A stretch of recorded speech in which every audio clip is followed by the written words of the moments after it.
The intense moment between Xandros and Rowan continued, with one intimidating and one being intimidated. Dragon and Riella could only observe the interaction between both of them, as they possessed no power to interfere. Riella was still hopeful in her lover, for she had heard from a god that he was special. Dragon, on the other hand, lost his hope the moment he met Xandros, as against this person. All hopes are disregarded. As for Rowan's pets, they placed all their faith in their master, choosing to believe in him at this moment. This moment, there was an awkward silence. Only the sound of the house burning echoed in the background. I know you, Rowan, that you're probably cooking up some sort of plans in your head to take care of me and rescue your wife. Xandros laughed. Throughout my little acting as Vishurk, I ensured to study you and your people as best as I could, and I've gotten as much knowledge of you guys. You always act like your little plotting inside your head could make any situation better.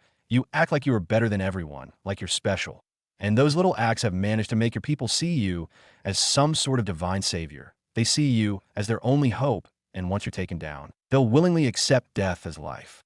Without you becomes inferior and not worth living. Xandros continued with his speech. Where is this mother effer getting to with this long-ass speech? Rowan wondered while backing away slowly, as Xandros still hasn't stopped moving closer. Rowan found his actions extremely weird, but who is an antagonist if they don't act weird? Weird is naturally the backbone and focus point of an antagonist.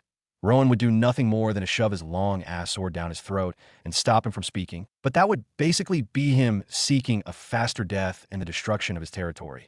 All he could do was act patient, listen to all his bullshit, and reply to his bullshit to make him feel like he is scary in order to buy time or find a loophole in his own act to use against him. Rowan took several looks at his wife while Xandros spoke, her current state fueling his heart even more to hasten things up and help her at a few times. He took a look at Dragon. Dragon was the one who informed him of the village's dire state. But at this point, Rowan could only blame him for bringing Vishurk home that day. Mistakenly, his eyes landed on the two dark-robed bastards holding his wife and father captive, and he felt extremely disgusted. He secretly swore to himself never to be this weak again. Watching annoying people get away with disgusting him is humiliating. Almost as humiliating as watching your crush make out with another man or woman. That Rowan's attention snapped back to Xandros when he asked, "You know what I plan to do to you and your people?" At that moment, Rowan wanted to give his heartfelt, "How the FCK do you expect me to know what is going inside your FCAD up mind?" But he went with the cliché, what are your plans?"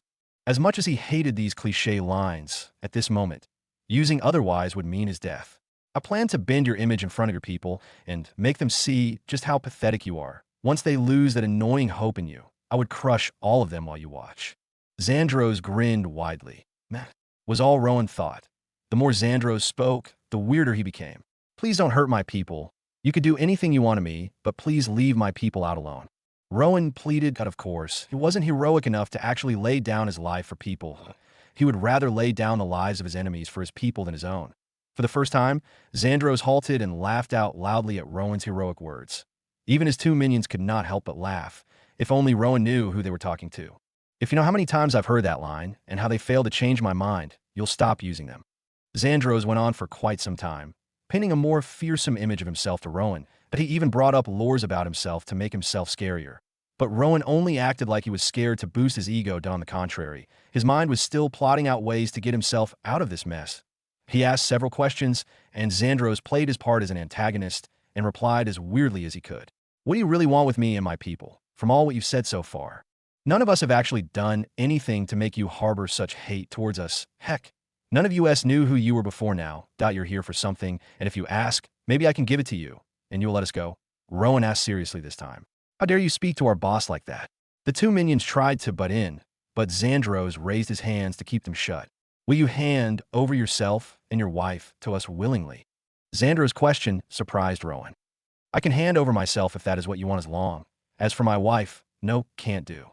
Rowan responded. Xandros chuckled. "We originally came here because of your wife and not you, so how can we leave without her? You came for my wife. Why? What do you want her for? What do you want us for?" Rowan asked, although he already had a bit of a hint. "You'll know about all that when we get to our destination," Xandros responded. Rowan tried to pry for the answer, but Xandros was locked-lipped, so he asked another question bothering him. "If you're here for both of us, why then are you holding him captive?" He pointed at Dragon. Xandros turned to look at Dragon, and sharp killing intent suddenly filled the atmosphere. Seeing this, Rowan didn't need any further explanation to understand Xandros held a grudge against Dragon. Though he was curious to know, Xandros didn't respond to him. While all these took place, not so far away, floating in the sky above Winterseed were several men clad in purple and gold armors with the crest of Aurora Haven Kingdom embedded on their chest plate. They were about a dozen. Each possessed a strong and pure aura and were equipped with swords that brimmed with elegance and power. These men floated far away from the commotion taking place in Winterseed, observing it with keen eyes. Their perceptions were above average thanks to their powers, thus seeing from such a height and at this hour of the night was not a difficult task for them. Also, they were being concealed by some powerful artifacts which made it impossible for others to see them or even feel there. "Oha, should we act now?" one of them asked. "No, we shouldn't. This is our chance to find their hideout, that we can't miss it." Xandros' animosity toward Dragon was revealed the moment he glared at him. The killing intent he exuded at that very moment was not the typical surge one experiences when overcome with the urge to kill. It was far deeper. Rowan could not help but wonder what Dragon had done to such a powerful dark mage. Come to think of it, Rowan didn't truly know what Dragon had been doing during his time away from Winterseed. Although they spoke quite often, he never had the opportunity to inquire about his past. Apparently, Dragon's unknown past must have been the reason Xandros harbored such intense hatred towards him, and that very hatred likely drove Xandros to come to the village undercover. It was no wonder, as he had been extremely close with Xandros during his acting period. While Rowan processed this information, Xandros withdrew his killing intent and fixed his intimidating gaze back upon Rowan, awaiting his response. But Rowan offered absolutely no response, leading to an awkward silence between them. But this silence was abruptly shattered when more than 10 dark mages materialized out of thin air in front of Xandros. Their appearance was sudden and abrupt, completely catching Rowan off guard. He nearly lost his balance as they emerged merely a few centimeters away from his position, their potent dark aura threatening to hurl him away. Rowan had to take several steps back while observing them. They wore the same attire as the two dark mages holding Dragon and Riella, so it was not difficult to discern that they were with Xandros. "Why are you all here? I thought I instructed each of you to maintain your positions," Xandros reprimanded, his face contorted in an ugly frown. The dark mages immediately bowed their heads in apology. "We came because there was a bit of an issue," the one in the middle inquired. "What issue? Why can't you all simply watch without running into problems? This is becoming exceedingly annoying. I should have taken this mission alone if it weren't for that all-knowing brother of mine." The dark mages continued their apologies as Xandros ranted. And it was obvious that even his own people were terrified of provoking him. One of the dark mages mustered up courage and stepped closer to Xandros before whispering the reason for their arrival. Rowan noticed the shifting expressions on Xandros' face, which changed very rapidly as the dark mage whispered softly in his ear. What could he possibly be saying? He wondered. Once the dark mage finished his report, he stepped back. "This." Xandros stuttered furiously, his voice tinged with frustration. "This can't be happening now," he continued. He muttered to himself furiously for about 20 seconds before his facial expression turned strikingly serious. He made several strange hand signals to his men that Rowan could not decipher. The dark mages nodded and began to move. Approximately 5 of them turned to face Rowan, their serious expressions deeply etched upon their features, rendering them extremely unfriendly to behold. What were they planning to do? Rowan wondered as he raised his 2 swords in defense. Blaze and Black Drifter also became alert, poised to fight in defense of their master. While Rowan was occupied with the 5 dark mages, the 2 holding Dragon and Riella suddenly vanished, followed by Xandros and the others out of course. Rowan was completely unaware as the 5 of them obstructed his vision. He remained focused on defending himself against whatever nefarious motive they possessed. Sadly, he was not strong enough to prevail. Under his cautious gaze, one of them suddenly vanished, or rather teleported, as he rapidly appeared behind him. "Master, behind you!" Blaze and Black Drifter alerted Rowan. But it was already too late. The mage who had teleported behind him sprayed a peculiar dark powder onto him. The last sensation Rowan experienced was a sharp, metallic smell that overwhelmed his senses, and then his body began to lose strength at a rapid pace as he slipped into unconsciousness. That wind strike. Inferno howl. Both of his pets activated their skills, ready to fight to rescue their master. Unfortunately, before their attacks could land, all of them vanished, along with Rowan. Blaze let out a loud howl, laced with regret, frustration, and anger. Black Drifter emitted a loud, bone-chilling, horrifying shriek, laced with a multitude of emotions. Their loud voices reached the villagers, who were still at the spot where Rowan had left them, still wondering what was unfolding in the village, particularly in regard to the explosion. What is happening? That explosion earlier. Who caused it? Are we under attack? Is Lord Rowan okay? Please let Lord Rowan be okay. O ancestors, do not let any harm come to our beloved Lord Rowan. The people voiced out their heartfelt thoughts. Roland, Bryce, and the other soldiers, who had even a slight hint of what was unfolding, were certainly even more worried. They exchanged looks among themselves, their eyes silently sharing the same questions. Roland gathered the other captains, and together they decided to promptly investigate what was unfolding. Winston willingly accompanied them, of course. They were armed with their weapons and proceeded steadily and cautiously. Since it was nighttime, they were exceptionally careful, for their foes might be hiding nearby, poised to ambush them. Finally, they reached Rowan's place, where they were first greeted by the flames engulfing the two houses, obviously as a result of the explosion they had heard earlier. They also found Blaze and Black Drifter. Blaze was still howling with emotion, though not as loudly as before. Similarly, Black Drifter was also howling, albeit with less intensity. But Rowan was nowhere to be found. The door, too. His place stood open, and Winston strolled inside to check, but Rowan was nowhere to be found. Where could he have gone? Winston wondered as he stepped outside to inform the others. They were equally very surprised. Roland stared at the two divine beasts for some time and reached a swift conclusion, which he promptly shared with the others. Lord Rowan is gone. Dark? It was the first thing Rowan noticed after opening his eyes. He subconsciously tried to lift his upper body to get a clearer and wider view of his surroundings. But he quickly discovered his predicament. I can't move my body, why? Rowan slowly shifted his gaze toward his body, and what he observed made him frown. His hands and leg were chained to what appeared to be a steel bed. How did I end up here? What is happening? Rowan wondered. For unknown reasons, his memories were somewhat blank at that moment, and recalling anything became absolutely difficult. He racked his brain, desperately trying to find an answer to explain his situation, but none came. Each time he attempted to recall, a strong ache stormed his head, causing him to halt subconsciously to prevent the pain from becoming even more unbearable. Rowan allowed his head to settle properly on the bed and stared upward, where his gaze met a rough, cave-like structure that bore no resemblance to the home he was accustomed to. What is happening to me? Why can't I recall anything? His mind kept wandering while he gazed at the cave-like ceiling. As he stared at the ceiling, the soft clanging of chains drew his attention toward another bed beside him that he had not noticed earlier. He tilted his head in that direction, and his eyes fell upon the beautiful face of a young, white-haired lady who was in the same condition as he was. She was unconscious, or in a deep sleep. He could not really tell from this angle and distance. But then, something happened. He recognized the young lady. The moment he registered the familiarity, something triggered within his mind, causing a brief headache that arrived accompanied by an influx of his own memories. He shut his eyes for the brief moment that the pain kicked in, and when he opened them, everything around him had changed. Bright, it was no longer dark. He could see with clarity as if it were the brightest hour of the day. This was clearly the effect of eclipse vision kicking in. Furthermore, his head was no longer as empty as it had been a few minutes ago. With the return of his memories, he realized where he might be and what had actually happened to bring him here. The final fragments of his memories were his interaction with Xandros and the Dark Mages, followed by the overpowering, nasty smell he had perceived before blacking out. I was abducted by those F-kin bastards. This place is most likely their hideout, he concluded. Where are my pets?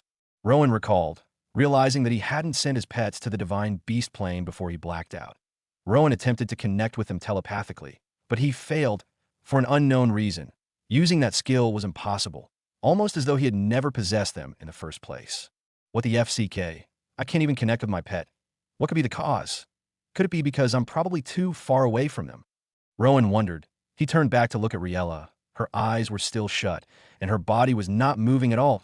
If it hadn't been for the slightest movement from her, Rowan would have panicked. Rowan exhaled a small sigh after confirming that she was alive, and then he relaxed himself in order to properly assess his situation. Why were they here? What were they planning to do with both of them? And where was Dragon? These questions frequently popped up in his mind. He also wondered about the condition of his villagers and what the Dark Mages had told Xandros that caused him to display such frustrated and furious expressions. Rowan lay down while his mind raced with all these questions. Could it be they're planning to use us for some sort of ritual or experiment? That probably explains why we're bound to these bed-like guinea pigs. Death is inevitable, but dying this way, hell nah. Rowan attempted to channel power through his hand to free himself from the chains, but nothing happened. What have those bastards done to me? I can't even use my powers. Rowan looked around him. Aside from Riella lying on the metal bed, there was nothing else in this small cave room. Also, there did not appear to be any sort of door leading in or out of this place. It was completely sealed, and not even a window for air to enter was visible. If I could free myself from these DMN chains with my D-rank strength, I could have easily broken the walls and gotten both of us out of here before those bastards returned. They must have planned this perfectly, hence why they are restricting me with some strange magical spell or something. Rowan grumbled inwardly at that moment. He felt utterly helpless. Rowan was strong, but without the means to utilize his powers, he now felt as weak as the most average adult human. That IT was painful. Yet he could only endure it at that moment and hope for some sort of savior to come to his rescue. He tilted his head in the direction of his wife from time to time. As her face was the only sight keeping him composed at that moment, he called out his character status. Rank, F-rank title. Fief Chief Territories. Winter Seed 2. Area, 60 square kilometers. Population, 5000 plus resources. Click to view all. Rowan Winter Seed. AG, 18 health, 100% power. D-rank blocked. Titles, Merciless Killer LV1, Trap Master LV1 Conqueror, Evolution Point, 2,335,600,790 skills. SS-Rank 100x Reward, SS-Rank Copy, SS-Rank Eyes of Revelation, SS-Rank Merge, SS-Rank Beast Taming, S-Rank Super Voice, A-Rank Resistance, C-Rank Sword Grandmaster, B-Rank Night Vision, D-Rank Herbal Knowledge Linked Characters, Riella Vinkard. Wife, View Stat, Renjora, Deputy Lord, View Stat, Wheel Inventory Quest. Beside his power tab, there was a glowing red block confirming his suspicions that his power was being restricted by some spell or artifact within this concealed place.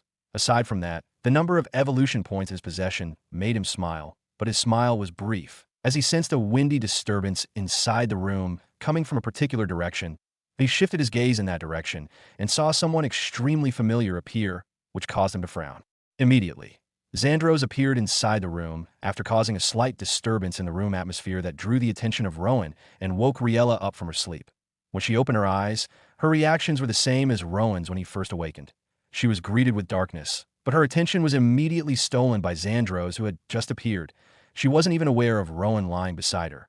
Unfortunately, all she could see was a dark figure standing in the dark room. She couldn't tell who it was on the other hand. Rowan had eclipse vision and was able to see very clearly. I see you two have awoken from your sleep.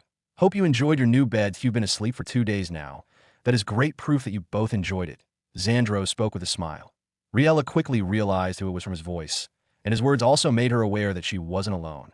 She looked beside her, where she heard the sound of metal clanging, and found Rowan bound with chains to a steel bed, the same as hers. Rowan, she called out. Rowan turned to look at his beloved wife and smiled. Do not worry, Riella. I'm here with you. I'll make sure nothing bad happens to you, I promise.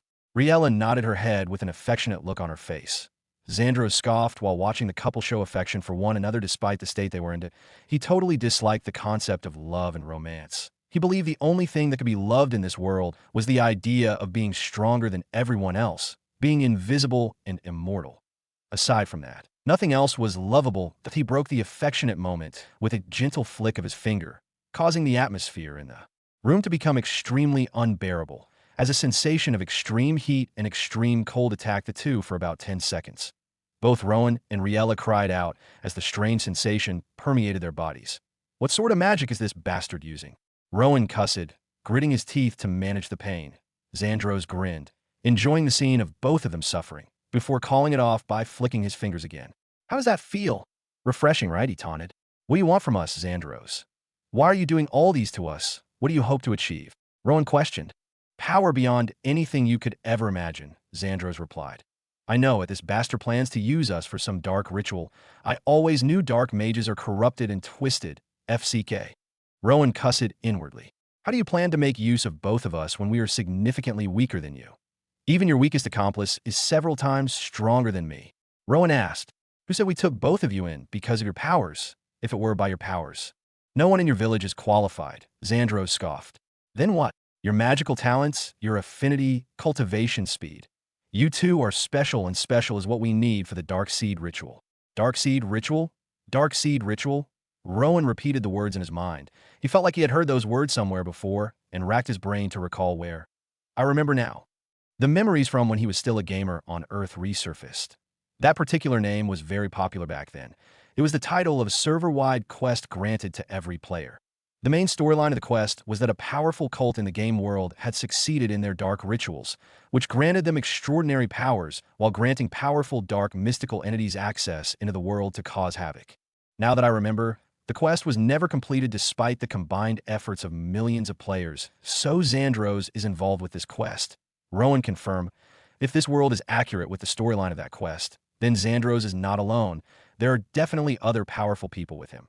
Their cult were rumored to have over 100,000 members, and about 5% of them were archmages. FCK, I somehow got entangled with the most diabolical event in this world. Rowan cussed at his bad luck. Are you still thinking about what I said? Xandros laughed menacingly, distracting Rowan from his branching thoughts. Do not worry, very soon, we would transfer you to meet your other special colleagues, he added. Rowan was not surprised at the revelation that there were other captives like them. That wouldn't it be very weird if it took the sacrifice of just both of them to create such a diabolical universal change? While Rowan was able to take the information casually, the same couldn't be said for Riella. She was extremely worried about their future, which appears dark at this moment. Her eyes dampened due to her worried thoughts. Would Rowan be able to save both of them? How would he save them? What could she do to assist him? Those thoughts ran through her mind, and the worries and confusion were displayed on her face, especially in her eyes as a teardrop slid down her face. Xandros was pretty pissed at Rowan for not showing fear and sadness after hearing his words. How could he remain calm after hearing all what he said? Doesn't he understand the gravity of it all? He wondered. However, seeing Riella tearing up, a crafty smile crept on his lip. Do not toy with our subjects anymore, little brother. While he was getting overly enthusiastic about their predicament, a calm and powerful voice sounded in the room, drawing all attentions. Xandros realized the owner of the voice before even seeing him. The smile on his face quickly turned to a deep frown. Rowan and Riella, on the other hand, turned their eyes to the new stranger who appeared beside Xandros. He was tall and slender. He has white hair like Xandros, but his were longer and sleeker, fluttering vibrantly. His hazel eyes shone calmly and brilliantly as he observed both of them. It was no other than Alistair. Do not toy with our subjects anymore, little brother, Alistair said upon appearing. Xandros turned to look at his brother with an ugly frown on his face and barked, How many times must I ask you to stop referring to me as little brother? Especially in the presence of others. Alistair listened to his little brother's incessant ranting as usual and smiled calmly. His smiles were akin to those of an angel. They were pure and bore not a single trace of evil intention behind them. If Rowan and Riella had not heard him referring to Xandros as his little brother, they would have believed he was an angel come to rescue them. Rowan used his eyes of revelation to check Alistair's stats. Alistair, occupation, dark mage, special skill, dark magic, B, magic cultivation. First level tier, 5, status, calm. He is way stronger than Xandros. Rowan was pretty surprised. While Alistair was indeed stronger than his brother, he did not exude the same oppressive and powerful aura as Xandros. Before Rowan checked his character status, he believed that Alistair was weaker than Xandros. This person, he is the very definition of a wolf in sheep's clothing.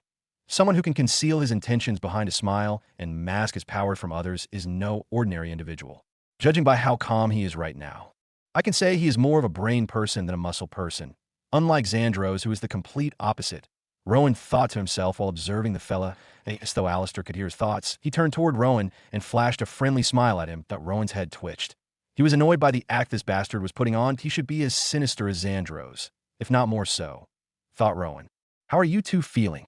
Alistair left the side of Xandros and strolled gently towards them. His steps were slow and gentle, his footsteps imperceptible, and it almost appeared as though he was floating rather than walking. So many acts to appear kind when you're nothing but the devil incarnate, Rowan scoffed. Riella, like Rowan, was not fooled by his angelic visage and acts, especially after hearing him refer to Xandros as his little brother, which indicated that both of them were here for the exact same reason. Alistair was now standing in the space between the steel beds. His gentle hazel eyes stared down at Rowan, holding a caring and affectionate gaze as he asked him once again if he was okay. Gay. That was the only thought that came to Rowan's mind upon seeing the affectionate smile that Alistair wore on his face. It was a smile that only a parent or a lover could bestow upon their beloved. At Alistair's long white hair kind of reminded him of DeAndre, but DeAndre had his own tied-in ponytail. Speaking of DeAndre, at a moment like this, against Xandros, Alistair, and the other dark mages he had met so far, DeAndre was the only one strong enough to go against them and actually win. But how could he contact someone like him? Especially at a time like this. While both of them were basically friends through an inbuilt chat system, neither Rowan nor DeAndre had ever contacted each other. The only time they ever used a chat system was when DeAndre had something to sell. Afterwards, the chat system has been pretty idle. It seems both of you are feeling well. Alistair finally spoke after over 1 minute of awkward silence. Rowan and Riella observed him, waiting to see what he would do next. Since both of you are all right, we would take you to meet your new colleagues. Alistair smiled and began strolling away with his hands clasped behind his back in a gentle manner. Rowan and Riella had already heard Xandros talking about the presence of other special captives like themselves, so they immediately understood when he said that they were going to meet their colleagues. Anything they do to us, as long as they don't hurt or kill us, then there is still hope, Rowan thought to himself. I have resistance and some impressive passive defense skills available, so bearing whatever suffering comes my way wouldn't be a problem for me. But what about Riella? He wondered. Riella had no passive defense skills. Her only defense was her water magic bubble shield, which could only be activated for a few minutes and used solely to defend against active attacks. She had no pain-resisting skill like Rowan. This is very bad. Rowan turned to look at Riella, though sensing his affectionate gaze. Riella tilted her head in his direction, and both their eyes locked. Riella's eyes looked tired, but she wore a bright smile on her face. FCK, if I ever escape from these bastards, I will torture them to avenge the suffering they have caused my sweetheart. Rowan swore to himself. He soon felt strange movements in the chains that bound them to the bed. Drawing his gaze to them, he was shocked to see the chains creeping away and loosening themselves from his hands and legs, the sensation being as though a snake were crawling in his hands. Riella felt the same as the chains loosened around her. On your feet, both of you, Xandros' voice harshly commanded. This bastard, Rowan cursed, but he had no choice but to obey. He stood up and helped Riella up. If you two keep moving like some lovey-dovey tortoise couple, you would suffer a lot, Xandros scoffed. Rowan finally looked in his direction and noticed that Alistair had vanished, leaving only Xandros in the room with them, and a risky idea snapped into Rowan's mind, and he tried activating one of his offensive skills. Error, I thought it was the chain holding me back from using my powers. But I guess I was wronged. I need to find out what is stopping me as soon as possible and make things right, Rowan concluded. Xandros waved his hands in the air, and a portal quickly appeared. Get in, both of you, he turned to them and spat out rudely. Rowan grabbed Riella, and the two of them walked into the portal, which immediately transported them to another strange place. Once Rowan and Riella stepped into the portal, their visions blackened as they were being transported to a new and unknown destination. Their visions only returned after they fully arrived at their destination, and afterwards, they were greeted with a pretty bizarre sight. So many people, Rowan and Riella muttered almost at the same time. The place they were in right now was very big. According to Rowan's estimation, it should be as big as 2 football stadiums combined. The view here was almost similar to the place they had just left, as it was still within the confinement of a cave. However, unlike that place, there was light here and also a lot of people numbering up to 1,000 or even more. Also unlike that place, there weren't metallic beds and chains to hold them down. Instead, there were countless small swimming pools on the ground with a strange liquid. It was majorly quiet in here, the only sound being the movement of the numerous swimming pools.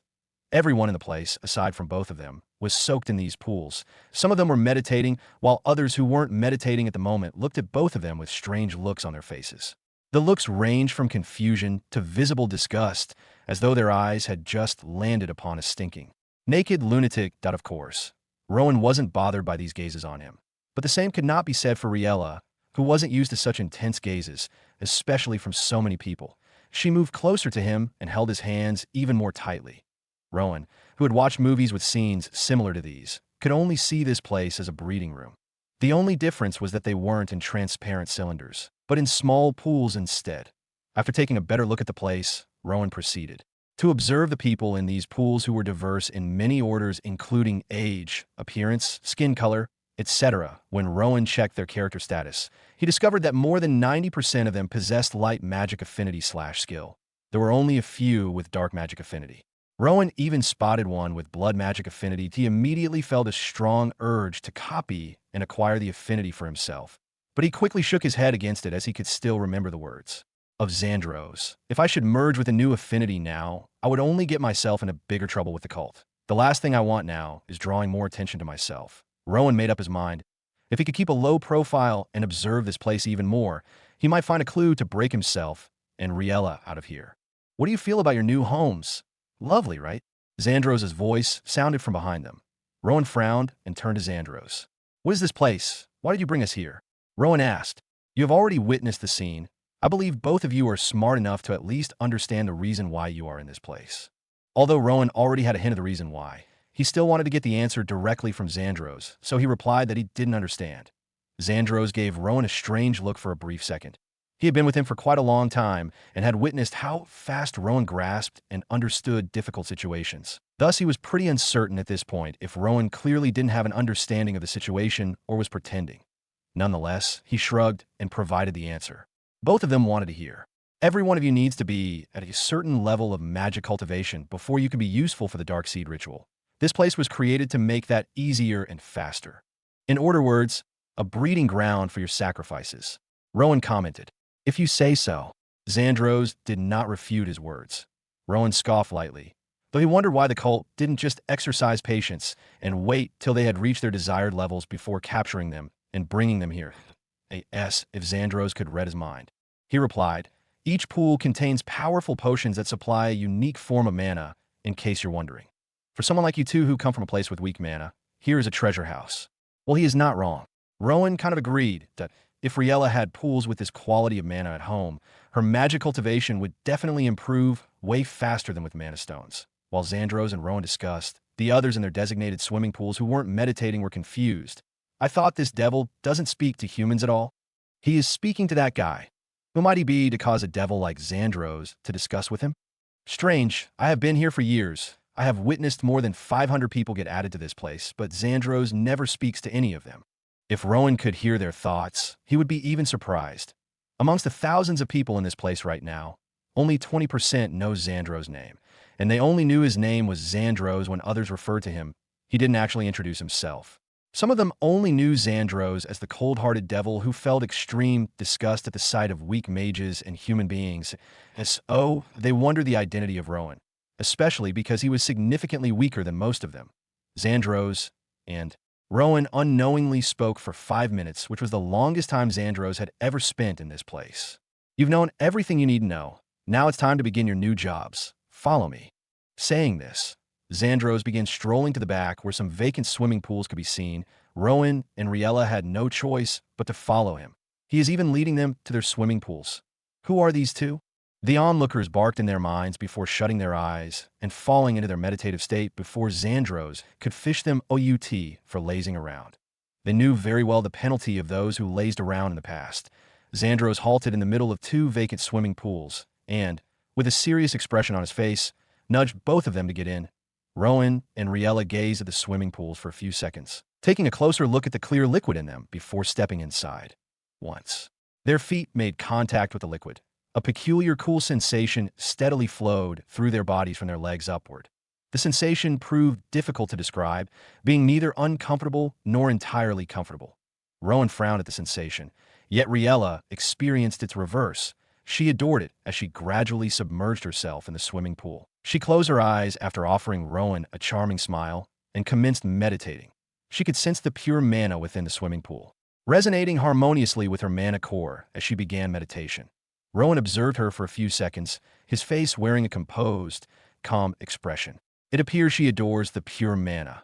I sincerely hope it does not disrupt her mana core in magic cultivation. Rowan mused. As long as Riella remained comfortable meditating, Rowan was unbothered. Stop fretting over her and commence meditating, for she is going nowhere. Likewise for you and every soul in this place right now. Xandros scoffed at Rowan, clearly exasperated by his affectionate gaze towards Riella. Utterly beyond his patience in that moment, Rowan felt an intense urge to curse Xandros profusely, yet he had no option but to commence his meditation as well. Unique mana detected. Running analysis complete. Mana is safe.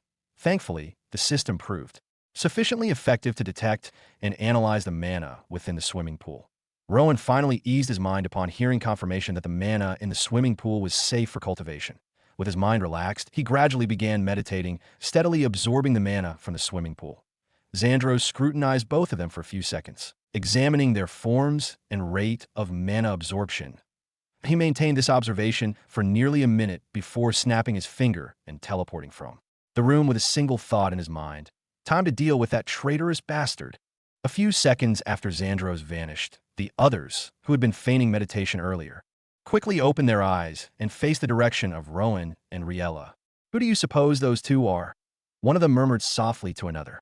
"I have no clue, yet judging by the manner that Devil treated them, they appear to be special." Murmurs also emanated from other corners as they could not contain their curiosity. Some speculated that Rowan and Riella might be members of the cult, which is why Xandros conversed with them. However, others quickly disagreed, reminding their companions of the specific cult under discussion indeed. The cult of Ember Justice does not have ex-members. Once you are initiated, you become a permanent member until you die. I even heard that if you had offspring prior to your death, they would be initiated into the cult upon your passing, one of them whispered. I heard that as well. I also heard that Xandros and Alistair became members of the cult right after they were delivered as babies. Apparently, their father died before they were born, so the cult didn't waste time before imitating them. Another added. Those gathered around the conspirators could not help but wonder just how corrupt the affairs of the cult were to uphold such a rule. According to the conspirators, joining the cult was no different from completely forfeiting your fundamental rights and free will in exchange for power and valuable connections. In another dim section of the cult's hideout, within a tiny, grim confinement, a badly bruised dragon could be seen bound with chains protruding from the ground. His face was nearly unrecognizable owing to the severe bruises and dry blood that formed a thick layer over his skin at first glance. One might even assume he was dead, for his breathing was so slow that it could truly easily go unnoticed. Concealed beneath the layer of bloodstains were his feeble eyes, fixed ahead with almost no detectable emotion whatsoever. The slight disturbance in the wind occurred, and in the next moment, Xandros appeared, wearing his signature grin, but now imbued with hatred and lethal intent. His presence was promptly noticed by Dragon. He shivered briefly as his eyes lifted to meet the cold gaze of Xandros, who was already slowly strolling toward him. Your son and his wife are now awake. They've already entered the Mana Garden, and very soon, they will be cooked and prepared alongside the other candidates for the Dark Seed ritual as ordained by fate. While I can assert that they're doing well presently, I cannot claim the same for you, Dragon. The time I have spent chasing after you, finally capturing you, and having to spend months pretending to be your devoted fan merely to keep vigil over your village truly. The time I spent should have been dedicated to more productive tasks, yet you single-handedly ruined it all by stealing and betraying the cult. However, you need not worry, for now that you are in my grasp, I shall reclaim that time by inflicting upon you unbearable pain. You belong to me now. No one can come save you. Xandros laughed bitterly as he arrived before Dragon. He squatted and seized the neck of Dragon, causing him to flinch. It turned out that his neck had been broken. That Dragon's eyes conveyed only fear and regret as he stared at Xandros. The torture he had endured since his arrival continued to haunt his mind, intensifying his dreadful feelings even further, profoundly so. Xandros, on the other hand, relished the helplessness of his subjects, as it filled him with thrill and bolstered his maniacal ego. We shall commence with today's punishment. I do not have enough time to spend with you, as the cult has important assignment for me, so I will leave you with this. In Xandros' hands, a glowing red and black insect materialized. It resembled both a scorpion and a caterpillar simultaneously and appeared truly deadly, especially due to the red aura emanating from it. In truth, Dragon shivered and recoiled, utterly scared shitless. But Xandros seized him by the neck and pulled him closer before prying his mouth open and inserting the deadly insect inside. The insect swiftly crawled inside and entered Dragon's stomach. A few seconds later, Dragon began coughing up blood. The sound of the insect devouring from the inside reverberated across the small cell. Xandros savored the scene for a few seconds before departing. Castle of Might Raven Kingdom IT was exactly noon, and the Grand Castle of Might bustled with vibrant activity as powerful guards and diligent maids strolled gracefully through its magnificent halls, ensuring that every corner was perfectly and meticulously prepared for their beloved leader, Venerable Mario. Inside the castle, however, a notably heated and tense atmosphere prevailed between Venerable Mario and the Seekers, who remained silent in dread and apprehension for fear of incurring his wrath. Venerable Mario, on the other hand, wore a visibly furious and irate expression as he steadily fixed his piercing gaze on the eyes of each individual seeker in turn, thereby intimidating them with his truly formidable and awe-inspiring presence. "You all know how much I despise awkward silence," he declared.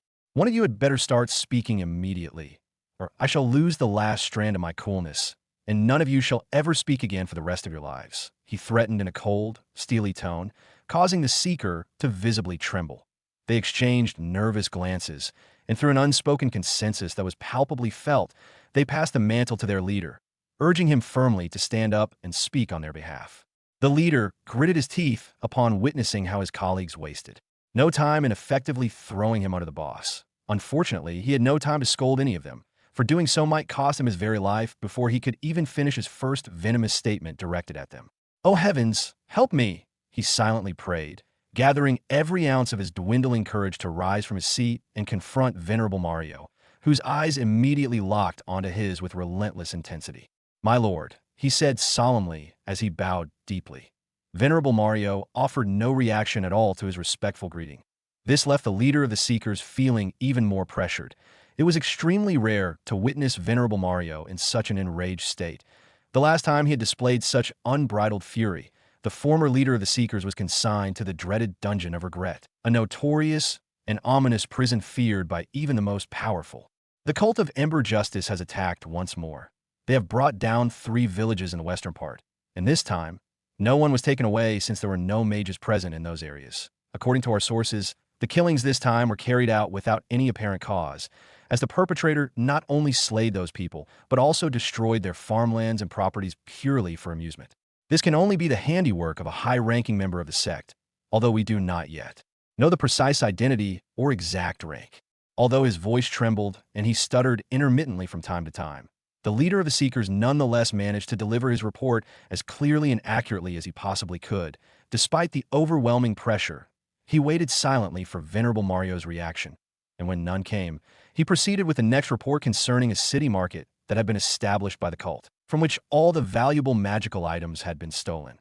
Just like with the first report, Venerable Mario remained silent, staring intently at him, which caused the leader to wonder deeply what he had done and what he could possibly do to alleviate the mounting pressure at that critical moment. He continued with additional reports, and each one elicited the same unyielding and disconcerting reaction. "That is all the reports for this week, sire," he stuttered, his head bowed in obvious deference. "Are you sure?" Venerable Mario inquired, his voice remaining just as cold and emotionless. "Yes, sir," he responded promptly and without hesitation. The leader of the Seekers had been meticulously observing and reporting since his teenage years and had never missed a single piece of information. Thus, he was extremely confident in the accuracy of the reports he had presented. Unfortunately, it simply wasn't. Venerable Mario uttered a brief but firm command, "Come out," and in the very next moment, 2 knights clad in menacing battle armor emerged from a shadowed corner of the room and strolled steadily toward him. "The spy knights? What are they doing here?" one of the Seekers asked, his voice trembling slightly. "The spy knights are seldom invited to such gatherings, unless they possess truly important findings to share," replied another Seeker in a low and cautious tone. "We are doomed if they report something we have failed to report," whispered one, his voice trembling with anxiety. The other Seekers whispered anxiously among themselves while furtively eyeing the approaching spy knights, who strolled gallantly and with purpose toward the throne. As for the leader of the Seekers, at that very moment, he silently wished that the ground would simply swallow him up before the spy knights had a chance to speak. "Greetings, my liege," the spy knights announced as they performed their customary greeting, bowing deeply before Venerable Mario. "Greetings, Seekers of Raven." They also greeted the assembled Seekers with a slight, respectful bow. Venerable Mario scoffed disdainfully, clearly not finding their greeting to the Seekers necessary or warranted. "Tell them," he commanded in a plain, commanding tone. The spy knights nodded in unison, and one of them proceeded to deliver the report concerning the incident at Winterseed Village, beginning with the return of Rowan and his men from their recent hunting trip that had culminated in the kidnapping of Rowan, his wife, and his father. They also mentioned 2 individuals in the village who were afflicted with an unusual illness of both magical and spiritual origin. The more the spy knight spoke, the more astonished and deeply worried the Seekers became. How could they have possibly missed such crucial reports? Although they were the very ones who had previously brought the kingdom's attention to Winterseed weeks ago, they failed to maintain a proper and vigilant watch over the village, and, as a result, missed several important reports. What, then, would be their fate now? Would Venerable Mario punish them? And if he did, what sort of punishment would he mete out? Would he consign them to the dreaded Dungeon of Despair? Or would he simply execute them without hesitation? While none of them openly prayed for such a fate, 5 among them secretly hoped for a swift and quick death rather than being condemned to the dreaded Dungeon of Despair. The leader of the Seekers was the most worried among them, for he was in charge and had been the very one to highlight Winterseed Village during their previous meeting. Logically, he should have been even more focused on the places he had mentioned. Yet somehow he had indeed forgotten Winterseed Village entirely. Venerable Mario instructed the spy knights to leave immediately once they had finished delivering their reports, and they promptly departed from the room. Upon their arrival, the room once again fell into an awkward silence, and the mounting pressure on the Seekers increased significantly, with some even finding it remarkably difficult to remain seated in the intensely heated atmosphere. "What do you have to say for yourselves?" demanded Venerable Mario, his voice cold and unwavering, laced with a distinct hint of unmistakable, chilling, and lethal intent. The Seekers immediately fell to their knees and bowed their heads deeply to the cold, unforgiving ground. "We did not intentionally overlook any such important information," they declared in unison. "We would never dare to do something like that. Our jobs are our lives, and we always ensure that we execute them perfectly. Whatever happens this time is simply a grievous mistake on our part. Please, my lord, forgive us. We would never fail you again," they insisted desperately. They began pleading frantically, with some even crying profusely in a desperate effort to make their heartfelt appeals more effective. "I did not ask you all to plead with me. What I demanded was for you to explain how you managed to miss all of these critical details in a place you personally recommended I focus on. Were you all simply lazing around idly, or did you deliberately decide to make mistakes in order to test my patience?" "No, my lord, we would never dare to do such a thing." The leader spoke up loudly before continuing. "This is the first time the cult has ever kidnapped its victims without completely razing the village to the ground. Hence, our sources might have missed the incident entirely."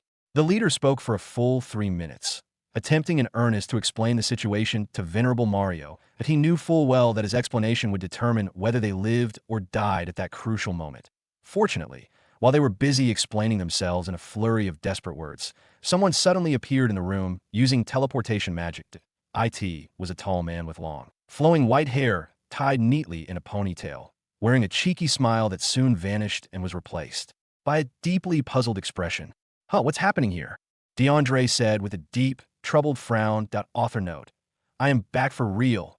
Winterseed Village, it was a bright morning, and the sun hung in the sky as usual, blessing the village with its brilliant glow. Nevertheless, even though the sun bestowed its radiant glow upon the village, it did nothing to dispel the gloomy darkness that had overtaken the village, despite it being only about 2 hours after daybreak. The people of Winterseed remained indoors, and not a single soul could be seen on the street that would normally be bustling during these hours. The farmers remained at home. The tailors were too frightened to return to the tailor house and were still deeply shaken by the abductions of Riella. The soldiers, along with every other member of the village, could not yet believe that their beloved lord was gone. Their only hope, the man blessed by their ancestors who had not brought back life and joy to the village, but had been working really hard every single day to facilitate growth, had been taken away. It was like a nightmare, their greatest nightmare. With his departure, who would elevate their village to greater heights and who would be strong enough to defend it against powerful threats. Inside one of the huts, a soldier who had fought alongside Rowan in the dark forest stood by his window, gazing outside in the hope of seeing Rowan miraculously appear and proclaim that it was all a cruel joke. Beside him, his children wept bitterly, overcome with fear and sadness, while their mother tried her best to console them, fighting back her own tears. "Lord Rowan, please come back," the soldier cried, his voice thick with emotion. At a nearby hut, Winston could be seen staring at the sword Rowan had given to him. As he gazed upon the sleek blade, he began to recall every moment with Rowan, remembering all his advice, words of encouragement, and promises to help him grow stronger. He also remembered the moment when Rowan had stepped forward to protect them. He recalled the vivid scenes of Rowan battling fearsome monsters and confronting daunting challenges to ensure their survival. As these memories flooded back, his eyes reddened with sorrow and regret. "If only I had been strong enough, I would have protected Lord Rowan. Why am I so useless? Why does heaven despise me so much First my parents, then my only brother, and now Lord Rowan. Winston clenched his fist as he lamented. Although Winston was merely a soldier, his bond with Rowan ran deep, almost like that of brothers. Consequently, the event shook him more profoundly than it did his fellow soldiers, and the sorrow he experienced in that moment was comparable to the pain of losing his own family. Indeed, not only Winston but every other soldier, including the captains, regarded Rowan as more than merely a leader. He was like family, that he was akin to both a father and a brother to most of them. Inside the meeting hall, the captains were scattered across various corners, some standing and some sitting, all wearing expressions of deep depression. The atmosphere was tense, and an awkward silence pervaded the space. Roland stood in a corner, his hands folded, as he calmly observed the others. It had already been 2 days since the attack and the abduction of Rowan, Riella, and Dragon. The past 2 days had been the saddest the village had ever experienced. Farmers were too unmotivated to work. Families were too sorrowful to eat, and most people had simply lost the will to continue living. In light of all this, Roland understood why. Even though he tried his best to remain strong, the disappearance of Rowan weighed heavily upon him. Are we even certain that Lord Rowan is still alive? Bryce asked, breaking the prevailing awkward silence in the meeting hall. The other captains turned their gaze towards Bryce. There is no way for us to ascertain Lord Rowan's current condition, replied George, the captain of the archers. Exactly. We don't even know how he departed. The only witness, his divine beasts, cannot communicate in any language we understand. Josh replied, his voice clearly filled with disturbance and heartbreak. The other captains chimed in with responses that were all too similar, each revealing their sadness, regrets, confusion, frustration, anger, and every conceivable emotion that one might expect in such a dire situation. The state of the village has plummeted drastically in just 2 days of Lord Rowan's absence. If this trend continues, I fear the people will begin to harbor suicidal thoughts and ultimately lose the final spark that keeps them alive, Roland stated. Although the other captains might have wished to disagree with Roland's assessment, they could not refute the possibility that it might indeed happen. The situation was nothing short of disastrous. Roland summoned the other captains together, and they began to propose suggestions on how best to address the pressing issue at hand. Meanwhile, at the eastern border of Winterseed, DeAndre was seen strolling towards the village, whistling enthusiastically without a care in the world. He appeared remarkably peaceful as he took calm strides towards the village, his eyes gently scanning the surroundings and absorbing every detail. But then, as he strolled closer, he noticed something amiss. The guardhouse is empty. This is very unusual, he muttered softly to himself. Knowing Rowan and his unwavering commitment to the security of his village, it was highly unlikely that he would ever make such a mistake. Perhaps he is holding a meeting with his people, as usual, or perhaps something good is unfolding. Maybe even a party. I do hope it is a party, for that would give me ample opportunity to converse with my beloved in a positive atmosphere, DeAndre remarked with a smile as he hastened his pace, strolling past the border and finally entering the village. Nevertheless, the scene within the village quickly startled him. The village was eerily quiet, and the streets lay lonely, with not a single soul visible outside. It was as if he had stepped into a ghost town in the dead of night. What the heck? DeAndre continued strolling deeper into the village. Yet no matter how far he walked, he encountered no one outside. He noticed a few villagers peeking at him through the windows. While their actions offered him a slight sense of relief, the expressions on their faces only deepened his concern. Every pair of eyes that peeked out at him was filled with an inexplicable sorrow, and most of them were reddened from an excess of tears, as was clearly visible. This led him to the same pressing question. What the heck happened? DeAndre decided to make his way to the meeting hall. If the village were in dire straits, then Rowan would naturally have gathered his top villagers for a meeting, or so he assumed. When he reached the village square, he found it as empty as the rest of the village streets. There, he observed the meeting house. Using his heightened senses honed through magic cultivation and his focused perception, he detected life within the meeting hall, and so he began to move towards it. Inside the meeting hall, the captains swiftly recognized his powerful aura and stepped out to greet him. Welcome. They greeted him warmly, and he returned the nod in acknowledgement. DeAndre waited expectantly for Rowan to emerge from the meeting hall after the captains, but Rowan did not appear. Where is Rowan? And what the heck is happening? He asked. It is a long story. It is a long story. Captain Roland was the one to respond promptly. His answer heightened DeAndre's concern. What could be happening to Rowan and Winterseed Village? Being a natural lover of juicy gists, DeAndre wasted no time as he strolled into the meeting hall with the captains. George hurried to arrange the seats properly before handing one over to DeAndre to sit on, while the other captains took their places. They then formed a small circle and were ready to discuss. Among the captains, Roland possessed the best communication skills, so he naturally became the one to reveal the devastating news to DeAndre. He began by recounting the monstrous hordes in the dark forest, a phenomenon Rowan suspected was unnatural to their return to the village, followed by the explosion and finally the disappearance of Rowan. The more he narrated, the more confused DeAndre became. However, amid his confusion, a name emerged in his mind, the cult of Ember Justice, but he chose not to reveal it to the captains and instead continued to listen. His suspicions were further confirmed when the captains disclosed that only Rowan, Riella, and Dragon had been taken away in Winterseed. They were the sole individuals capable of wielding magic. Such individuals are treasured by the cult of Ember Justice. He left his pets behind. DeAndre inquired, his confusion deepening further. If the answer proved affirmative, it could only mean that Rowan had been taken without his consent. Roland and the other captains nodded in agreement, confirming his inquiry. There is no organization on this continent strong enough to pull off such an act. This is 100% the handiwork of those wicked Goonies. I just hope Rowan is all right, thought DeAndre. Where are the pets?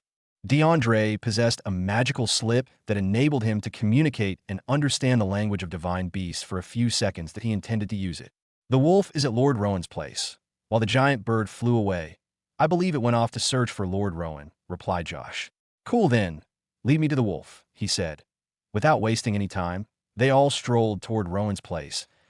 As they strolled through the village, some villagers peeking out of their windows saw DeAndre and felt a small surge of hope, praying that DeAndre would surely save their beloved lord in just a few minutes. They arrived at Rowan's place. It was as if Blaze could unmistakably sense their presence as he casually strolled out of the house.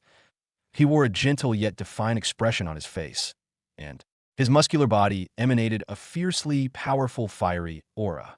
These pets are growing incredibly fast, DeAndre exclaimed. The last time he had been here, Blaze was not nearly this big and strong. It appears extremely frustrated. It must be missing its master. He mused. He opened his inventory and scrolled through the myriad of items before summoning a silver-colored magic slip. He tore the magic slip, which exploded into a brief, blinding flash of light. You were with your master before he was taken away. Can you recount to me the events that transpired that night?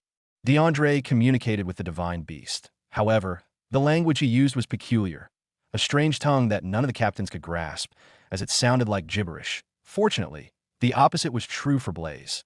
Blaze currently wore a very perplexed expression, clearly understanding every single word that DeAndre had spoken. Within him, he also felt an unexpected bond that had never existed before. It was a weaker version of the bond that Blaze shared with Rowan, which allowed them to communicate easily both verbally and telepathically. In contrast, DeAndre's connection was solely verbal. Do not worry, for what you feel right now will only last for the next 10 minutes, and then it will vanish permanently. DeAndre suspected that Blaze was troubled by the connection, so he quickly dispelled any doubts. Thankfully, it worked perfectly. Blaze calmed down and recounted in full detail the events that transpired that night. I knew it could only be the handiwork of those bastards. DeAndre sighed.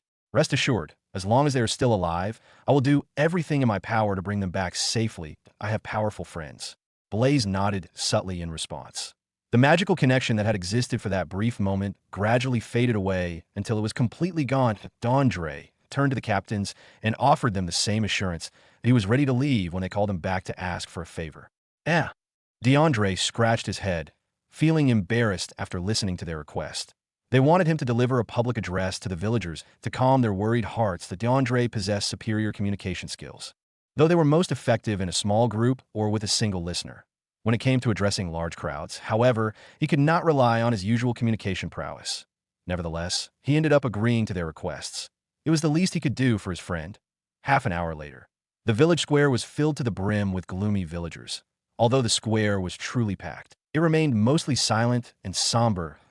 DeAndre could not help but be deeply surprised by the state of the crowd. That he wondered what sort of technique Rowan had employed to make the villagers love him so dearly and become so profoundly sorrowful in his absence.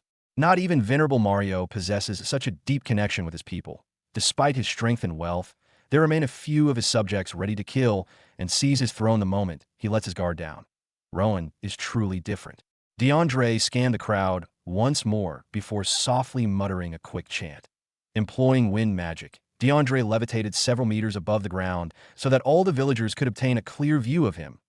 He also activated a voice amplification spell to bolster his voice. Good people of Winter Seed, he began, immediately drawing the attention of the gloomy villagers. Unlike Rowan, who possessed a unique talent for capturing positive emotions instantly, DeAndre found that task exceedingly difficult, especially given their current negative state. But he tried his absolute best. He began by consoling them about the disappearance of Rowan, and then proceeded to, "I promise you all, with every ounce of my heart, that within 1 week I will return your beloved lord and every missing villager," he declared. "Castle of Might, what is happening here?" DeAndre asked as he appeared inside the throne room, where the Seekers were bowing their heads fearfully to Venerable Mario, who gazed upon them with a merciless glint in his eyes. His appearance caused a rapid change in the atmosphere in the room. After hearing his voice, the Seekers rejoiced inwardly, for they now believed they stood a chance of surviving Venerable Mario's wrath. Meanwhile, Venerable Mario's intense gaze softened as he turned to look at his loquacious friend, a somewhat puzzled expression on his face. DeAndre stared at the Seekers for a few seconds before turning his attention to Venerable Mario. "Are you working your superiority complex again by making these men bow like this?" he asked, his tone light and teasing. Venerable Mario's head twitched in annoyance. He had warned DeAndre repeatedly to stop accusing him of having a superiority complex, yet his friend never seemed to listen. "What are you all bowing for? Leave the throne room. I have something important to discuss with my buddy," he declared. DeAndre waved at the Seekers, signaling them to depart as he strolled toward an empty seat. But the Seekers were too frightened to move from their positions, terrified that Venerable Mario might suddenly lose his temper and slaughter them. Fortunately, Venerable Mario's mood had improved thanks to DeAndre's presence, so he told them to leave, promising he would deal with them later. The Seeker stood up and cast grateful looks in DeAndre's direction. He was seen as the angel of light sent to rescue them from impending doom. And naturally, they were thankful. One after the other, they zapped out of the room with lightning speed before Venerable Mario could change his mind. "What is it you want to tell me?" Venerable Mario asked a few seconds after they left, his eyes fixed coldly on DeAndre. "I hope this isn't your usual chatter about some cool chicks you've recently been with, or else we might have some serious issues," he added. DeAndre chuckled and replied, "Come on, man. I could never do something like that." But Venerable Mario raised an eyebrow at him. "That was in the past. I'm a changed man," DeAndre quickly corrected, prompting the Lord of the Castle of Might to let out a cold snort. "Have you heard any news about those Goonies recently?" DeAndre asked in a serious tone. "The Cult of Ember Justice? Yeah, those bastards have been extremely active lately. At least 3 new territories have been taken down. Oh, and Winter Seed, the territory of your friend, was among them as well," Venerable Mario replied. His response prompted DeAndre to nod gravely before asking, "What are your plans? Have you been able to pinpoint their hideout yet or determine the whereabouts of any of their prominent members?" Naturally, Venerable Mario was not the type to divulge top-secret plans of his territory to others. But DeAndre was no ordinary person, and although he was habitually talkative, he knew when to keep quiet about secrets. Moreover, judging by DeAndre's arrival and the serious questions he had asked so far, he seemed genuinely interested in the matter. Who knows?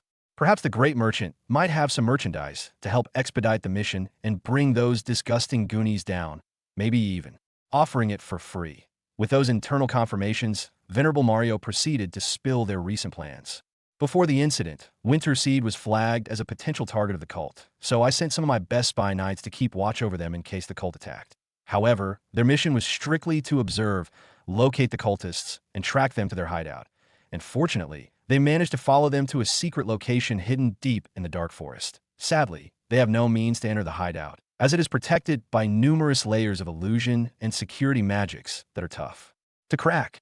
Venerable Mario spoke for about 3 minutes, detailing how the spy knights had failed to break through the security magics and enter the hideout. He even mentioned that Rowan was extremely lucky, as the cult had only abducted 3 of his people without destroying his village as they had in other territories. While he spoke, DeAndre grew confused. Why hadn't the spy knights attacked the cultists when they arrived? Your spy knights are as strong as those Goonies, if not stronger. Why didn't they simply attack and prevent the kidnapping instead of just watching and tracking? They could have easily captured one and tortured them for answers, DeAndre blurted out. Unable to hold his thoughts any longer, he asked that DeAndre knew that his buddy's character wasn't exactly heroic in terms of his actions, but he never imagined he'd actually make such a mistake. You really think those bastards would just spill their secrets under pressure? You're underestimating them too much, Venerable Mario retorted. What do you mean? They underpressed. The Cult of Ember Justice has proven itself to be the strongest of all dark magic organizations. Their identities and secrets have remained intact for decades, and they wield spells and magical powers beyond human comprehension. You really believe that such a cult wouldn't implement serious mental security measures to prevent any leakage of information if one of their members were captured? DeAndre mulled over this and found himself in reluctant agreement. My words aren't just theories. Just last month, one of my Archmage friends managed to capture 3 of the cult's low-ranking goonies. They tried to extract useful information from them. But guess what happened? They died. Down the gist. Exactly. And not only that, according to him, they were killed the moment he took his eyes off them. Apparently, someone appeared and slaughtered them. Venerable Mario continued. DeAndre was greatly surprised by this revelation. He also became deeply worried about the fate of Rowan and Ril. To this point, he wasn't certain of their safety. Tell me the location of the hideout, he requested in a serious tone. Tell me the location of their hideout. After a prolonged pause in thought, DeAndre requested with a serious expression etched on his face, but a small smile then appeared on the Venerable's countenance afterward. So you're really that interested? What exactly is in it for you? Ever since he had known that scheming merchant, DeAndre had never been one to show concern for the safety of others or to possess such a strong sense of justice. In fact, he was the type to peddle poisons and curse spells without a second thought, as long as he made profits. Naturally, he was somewhat curious about what benefit might be in store for him this time. However, contrary to his own expectations, DeAndre replied, "There is nothing for me to gain. It's so strange to care about the lives of others. My special customer and friend, notwithstanding." Venerable Mario looked at DeAndre for a few seconds, as though he were observing an entirely different man, then shrugged and proceeded to call one of the spy knights. The spy knights walked into the room, bowed respectfully to both of them, and then stood before Venerable Mario, facing him and waiting for his orders. "My friend here is eager to lend a hand in our mission. Take him along to join the others at the hideout, and do not withhold any information from him. Understood?" The spy knight bowed in acknowledgement and responded affirmatively before turning his gaze to DeAndre, who was already rising and prepared to embark on a mission to rescue his friend. "Be careful. You may be powerful, but do not forget that the Cult of Ember Justice is a group of lunatics who fight with cunning and without a single care for their own lives or the world around them." The Lord of the Castle of Might offered a few friendly warnings before DeAndre departed with the spy knight. "Of course I will be careful. Expect good news soon. It's been so long since I wished for a day like this. A day when I can finally beat some acid into those goonies." DeAndre responded with a smile and strolled behind the spy knight as they made their way out of the throne room. Outside, the spy knight unfurled a map of the dark forest with a clearly marked location.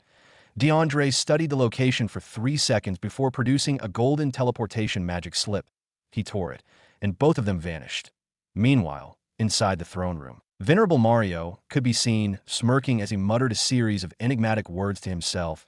A few minutes later, he called for the Seekers. Upon receiving his call, the Seekers felt as though the very world were beginning to collapse around them. They sensed the icy hands of death caressing the very fibers of their souls.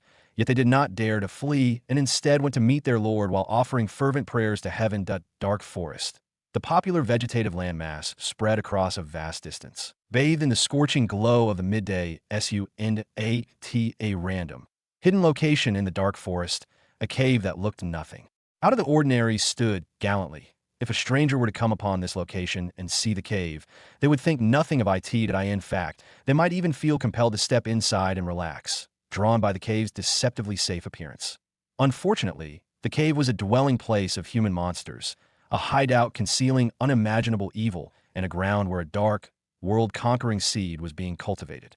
Not far from this cave, hidden on the canopy branches of one of the tallest and widest trees, were the spy knights of the Aurora Haven Kingdom, their eyes fixed with extreme seriousness on the entrance of the extraordinary cave. There were 7 of them. 3 maintained their gaze on the cave, 2 continuously scanned the surroundings, while the other 2 engaged in separate tasks. One could be seen mixing colorful liquids in small glass bottles, while the other was absorbed in reading from a large book. It has been over 2 days since they arrived in this place.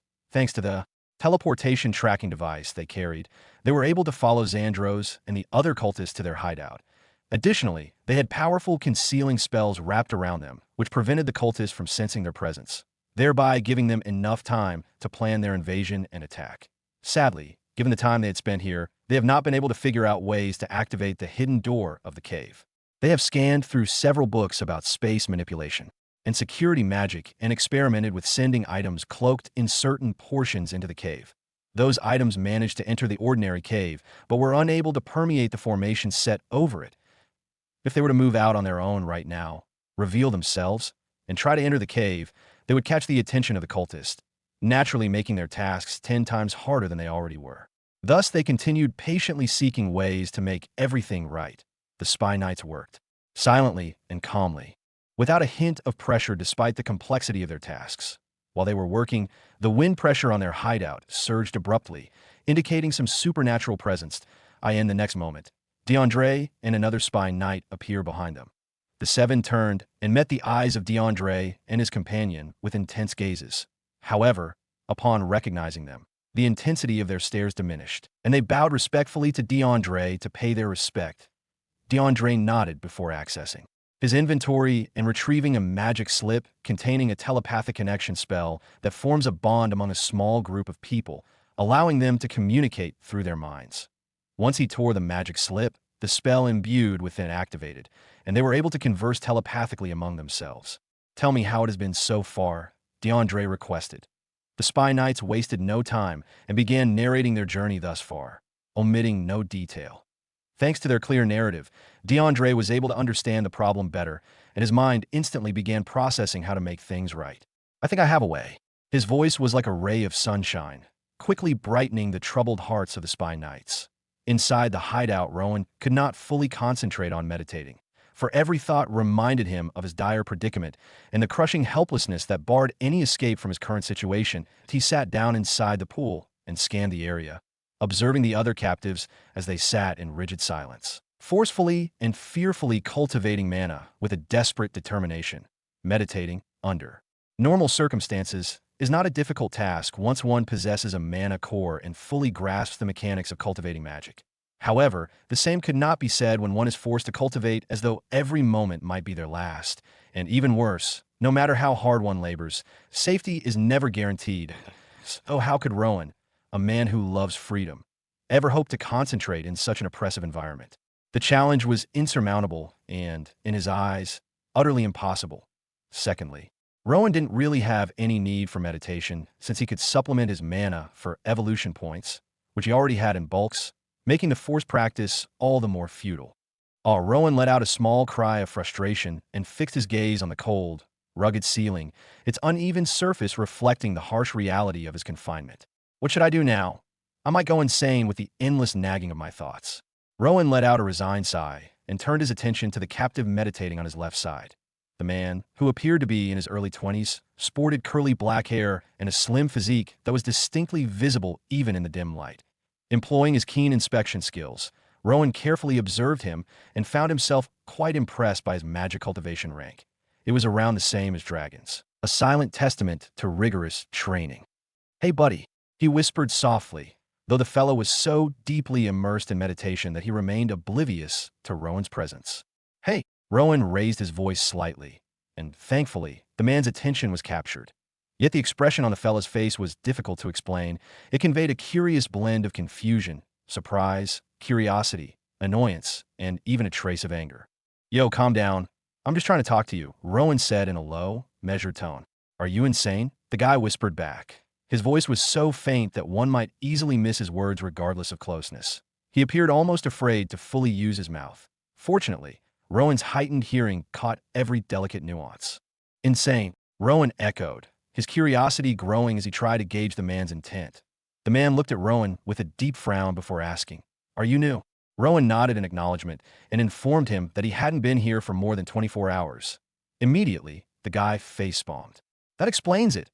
Weren't you told what to do and what not to do before you entered?" the man asked, his tone laced with exasperation. Rowan shook his head. "FCK." The guy felt increasingly inclined to curse as he conversed with Rowan. Was this guy truly sick in the head? Even without having the rules clearly read to him, shouldn't he be perceptive enough to read the room and grasp the situation? The more he mulled over the matter, the deeper his frustration grew. Nevertheless, though he yearned to end the conversation quickly, Fearing that someone might suddenly appear, he also found himself compelled to continue speaking. It had been far too long since his mouth had been used for anything more than mere breathing. He patiently explained the rules to Rowan, recounting a few stories about previous talkative individuals, people much like Himble, who had eventually become experimental subjects for the long, white-haired devil, none other than Alistair. Most of these explanations were already fairly clear to Rowan, such as the strict rule that they were only permitted to meditate all day and forbidden from engaging in any other activity. However, Rowan really did not give a FCK about those. Have anyone ever tried to escape? Tell me what they tried and how they were caught. The man looked at Rowan and shook his head, as if to say that while boldness might come naturally to talkative types, in this case, such audacity would only lead to an early grave. Don't even think about it, he warned. There have been several attempts to escape, but none have ever succeeded. Heck, the farthest anyone has managed to get from their assigned pool isn't even up to 6 feet. The moment you step out, you trigger a magical alarm system. The cult does not play with that. They arrive even before the alarm is finished. Rowan's hopes were thoroughly shattered upon hearing all that, yet he did not completely surrender to despair. He then inquired if any other notable event had ever taken place here, but the answer was a resounding none. The man, who later introduced himself as Eli Man, when Rowan inquired about his name, pleaded with him to cease speaking and promptly return to his meditation. Once again, Rowan sank into silent depression. He felt like a curious dog locked within the confines of a small wooden cage, utterly useless and hopeless in his predicament. Riella is really a cultivation freak. He sighed deeply and turned to Riella, who was cultivating with serious focus and a calm expression on her gorgeous face. Among everyone in this place, she was the only one who seemed to be truly enjoying the process. Bored and frustrated, Rowan called out his character status, only to find that, just as before, all his power remained blocked. Rowan attempted to contact his pets telepathically, but it was impossible. It almost felt as though he had never had pets at all. He desperately tried activating some of his skills, yet none would activate except for his eclipse vision. Rowan cursed his shitty luck once more, closed his eyes, and went into a meditative state to calm his troubling mind. Just like that, another 24 hours boringly went by. Different activities went on within the cult's hideout. The captives meditated meticulously, some of the cultists trained in their dark arts. Some patrolled the hideout. Boom, boom. Suddenly, the whole confinement began to quake uncontrollably, and several loud explosive sounds could be heard coming from an unknown distance. The captives opened their eyes, confused as to what was happening. The cultists ran around, trying to figure out what was wrong. The quaking of the confinement kept intensifying every single second, and everyone within it began to panic. What's going on? Rowan opened his eyes and took in the chaotic scene unfolding before him. Wondering what the cause might be, Tio is right. Riella had already opened her eyes and was gazing at Rowan with evident worry. I've never seen anything like this before. To his left, Eli Man spoke up, his voice heavy with both concern and confusion. This is odd, Rowan replied. The other captives engaged in the same anxious conversation. In this chaotic moment. None of them paid heed to the no-speaking policy and began to exchange their troubled thoughts among themselves. Their collective discussions quickly produced a clamor which, merging with the quaking sounds, rendered the place even more chaotic. Some of the captives were utterly scared shitless about their safety. Some of them even emerged from their swimming pools in sheer fright. And, unlike before, no one materialized in the room to punish them for breaking the rules. Eli Man became even more confused and worried after witnessing captive after captive stepping out of their swimming pool. I don't believe this is the cult's doing. Whatever is behind this must be something significant. If it weren't, a cultist would have already burst in to drag off and punish those disobedient fools. Rowan nodded in agreement. If there had been a way to escape, he would have long since left his own pool to flee this devastating place. Sadly, he hasn't figured out a way yet. Even if there were absolutely no restraints on his power, he would still be unable to leave this place, which has no sort of opening. Rowan turned to look at a worried Riella and consoled her, urging her to remain calm and composed, since freaking out would only make matters worse. Boom, boom, boom.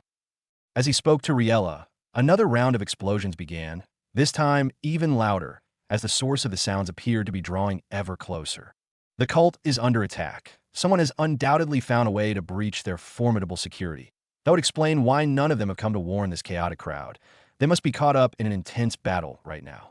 Rowan conveyed his suspicions to Eli Man. Eli Man pondered the matter for a brief moment and realized that Rowan's speculation was entirely correct. A wave of refreshing emotions rapidly swept through his body, filling him with hope. "So what do we do now?" he asked. "Just wait," Rowan replied plainly. Eli Man shot him a questioning look. "If we join in with the others and start causing a commotion, the cult might arrive, and who knows what they could do. Since they wouldn't have time to properly dole out punishments, they might end up killing us," Rowan explained. Eli Man nodded, while Rowan turned to Riella, who grew even more worried as the explosions continued unabated. Noticing that Rowan kept speaking to Riella, Eli Man asked, "Is she your sister?" Rowan gave him a distant look before shaking his head. "She's my wife." "Your wife?" Eli Man echoed. Disbelief etched on his face. Rowan bristled immediately. "What the heck is with that reaction? Do you really think I'm too ugly to bag a pretty girl or something? You've clearly misunderstood me, that I wasn't commenting on looks. I was talking about your manicores. What happened to our manicores? Nothing's wrong with them. It's just odd that a girl with such high magical talent would choose someone with a lesser gift." Rowan grew somewhat agitated, wondering what on earth this guy was rambling about. "Where I come from, that kind of match is nearly impossible for certain reasons that M.Y. Crush once looked down on me and said her family would never allow her to be seen with someone like me, with a weaker magical talent. You're lucky your woman doesn't care about that." Eli Man smiled slyly as he explained himself. Rowan finally understood his reasoning, yet he also grew curious about the origin and backstory of this man. Both of them began discussing while the noise in the room grew louder and louder with every passing second. Most of the captives could be seen punching the walls crazily and desperately, trying to burst them open and make their way out. They endured the pain from each strike as their minds were fixed on nothing but escape. They felt this was their only chance, and if they didn't act, they would remain trapped here forever. Furthermore, by daring to leave their pools, they had automatically drawn the cult's attention and would be subjected to punishment. Thus, even if they ceased trying to escape, it would be very unlikely that they would survive once the cult finally regrouped and came for them. Meanwhile, the sounds outside were gradually diminishing, as though the commotion were shifting away from their location. Amidst this chaos, Rowan came to know Eli Man even more. Eli Man claimed that he was the crown prince of a vast kingdom and also a student at the Washiro's 7th School of Magic. The name of the school struck a familiar chord with Rowan. He paused for a moment and recalled his first conversation with Xandros when he had posed as Vishurk, a student of that very magical institution. Eli Man further revealed to Rowan that he had been abducted during one of the Academy's hunting trips about a year ago, and that all his teammates had been mercilessly slaughtered before his eyes. As he shared his story, Element's expression turned cold, his eyes reddened with anger, and he clenched his fist with vengeful determination. "No matter what it takes, I will ensure the downfall of this cult." Eli Man finished his narration with a fierce oath, then sighed deeply, relaxing his tense expression as he turned to inquire about Rowan and his past. While the two men continued their discussion, the chaos outside continued to brew. "So, this must be the cult's hideout." A cold voice sounded as it entered the hideout.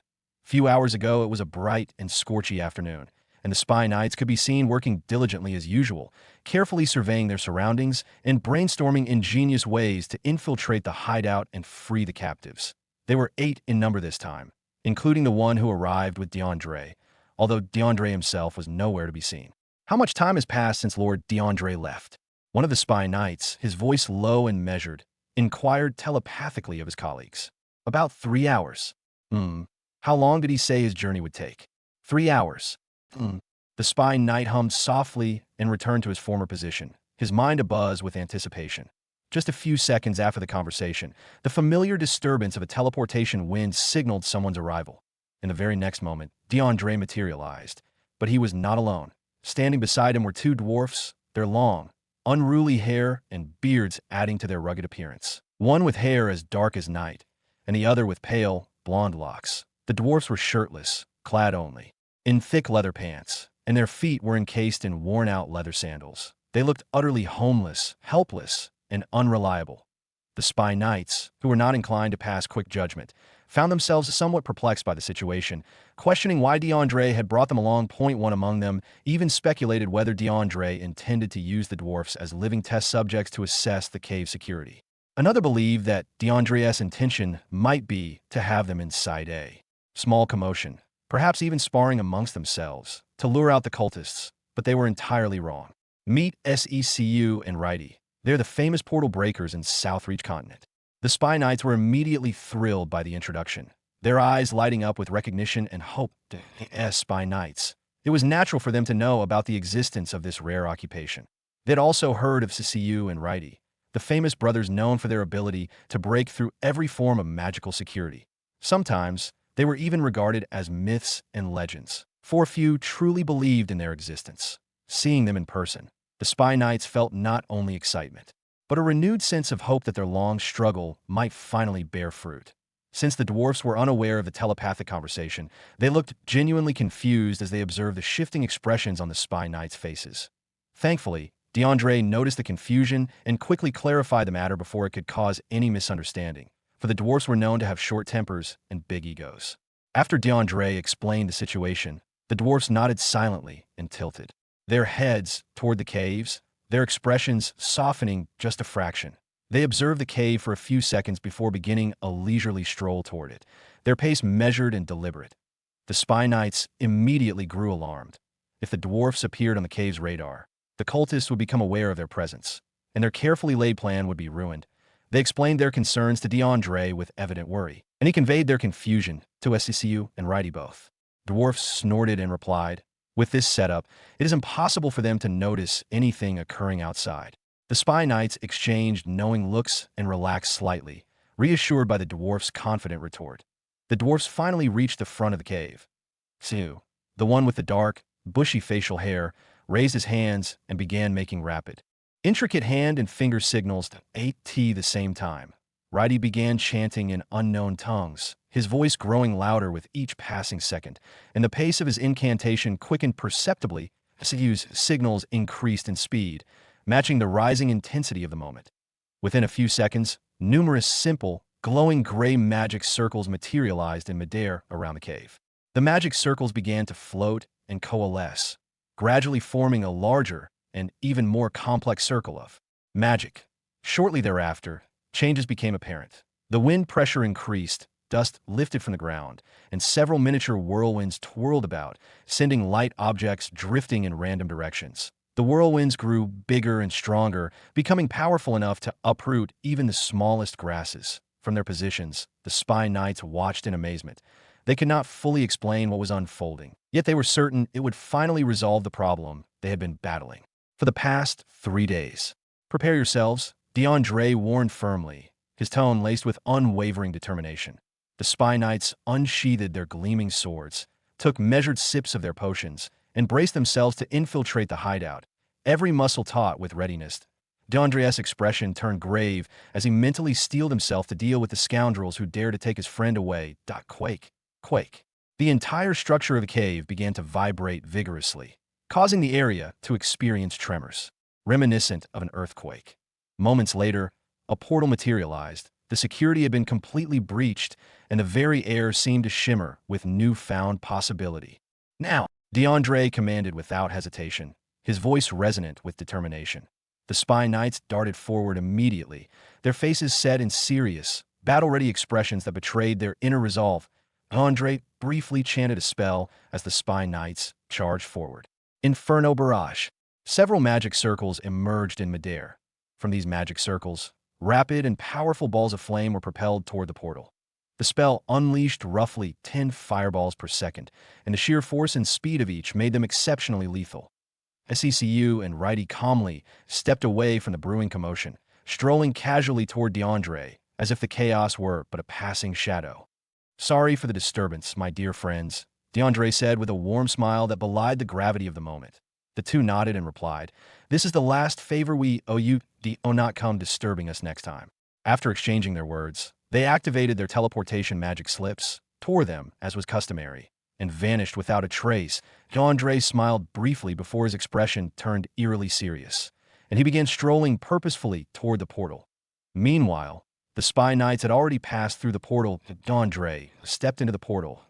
He felt the common sensation, and in the very next split second, he found himself in a broad, rocky passageway where the Spy Knights were, clashing fiercely against a small group of weak cultists. The cultists were dressed in their usual hooded dark magic robes, and a few of them clutched wands tightly in their hands. More weak cultists poured out from within and clashed with the Spy Knights. Their numbers were 10 times greater than those of the Spy Knights. Black Whip, Poison Blast, Dark Ball. Numerous dark magic spells darted in the direction of the Spy Knights, yet they deftly evaded the attacks, deflected many with their weapons, and fought back with relentless determination. The scene was utterly chaotic. DeAndre observed the strength of the cultists. There were apprentice-rank mages on the verge of breaking through and a few tier. One mage is present, yet not a single tier. 2 mage was in sight. I expected more, but this much is good. The Spy Knights are strong enough to take care of these foes. Even a tier 2 mage is no problem for them, he remarked coolly on the ground. DeAndre could see countless burnt dents left by the Inferno Barrage spell he had used from outside. On closer inspection, some of the cultists bore charred wounds. That DeAndre grinned. So, this is a hideout, huh? Saying that, he began strolling forward, deducing from this broad passageway just how vast and wide the structure of the hideout truly was. As he strolled, 2 cultists spotted him and began dashing in his direction while rapidly chanting dark magic incantations. DeAndre fixed them with a cold stare and released a subtle surge of his aura. Instantly, the 2 cultists halted abruptly and fell flat onto their backs before scrambling away in fearful retreat. They turned to flee, but a nearby Spy Knight charged after them and, with a swift stroke of his sword, decapitated them both. DeAndre offered the knight an impressed look before proceeding onward, walking past the passageway until he reached a junction of branching paths leading into even larger areas. A large number of cultists poured out from these branching paths. They appeared just as weak as the ones holding back the Spy Knights, leaving DeAndre momentarily confused. Were they all this feeble? But he did not dwell on that thought for more than a few seconds. He activated his Inferno barges, which continuously fired powerful fireballs at various locations. Where are the captives? DeAndre wondered aloud. The overall view inside the confinement was quite confusing. It appeared as though the place were both expansive and vast, yet simultaneously, the hideout seemed to end abruptly at the limits of his sight. I might have to ask one of these goonies. DeAndre teleported from his current location and materialized behind 2 cultists at the rear, who were struggling to deflect the incoming Inferno barges that obstructed their path. He seized their necks and hoisted them several inches off the ground. The 2 cultists were utterly baffled. Tell me where you're keeping the people you kidnapped. DeAndre's cold voice emanated from behind them, imbued with a sinister tone that made them shiver uncontrollably. They could feel the power behind the voice, and it filled them with a great sense of dread. Yet they remained silent. Didn't I ask a question? DeAndre tightened his grip on their necks even further as they emitted desperate, struggling groans. Seconds passed, yet they still offered no response, as if they had not even heard his question. In a fit of fury, he hurled them against the rocky wall. Before they even struck the wall, he launched 2 fireballs, intensifying their force as they raced toward the surface. Boom! Boom! Both of them collided lethally with the wall, drawing the attention of their colleagues who were still desperately trying to avoid the relentless barges of flame. What? DeAndre's speed was such that none of the cultists even noticed his assault on their comrades at the rear. They braced themselves for the unseen force, but it was too late. DeAndre darted through their midst wielding a glowing sword forged from condensed light magic, and in one swift, brutal motion, he slaughtered dozens of them. The 2 cultists lying on the ground watched with wide, horrified eyes as dozens of their comrades collapsed into pools of their own blood. That a deep sense of terror gripped them as DeAndre stood only a few feet away, clutching his glowing white sword, a blade that shone brilliantly without a single stain of blood despite the carnage he had just wrought. I asked you 2 a question. The 2 cultists shivered and attempted to crawl away from him, only to be halted by an unyielding, immovable wall. Realizing there was nowhere to escape, their entire beings trembled in fear, and they locked eyes dreadfully with DeAndre. DeAndre strolled closer and squatted down, bringing his face mere inches from theirs, which caused them to recoil even further. Yet he soon noticed something odd. Their faces were beginning to lose their natural color, gradually turning a pale, sickly green. DeAndre frowned, questioning whether his eyes were deceiving him. Then he observed their eyes twitching uncontrollably, their eyeballs bouncing up and down for several seconds until that liveliness vanished, replaced by soulless orbs that stared at him devoid of any emotion. Their mouths gaped open, revealing a strange purple liquid coating their tongues. Poison. In that moment, DeAndre immediately comprehended what was unfolding. To think they would really commit suicide in order to not divulge emotions. Before he could finish his thought, the bodies of the 2 cultists had already begun to rot, and the familiar, unbearable stench started to permeate the air. DeAndre wrinkled his nose before igniting the bodies in flames. At that moment, the Spy Knights arrived, drawing DeAndre's attention to the corpses strewn across the rocky floor of the hideout, evidence that they had finished dealing with the cultists on site. So fast, DeAndre remarked. They were strangely weak compared to what we expected. They died off rather easily. The spy knights responded. DeAndre nodded and inquired, "Were you able to find any clues about the whereabouts of the captives?" Their response was negative. DeAndre then ordered them to spread out and search the branching path. DeAndre proceeded to search a different path. Along this path, he discovered several rocky compartments that housed mana-rich swimming pools, laboratories, and one compartment containing weapons, used mana stones, and other items. After wandering through the path, he found nothing that revealed the location of the captives, making him even more worried. The pattern and layout of this hideout was so confusing to understand at this point. He even began to wonder if Rowan and the other captives are really within this space. Meanwhile, one of the spy knights, exploring a different route, emerged before a tiny cell in which an unconscious, middle-aged captive dressed in rags could be seen. The spy knight had been at Winterseed when the cultists had come to abduct their victims, so he recognized Dragon immediately. Without wasting time, he called for the attention of the other spy knights. "Right away, I found one captive over here." The voice of the spy knight resonated in the minds of DeAndre and the other spy knights. The spy knight had given them his location, and they soon arrived in front of the cell holding Dragon.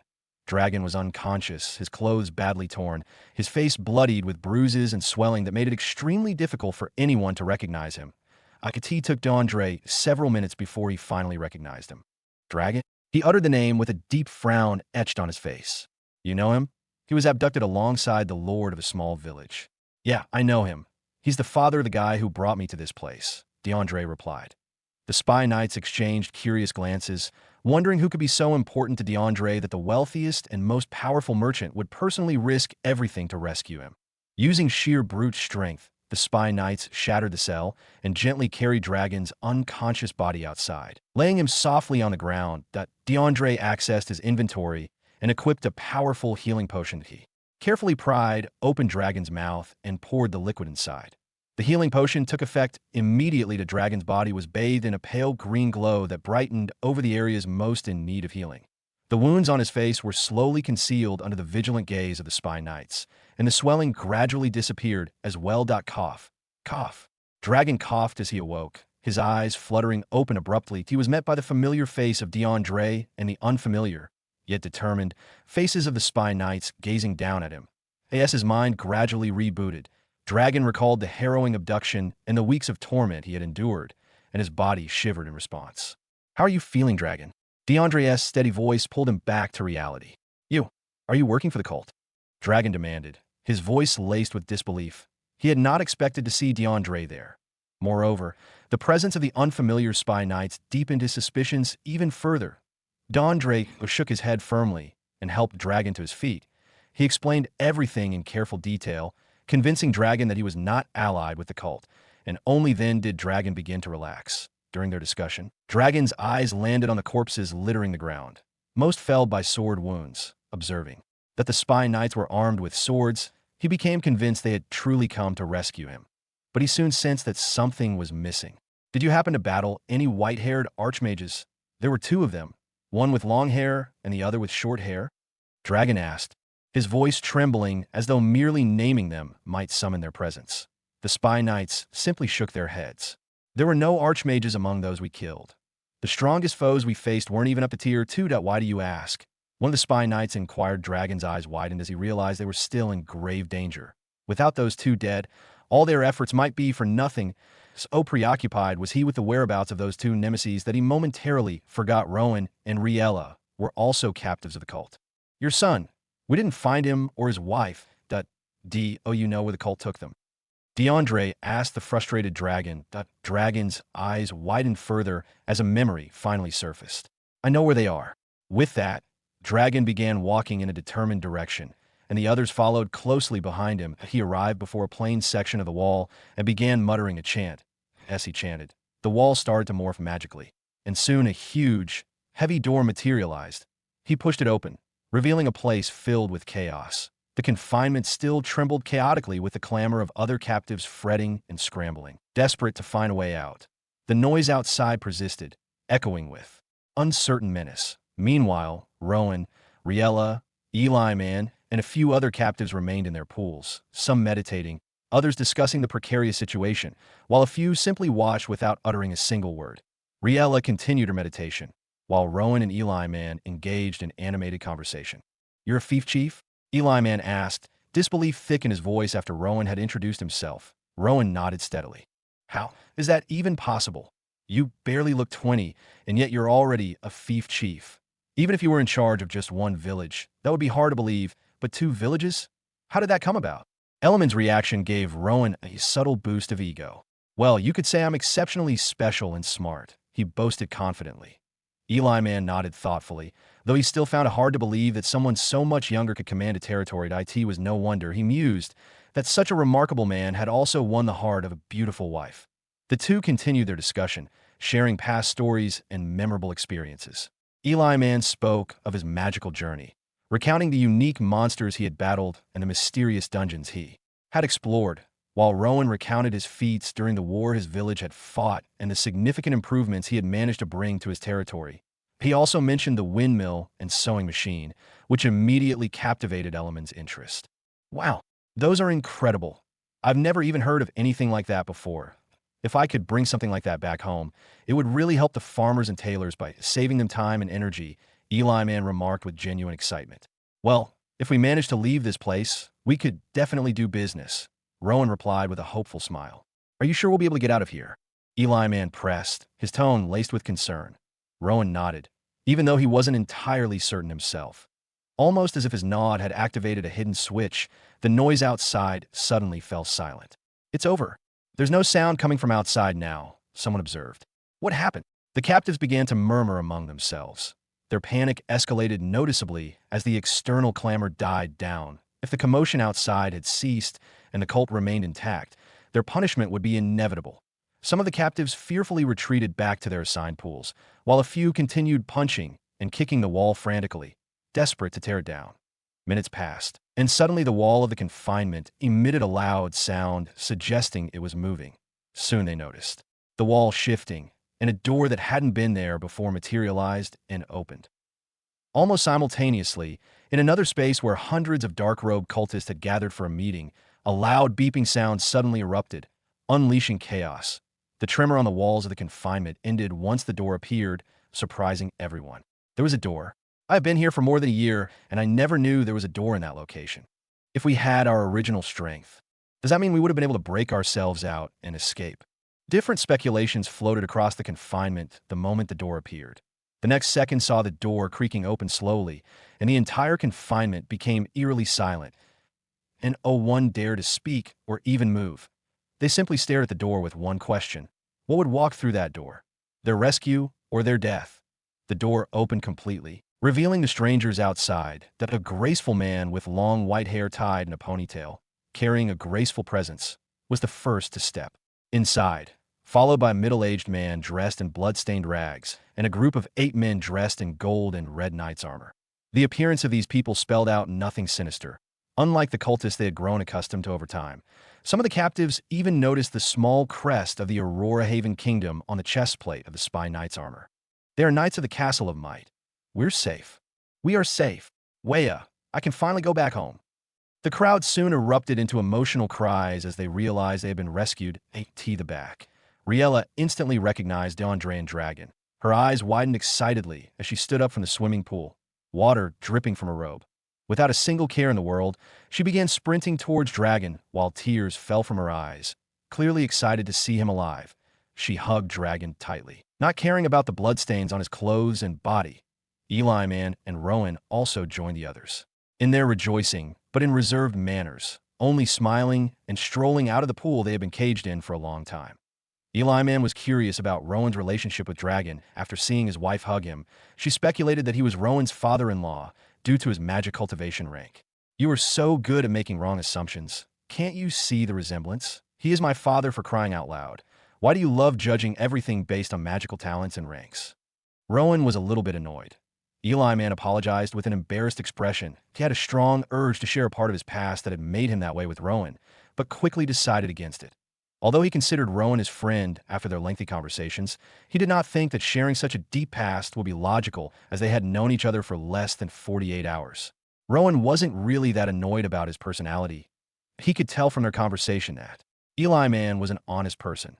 Not wasting time, Rowan strolled through the jubilant crowds and made his way towards Dre and Dragon. Dragon and Riella were still hugging, crying in each other's embrace.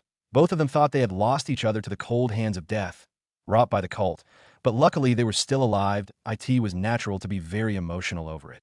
If it ain't the Lord of Winter Seed, Dre greeted with a smile when he saw Rowan approaching. Rowan smiled back and greeted before asking, I never pictured you as the type to take on rescue missions. Or don't tell me, have you run out of goods to sell? Dre laughed at Rowan's teasing while mentally questioning whether he was such a flawed character that no one could believe his intentions to rescue others were truly good. Venerable Mario had even asked him the same question when he mentioned he was going to rescue Rowan. I did you a great favor by coming to rescue you. Now you owe me a favor. I'll probably charge 50% more the next time we do business. You are serious? Rowan asked seriously. Of course not. Haha. Look how scared you look. Dre laughed heartily, and both of them shook hands like friends who had just seen each other after a very long time.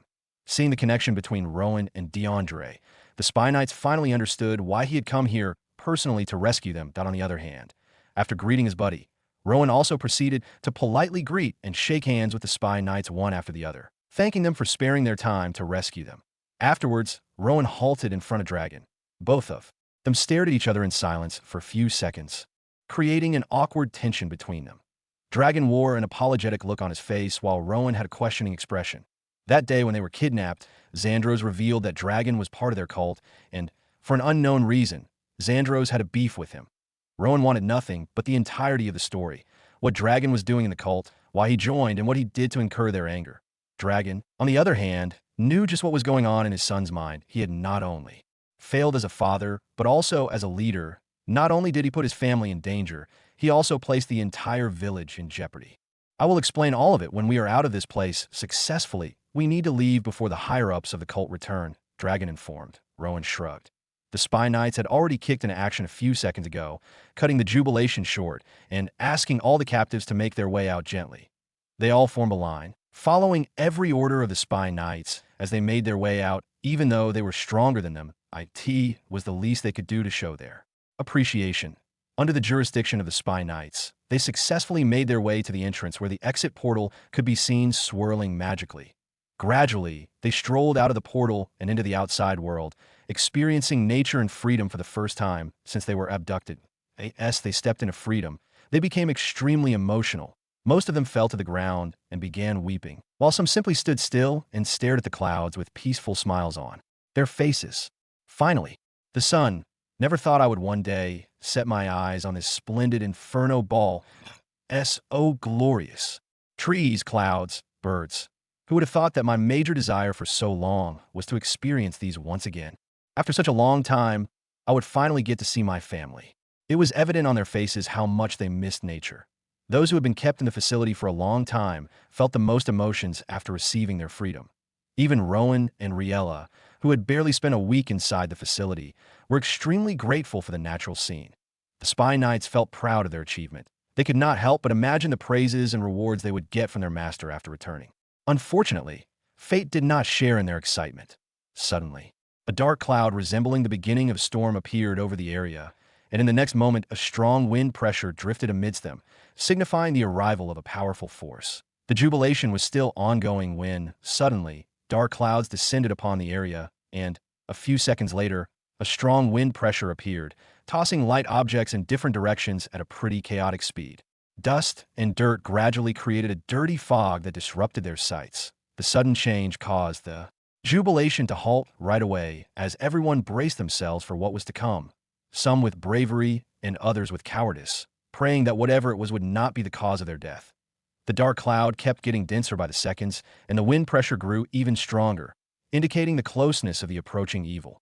The Spy Knights had already drawn out their shiny swords, taking a battle-ready stance while their vigilant eyes darted across the place in search of the incoming foe. They could already feel a dense, sinister presence growing stronger with every second, but Dre stood with a cold expression, ready to engage with whatsoever.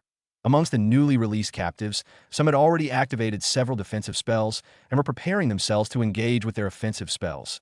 Inside the cave, they were unable to use their magic powers, but outside, they could use them to the fullest. Even Rowan was able to equip his dagger from his inventory and activate all the relevant skills. This presence, The white devils, they are approaching.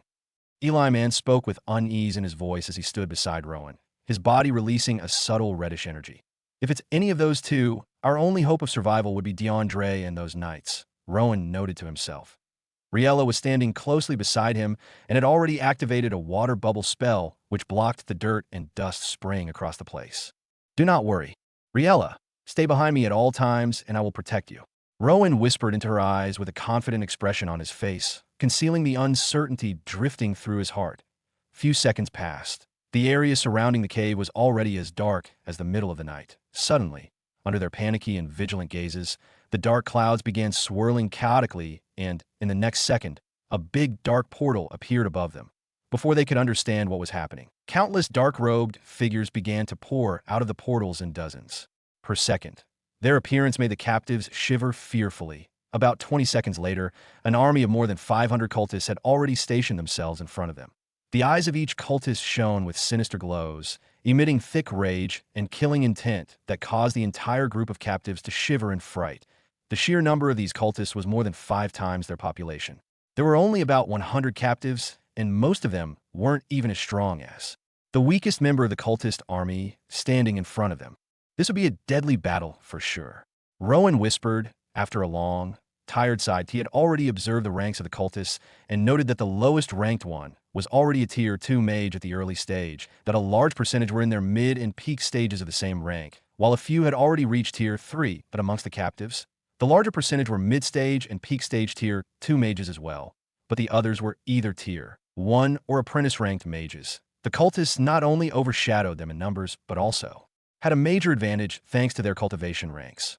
Only DeAndre, who was a tier 6 archmage, might be able to turn the table around. That was what Rowan thought before 2 white-haired figures descended slowly from the portal. They were no other than the white-haired devils, aka the Dark Blood Brothers, aka Alistair and Xandros. Their descent caused a stir in the mood of the battlefield. The captives, who had been at their mercy since they were confined, let out dreadful gasps, not just because of the fear in their hearts, but also because of the powerful, sinister aura being emitted from the Dark Blood Brothers. Yup, that we're going to lose for sure. Witnessing their arrival, Rowan immediately canceled his former hopeful thoughts. He dragged Riella closer to himself to protect her. Eli Man, standing beside him, gritted his teeth out of fear and frustration. He, too, could already tell that the battle would never be in their favor, and he began to sweat profusely. Rowan, Eli Man, and Riella were standing at the back of the crowd, the forefront. DeAndre stared down at the 2 brothers who possessed the same magic power as him, a satisfied smile on his face. Finally, he would get to fight someone worth his strength, not those weak bastards who couldn't even deflect his simplest fire barrage spell. Standing beside him, Dragon could not share the same thoughts as he had experienced firsthand the cruelty and strength of the Dark Brothers. Both of them combined were strong and scheming enough to take down a tier 7 archmage. This is bad, Dragon muttered while avoiding the sharp gaze of Xandros fixated on him. Do not worry, these 2 would not get past me, DeAndre assured with a cheerful smile. If only your opponent weren't the Dark Blood Brothers. The stare down between both parties lasted for about 10 seconds before Xandros finally spoke, his voice laden with hatred and anger. You with long white hair, you are an outstanding mage. It is rare for someone this young to become an archmage without engaging in dark magics.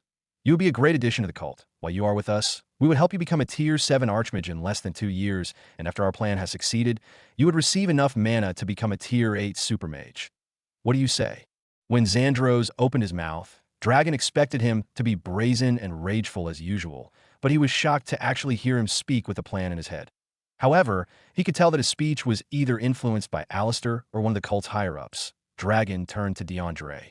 This proposal is too enticing. Being able to reach tier 7 in less than 2 years is almost impossible, and reaching tier 8 is nothing but a dream every cultivator wishes to achieve one day.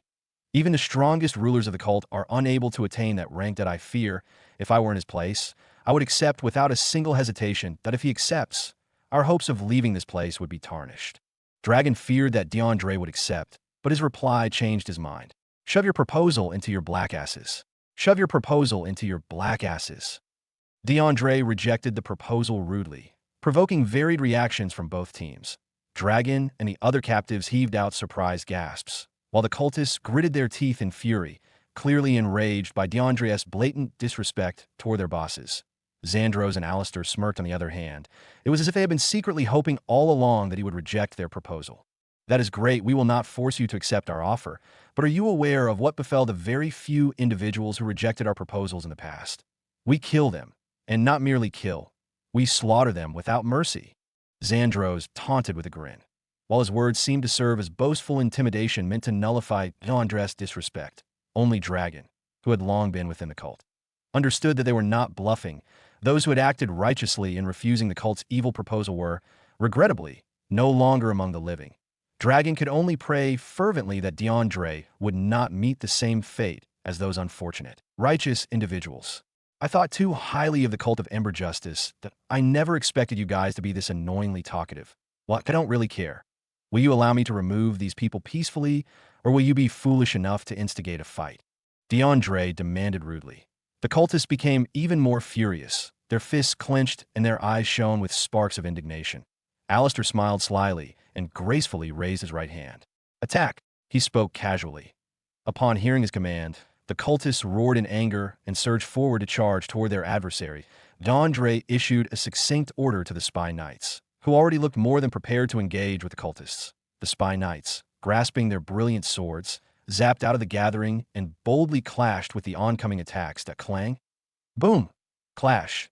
In mere seconds, the battlefield resounded with the clamor of clashes between the 8 Spy Knights and hundreds of cultists. Those of you strong enough to fight, step forward and aid the Spy Knights. This is your sole chance for survival. You must take it seriously and battle with all your might, that I will personally deal with those 2 archmages. DeAndre declared this to the captives, who were currently torn between fleeing and bravely standing up against the very people who had kept them captive against their will. Approximately 50% of them resolved to provide assistance, while the others opted to remain behind and await the outcomes, praying earnestly that the battle's result would be in their favor. This, however, appeared unlikely, as the number of Spy Knights safeguarding them had diminished from 8 to 7, with 2 suffering severe wounds. I will make you pay for tearing me away from my family. Even if I die, I would do so while taking one of you with me. The courageous captives charged forward. Curses and resounding chants reverberated through the air. Magic circles materialized, and very shortly thereafter, spells imbued with various elements streaked toward the cultists. The brave captives abandoned their positions and rallied alongside the Spy Knights. Rowan and Eli Man entered the fray together. Before joining his new ally in the attack, Rowan entrusted Riella to Dragon's care. Crimson Curse. Eli Man bellowed the incantation of his spell as he leapt into and landed amid the cultists. Dozens swiftly shifted their focus to him, intoning spells while those armed with magical weapons, such as scythes and daggers, advanced ever closer to launch their attack. But it was already far too late. A red, fog-like substance began emanating from Element's body within mere seconds.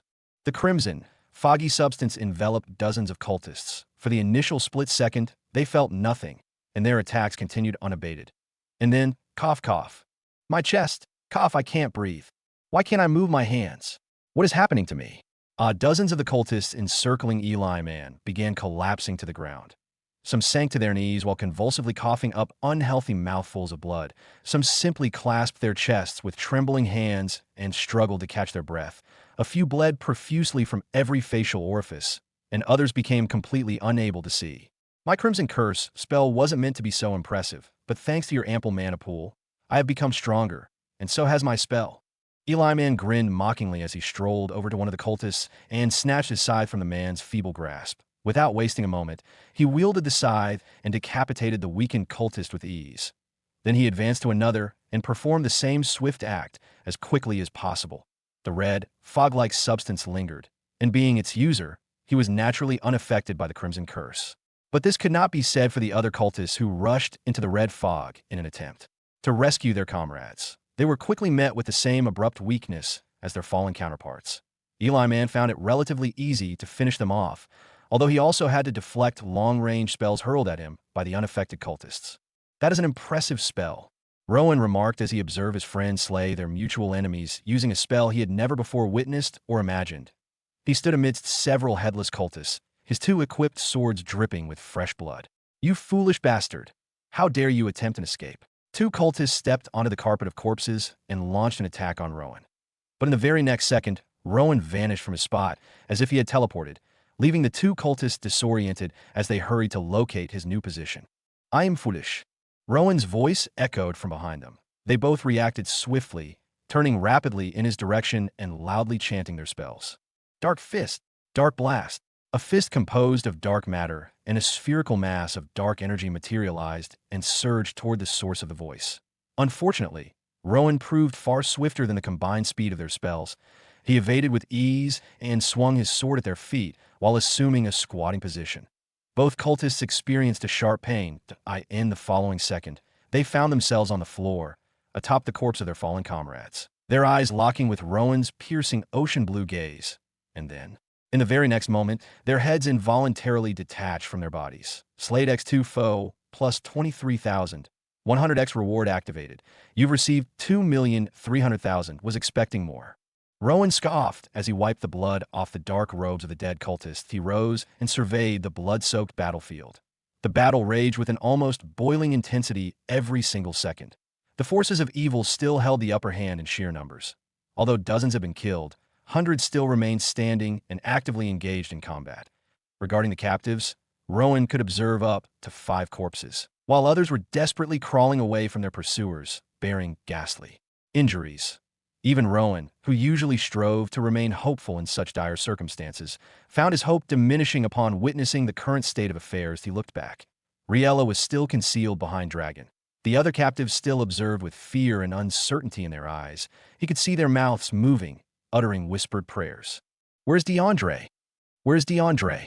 Rowan did not see DeAndre make a move on the Dark Brothers. He had been paying close attention to the battlefield since the very beginning. But now, as he looked back at his previous position, he could not locate him. That a small group of cultists attacked while he was distracted in his search for DeAndre.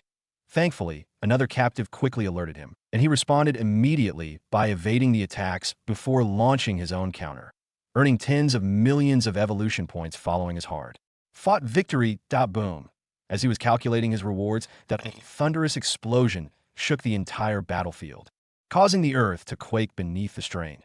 Everyone lost their balance. Not even the strong spy guards were able to withstand the quake and remain upright. They either tumbled to the ground or settled their weight on a sword that were already stabbed into the earth.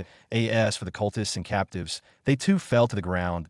It was a single explosion, yet the resulting quake lasted for several seconds, almost as though an actual earthquake had taken place. Rowan, who maintained his balance, using his swords, stared intently at the fight between the archmage that was unfolding rather far away from the center of the battlefield. DeAndre could be seen engaged with some strange humanoid creatures clad in jet black, full body armor, from which visible, smoky dark energy continuously spewed forth. There were dozens of these dark, humanoid soldiers moving at speeds untraceable by ordinary human eyes, battling DeAndre, who moved at an even more astonishing pace as he deftly deflected their strikes and launched his own attacks. Were those? Rowan was confused. The strength displayed by these dark soldiers was enough to overpower him with just one decisive move. Their simple movements were 10 times faster than his at his peak speed. The way they fought rendered them even more intriguing and bewildering. They battled like monsters who neither feel nor care about pain. They attacked without a single consideration for whether they might die or survive. Even when their comrades were slaughtered, they exhibited not the slightest reaction and simply continued their relentless assaults as if nothing had occurred. Rowan's eyes widened. Even though these creatures were weaker than the Dark Blood Brothers, Rowan found himself more fearful of them. Using manipulative words or tricks wouldn't work on these ones. They possess only one emotion: bloodthirst. Can they even hear? Rowan swallowed hard. Lying on the ground, Dragon shared the same anxious thoughts as his son, albeit with an even greater degree of concern. Those creatures. Dragon recalled certain illustrations he had often found Alistair laboring over in years past. Alistair had been studying diligently, running numerous experiments on both humans and beasts, and expending countless cult resources in order to create perfect soldiers that he had failed numerous times back then, before Dragon left the cult. Alistair ceased work on this project to focus more intently on making the Dark Seed ritual a reality as fast as he could, for the success of the ritual would hasten his experiments. He did succeed, after all. Without the Dark Seed ritual, as expected of the evil genius. Dragon muttered. Boom. Boom. 2 more thunderous explosions violently rocked the battlefield once again. Although not as thunderous and powerful as the first explosion, it compelled the people to remain on the ground for another minute. But then, the battle resumed as the cultists regained their composure. After all, it was the handiwork of their boss. Why should they be scared?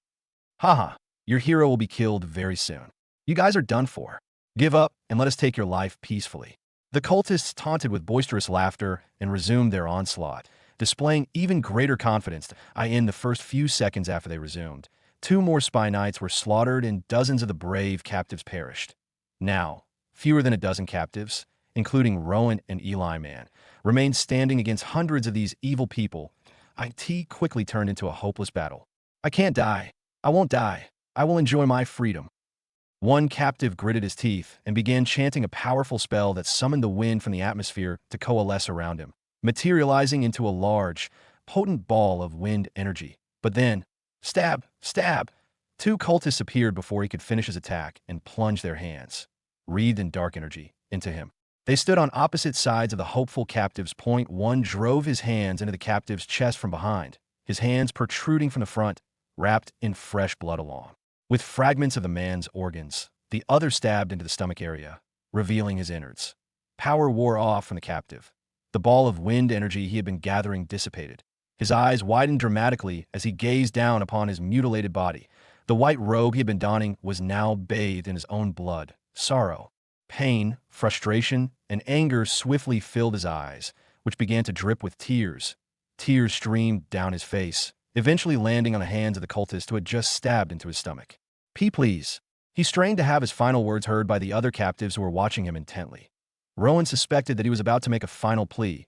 Alas, his attempt was unsuccessful. The 2 cultists removed their hands simultaneously, and the body crumpled flat onto the ground. Eli Man, Rowan, the spy knights, the other courageous captives, and the cowards standing at the back, watching. They all quickly realized an important truth.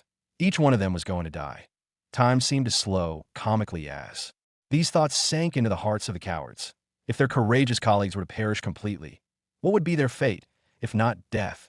Not merely death. Unlike their courageous colleagues who died heroically in the midst of battle, they would die helplessly as cowards.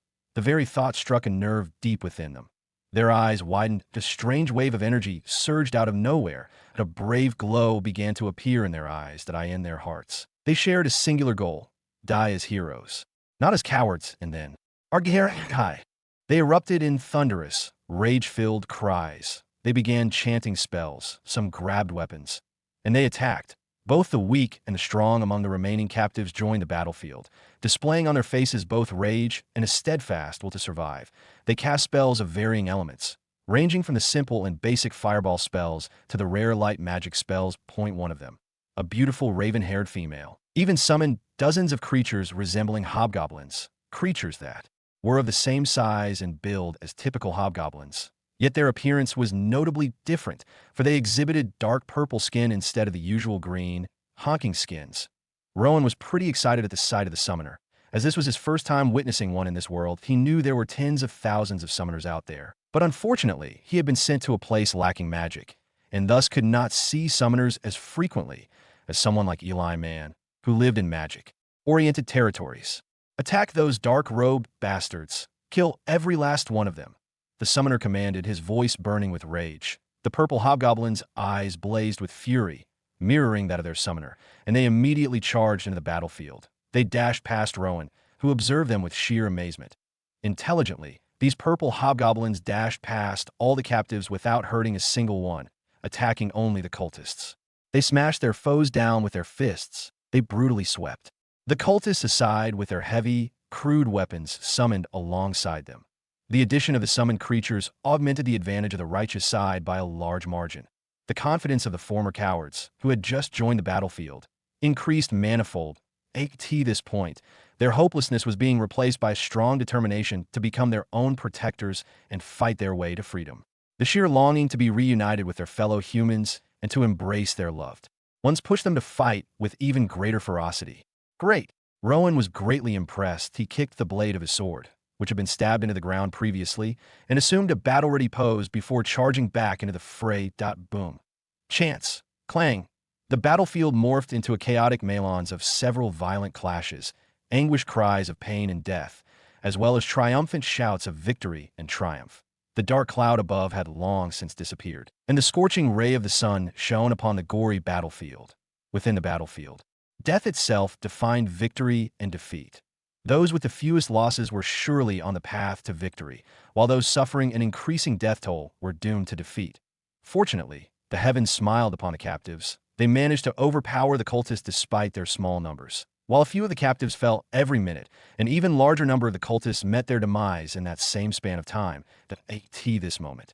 Only 4 spy knights and about 3 dozen of the captives remained standing and fighting. The others had sadly met their death. But their deaths were not for naught. The likes of Rowan, Eliman, and the other courageous captives ensured that their sacrifices counted by fighting to secure the freedom for which they had died, and by making sure that those responsible for their deaths faced the consequences. If one were to judge by the current flow of the battlefield, it was evident that the good side was definitely on course for victory. Unfortunately, the powerhouses on both sides were still engaged in heated combat. These annoying creatures. Who the heck created them? DeAndre complained as he decapitated one of the dark soldiers with a spike of condensed light magic. Currently, there are dozens of these things lying on the ground. DeAndre had confirmed that they were not humans, for none of them bled like actual humans or any other living creature. Even as he blew off the head, only rotten flesh and dark energy burst forth, and then they were finished. If these creatures are unleashed into the world and more bad people lay their hands on them, the world will become even more hellish than it already is. War will be waged by evil rulers upon weaker territories, greed and envy will blossom, and very soon, humanity will be forced to hide away from the outside world. Then I will lose my customers. DeAndre muttered to himself while fighting. He pondered the impact these things would bring, and none of the outcomes were acceptable. People would die.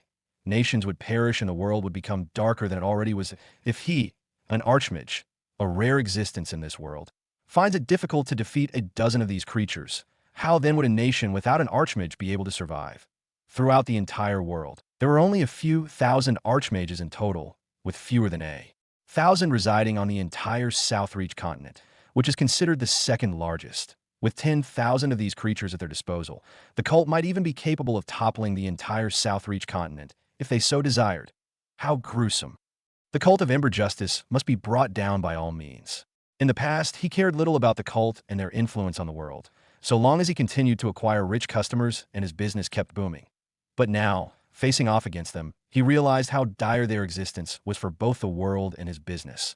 The Dark Seed ritual they spoke of, they claimed it could transform someone into a super mage. If a super mage were to emerge from these cults, the fate of the entire world would fall under their influence.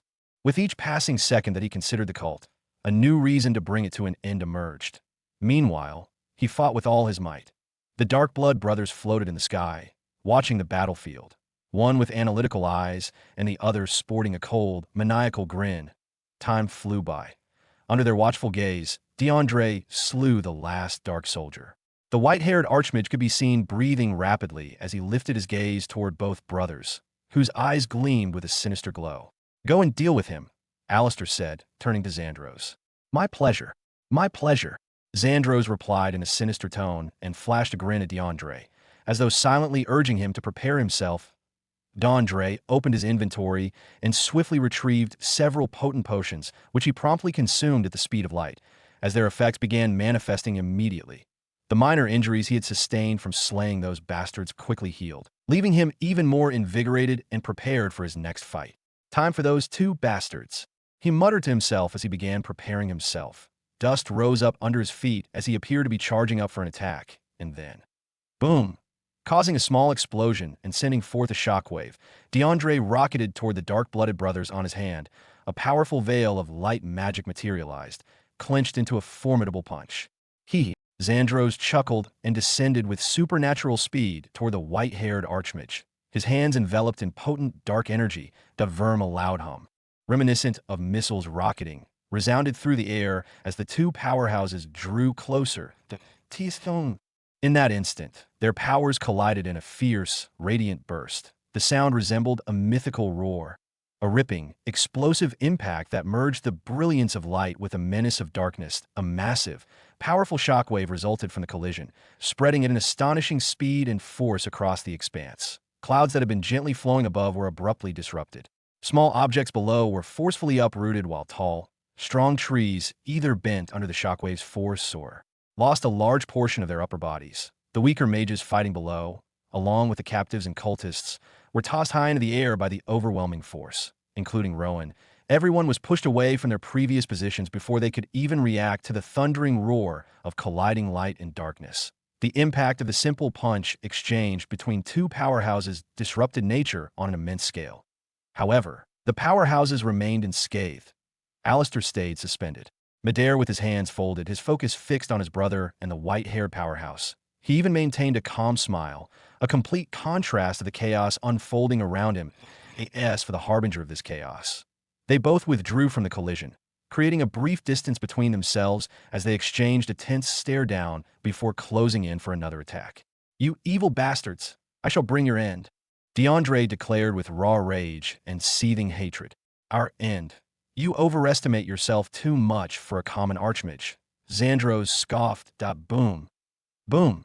The collision of their attacks generated explosions that continually disrupted nature with every moment.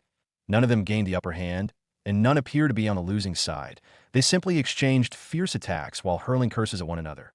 Their assaults were powerful enough to obliterate the mages below. Yet to them, it seemed nothing more than ordinary punches one might naturally endure during a brawl.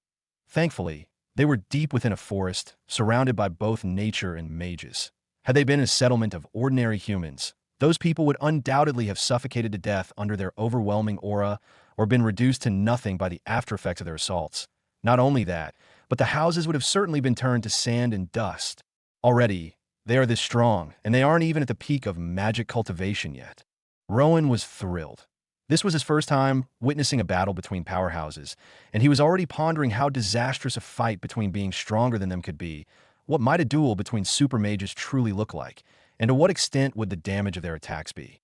I always thought of myself as the strongest back in Winter's Seed, but even I would not be capable of producing even 1% of the power these two are using right now, even at my peak state. If DeAndre had never shown up, how could I have dealt with these two monsters? He kept muttering to himself from the position to which the shockwave had tossed him. Others were present around him. He witnessed one of the weaker captives perish after colliding with a sharp protrusion on a massive tree. Some were gravely injured, while others sustained only minor wounds, like Riella.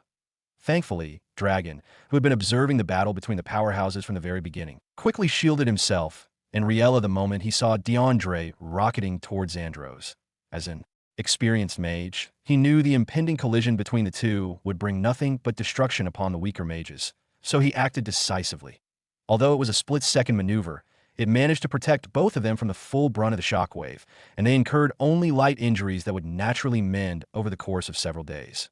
Rowan sustained minor scratches on his hand, while Eli Man broke his arm after being hurled to the ground with immense force. Aside from the captives, the cultists also suffered injuries, and the clash rendered them even more helpless. Stomp, bash, swing. The purple hobgoblins, numbering about a dozen, resumed the battle almost immediately after the shockwave subsided. The dark mages, who had not yet regained their full composure, were caught off guard and brutally smashed to death by the purple hobgoblins. Dozens of them lost their lives. Their numbers were drastically reduced, now equaling that of the captives of even less. And their numbers continued to dwindle thanks to the relentless assault of the purple hobgoblins who kept smashing without stop.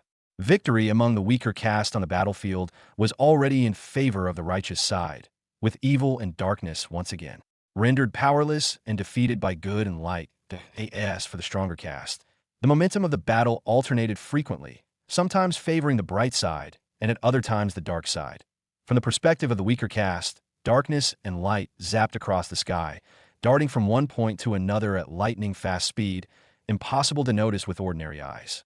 The battle between DeAndre and Xandros was a grand display of power, reminding the weaker caste just how weak they were, compared to the powerhouse. The simplest attacks utilized by those two were capable of killing even a Tier 3 mage.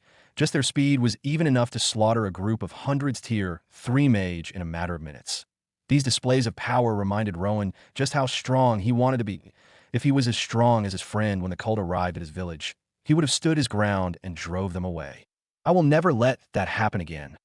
Rowan swore to himself with so much seriousness and zeal displayed in his eyes. He dragged his bloodied sword out of the chest of the last standing cultist. The cultist fell on the ground in his own pool of blood, marking the victory of the weaker caste. The surviving captives were filled with joy seeing the last of their attackers falling to his death. Unfortunately, they could not rejoice as the fight was still not over. "You evil Cienti!" DeAndre spat out angrily as he quickly formed an archer pose. Immediately, light magic shaped in the form of bow and arrow appeared, and the next seconds the arrow rocketed towards Xandros, who was closing the distance. Xandros grinned and changed his flight direction to avoid getting hit by the arrow. But that wasn't all from DeAndre. Phew. Dozens of same light magic attacks darted in Xandros' direction, causing him to continue changing paths, slowing down his own attack in process as he could only focus on evading his foe's attack. DeAndre's mana reserve was almost unlimited. He kept firing dozens more of those attacks, and his mana reserve still appears to be in its peak stage. Xandros, on the other hand, was getting super annoyed by his current position in the fight. He disliked being in the defensive position. Not just strong, he is also talented in combat. Too bad he refused the cult's proposal. He would have been a valuable addition to our attack force. Alistair thought to himself while observing the battle from afar. He would be useful if he is dead after all. I've never tried creating a dark soldier out of dead archmage. While the eldest of the Dark Brother was lost in his thought, the youngest was being consumed by rage. "Oh!" Xandros' voice thundered through the sky as a strong, dark, foggy matter began to appear around him as he began charging towards DeAndre. The dark, foggy matter acted as a shield, dispersing the light arrows, giving Xandros the opportunity to resume his attacks. DeAndre frowned as he saw his assailant charging towards him furiously. Armor of salvation. At that moment, a blinding light emitted from DeAndre appeared like a smaller sun to the people watching him from below. The blinding light lasted for about 2 seconds and disappeared up in the sky. DeAndre was clouded in an angelic white armor with wings. Combined with his white hair, he looked like an actual angel. "This spell burns a lot of mana to keep my defense at an insanely high percentage. I need to end this battle as soon as I can before I run out of mana." While it was flashy, the spell was a real mana consumer. In order not to fall into a disadvantageous position due to the unavailability of mana, he charged towards Xandros. Boom! Light and magic clashed aggressively once again, sending an even stronger shockwave towards the earth, uprooting trees and sending everyone who failed to activate a defensive spell flying and crashing into the ground. Rowan, Eli Man, Dragon, Riella, and a few other people had their defensive spells ready for such an event and weren't hurt that bad by ITAS for the others. Well, they were lucky enough to only incur deadly wounds and not experience actual death. DeAndre and Xandros flashed back and collided once more with ferociousness. They continued like this for the next 5 minutes, and the devastating shockwaves did not stop coming. The aftereffects of their attacks were able to kill the lives of Rowan with ease. But the full power of the attacks seems to be nothing serious before the two powerhouse. Both of them had already gotten annoyed at their inability to finish the other party. They needed to reveal their trump card to win inventory. DeAndre created a long distance between himself and his foe. Using the available time, he equipped 3 mana potions and drank them right away. His mana reserve returned to its peak state right away, fueling up in the middle of our battle. "How dare you?" Xandros was pissed. In his perspective, that simple act by DeAndre was a display of disrespect and cowardice. He was quickly filled with rage, failing to think everything through like his brother. Alistair, who was usually calm, no matter the situation, failed to keep his calm at moment. He is charging up for a powerful spell. Alistair muttered with worries in his voice. His eyes widened and his mouth opened as he attempted to warn his brother from getting closer. But it was already too late. Time slowed down comically and the entire place went eerily silent. Rowan and the other survivors were looking at the battle, heads lifted staring above with hopeful looks. Xandros could be seen closing the distance with DeAndre at an astonishing speed. His face was cloaked in anger and killing intent could from his blood-red eyes. Andre, on the other hand, remained calm while gazing at Xandros with a gentle smile on his face as seconds passed by slowly. The distance between the two powerhouses reduced drastically from meters to just a few centimeters. Xandros' hands were outstretched, about to land a devious attack on DeAndre's chest. In his mind, he thought he had won, seeing how his opponent failed to react on time. A grin even started appearing on his face. But then, Throne of Divine Light. Domain of Divine Light. DeAndre's voice broke through the silence that prevailed over the place. While he did not place special effort to make his voice loud, the simple power behind them made it reach everyone, including Alistair, floating far away in the sky, and the survivors watching the battle from below. His voice sounded extremely sinister in the ears of Xandros, who was the closest. Seconds after his voice spread, a devastating change took place. Time was still moving at a comical slow pace. Xandros' hands were still a few centimeters away from attacking DeAndre, and Alistair was still trying to find the voice to warn his unfortunate younger brother.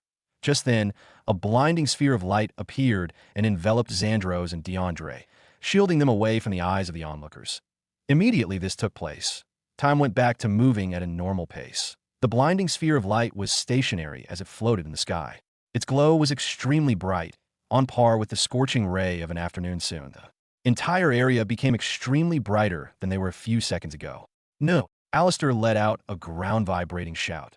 Dragon had known this white-haired devil for ages, and he had never seen him this worked up before. Neither had he ever appeared this scared and unfortunate. He was currently rocketing towards the sphere of light. He reached it in a matter of seconds. His speed was comparatively faster than DeAndre's and Xandros's. Once he arrived before the sphere of light that had swallowed his brother, he began attacking it. Powerful dark magic's attack were tossed at the sphere. He even struck it with his own hands, seeing that his dark magic could not affect it. But the results were the same. BOM! BOM! As he struck it, explosive sound reverberated across upon collision. The IT was thunderous and powerful, but still not enough to call off what was happening. What sort of magic is that? Rowan wondered aloud as he observed what was happening. For Alistair to be this worked up, try to break the sphere by all means. Then it could only mean that it is deadly magic. Meanwhile, Xandros and DeAndre found themselves in a new place, a whole new dimension. The place was made up of nothing but light. It was vast and appears to have no indeed in this endless space of light. Both people were greeted with different fates. Xandros was laying powerlessly on the ground, that a few meters away from him. There was a magnificent throne that shone fought with glorious light. Seated atop that throne in a casual sitting position was no other than DeAndre, who was still clad in the beautiful armor of salvation. The appearance of the white-haired merchant on the magnificent throne was nothing short of godly. It was a picturesque representation of authority and power, compared to the powerless figure and appearance of Xandros, which spelt nothing but shame and defeat. The dark mage soon regained his senses, as the sudden development of the strange dimension had stolen his sense and memories for a split second. What the FCK? He cussed out loud as he stood up from his current sleeping position. He was confused and devastated. What had just happened? Where was he? What did that white-haired and annoying bastard do to him? Why was he in this bright place? He looked around trying to understand where he was and what was playing out before him, and he could not find a single clue. The place did not seem to have an exit or entrance. Heck, he couldn't even see the end of this place. Beautiful, ain't it? The voice of the annoying bastard whose voice he heard before he found himself in this place sounded behind him. Xandros' eyes widened, and he instantly tried chanting a powerful dark magic spell to attack his enemy. What have you done to me? He shouted with anger and frustration. He flung his hands in the direction of the voice, charging his powerful spell towards him. But he was quickly bathed with unbelief as the supposed powerful spell came out as a small ball of dark magic. Not only that, the speed and force at which the attack flew was embarrassingly slow. It was as fast as a normal human being tossing a ball. The spell did not even cover a good distance before dispersing and vanishing. Xandros' eyes widened in confusion and fright. He attempted the spell once again, and this time, the result was 2 times more embarrassing than the first time he used it. He attempted it over and over again for more than 10 times before realizing that he was totally FK'd. He had become as powerless as an apprentice mage. How does it feel to be powerless? The same voice spoke to him once again, this time containing an amused and mocking tone. And it came from behind him, meaning his attacks had been hoarded in an empty direction so far. Xandros froze with fear and turned his head slowly towards the direction of the voice. And then, thrills of terror drifted down his spine as his eyes fell upon DeAndre, sitting on the magnificent light throne, appearing like a war god. DeAndre had his hands on his jaw as he gazed at him with amusement, akin to a predator watching its prey make funny attempts to survive its grasp. What do you think about my domain? Magnificent, ain't it? DeAndre spoke with a tone laced with mockery. He simply wanted to taunt the evil bastard standing in front of him. Before really hurting him physically, he wanted to break him mentally, remind him of how it feels to be the one living under the mercy of a more powerful fella, make him feel the exact what his victim felt before dying. Being evil is really cool. But this statement takes a turn when you become the less evil one, that you realize just how FK'd up it is to be under another person's mercy. We have all the time in the world in this place. How about we play a game? How about we play a little game? DeAndre's words reverberated throughout the domain of light. Xandros felt a sudden surge of terror flood his very being. he was suddenly bathed in the bleak realization that he stood at DeAndre's mercy. I end this space. DeAndre is king. And Xandros is nothing more than a weak pawn to be used however the king pleases. And no matter what he did or who he tried to call, he would still end up at the mercy of the white-haired archmage. His mind wandered. Even though he knew there was no way out, his stubborn will to survive bombarded his thoughts with countless useless ways to try to escape. Beg for mercy. Offer something of great value in exchange for his life.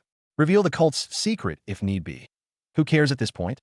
He was on the verge of death in a place no one could reach. Even if he spilled the secret to save his life, no one would ever know. If DeAndre had a forgiving heart and spared him, he would confide in his intelligent older brother and seek ways to correct his mistake without harming the cult's cause or drawing unnecessary attention. Unfortunately, DeAndre was not the forgiving type. Before he could finish his racing thoughts, an intense pressure formed around him. The ground beneath him turned excruciatingly uncomfortable, and the gravity weighing on him became unbearably heavy, pressing down on him. He gritted his teeth against the pain, but it overwhelmed him regardless. Your cult has committed unspeakable evil in this world. You, above all, have taken thousands of lives. What punishment do you think befits someone like you? DeAndre asked, mockingly. Punishment? Xandros echoed the word in his mind. It was no news to him that his actions were evil. He had embraced his dark side long before his teenage years. Did he ever feel bad? No humans were always destined to die, so what was wrong with hastening the process for a worthy cause? I asked a question that aren't you supposed to answer? DeAndre asked, his tone dripping with coldness. Xandros lifted his head, grimacing, to meet DeAndre's gaze, and was met with the brilliant fire of righteousness burning in his eyes. The intensity sent a grave discomfort through every fiber of his being. I in defeat. He dropped his gaze to the ground. Still unable to answer, DeAndre scoffed as he snapped his fingers, and the unnatural pressure tormenting Xandros intensified.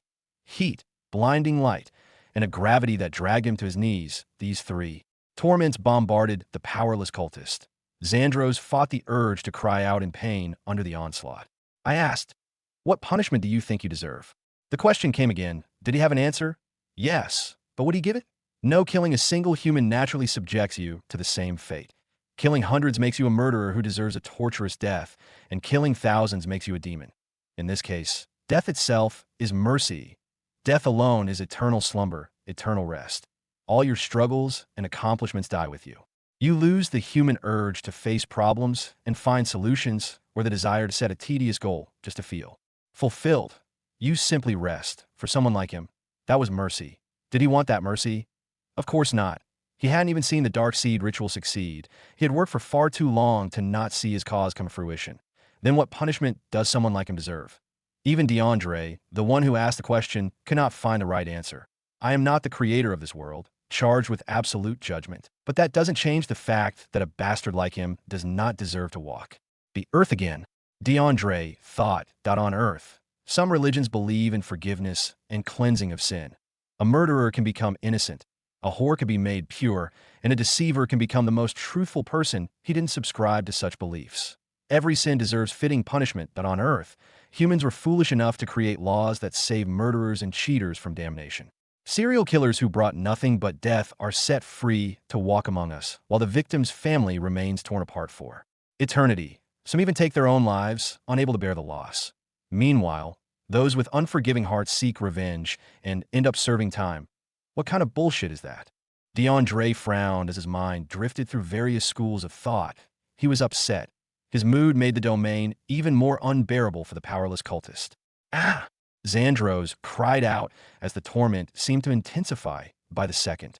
His facial orifices bled profusely, and he felt as if his insides might burst at any moment. For the first time in ages, he truly felt the terror of death. FCK it. Meanwhile, his tormentor abruptly rose from his throne and strode toward him, his body radiating power and authority, his cold eyes burning with hatred and anger more intense than anything Xandros had ever seen. Xandros shivered. He wanted to crawl away from his position and flee. He tried, despite the crushing gravitational pull on his body. But he was weak and helpless. DeAndre appeared before him before he could even take a single step backward. You deserve every painful thing in this world, you bastard. DeAndre's voice thundered across the place. The angelic archmage lifted his foot and stomped down on the cultist's face. The cultist could only let out a pained cry, But the angelic archmage was too furious to care. He stomped his face again, each blow more forceful than the last. Xandros was bleeding. His face was horribly disfigured.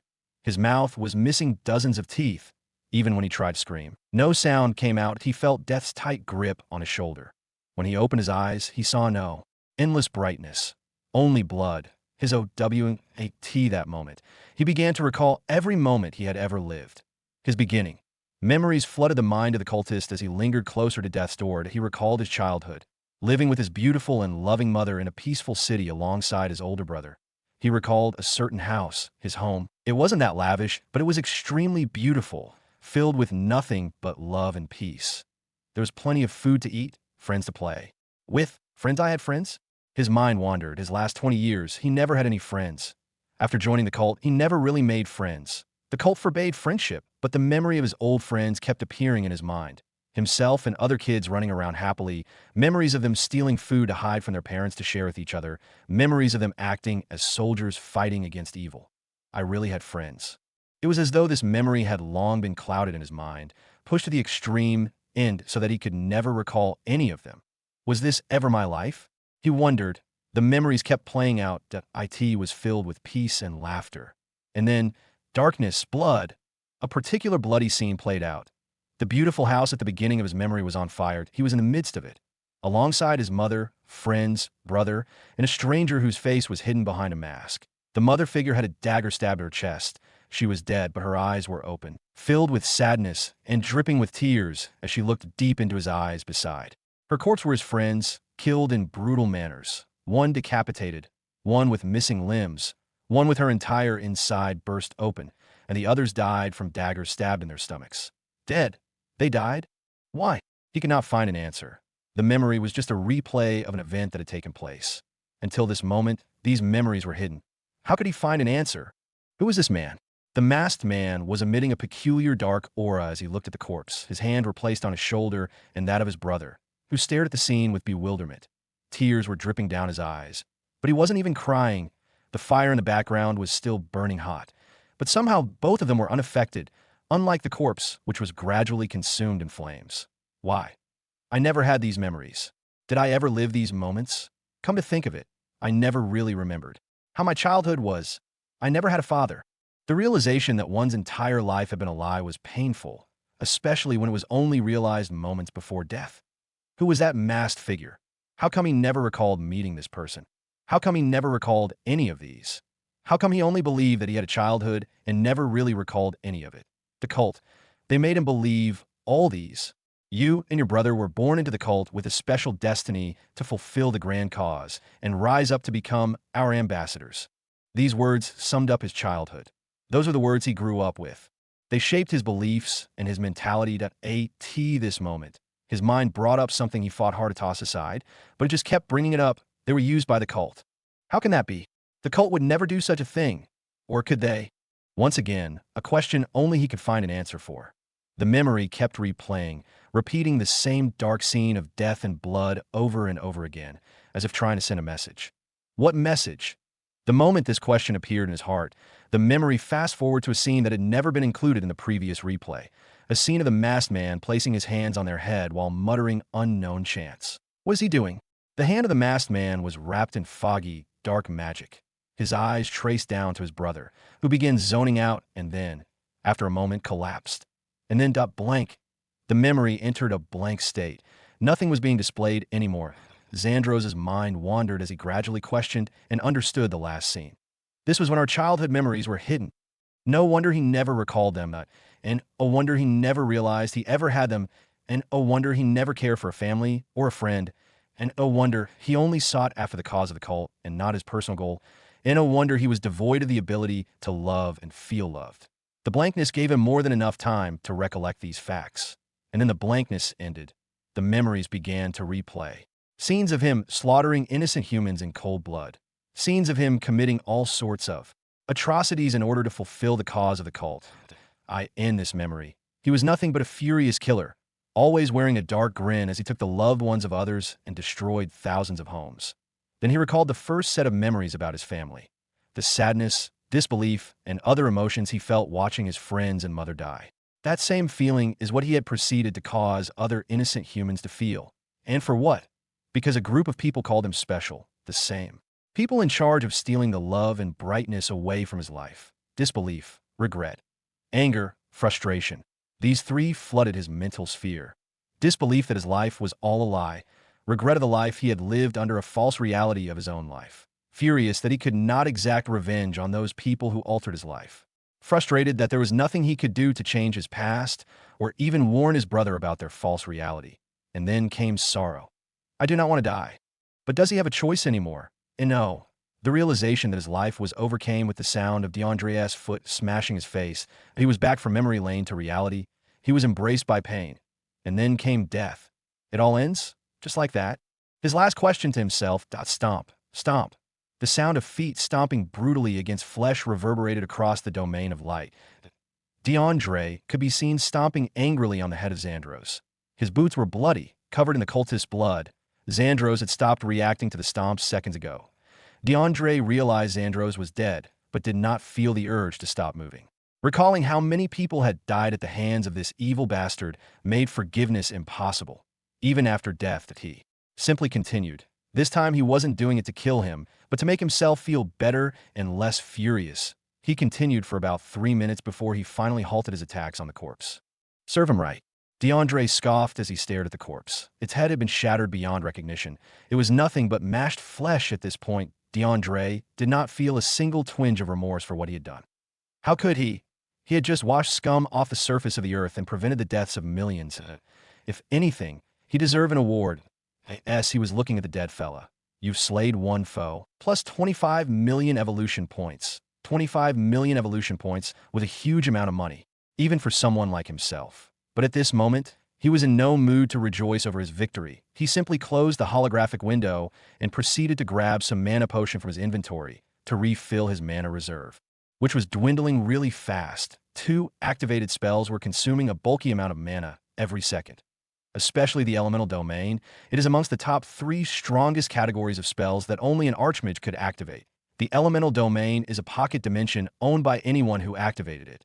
Inside the elemental domain, the one who activated it becomes a god. He could use any sort of spell he wanted and even create his own spell without consuming too much mana.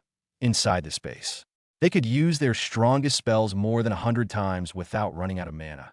And the power of their spells is increased 100-fold in this space. But such could not be said for the opponent trapped with them inside the space. They become powerless like Exandris, and Archmage would be reduced to the ranks of apprentice and tier.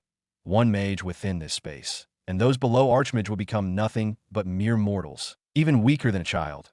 But was the elemental domain this disadvantageous to enemies? Sometimes.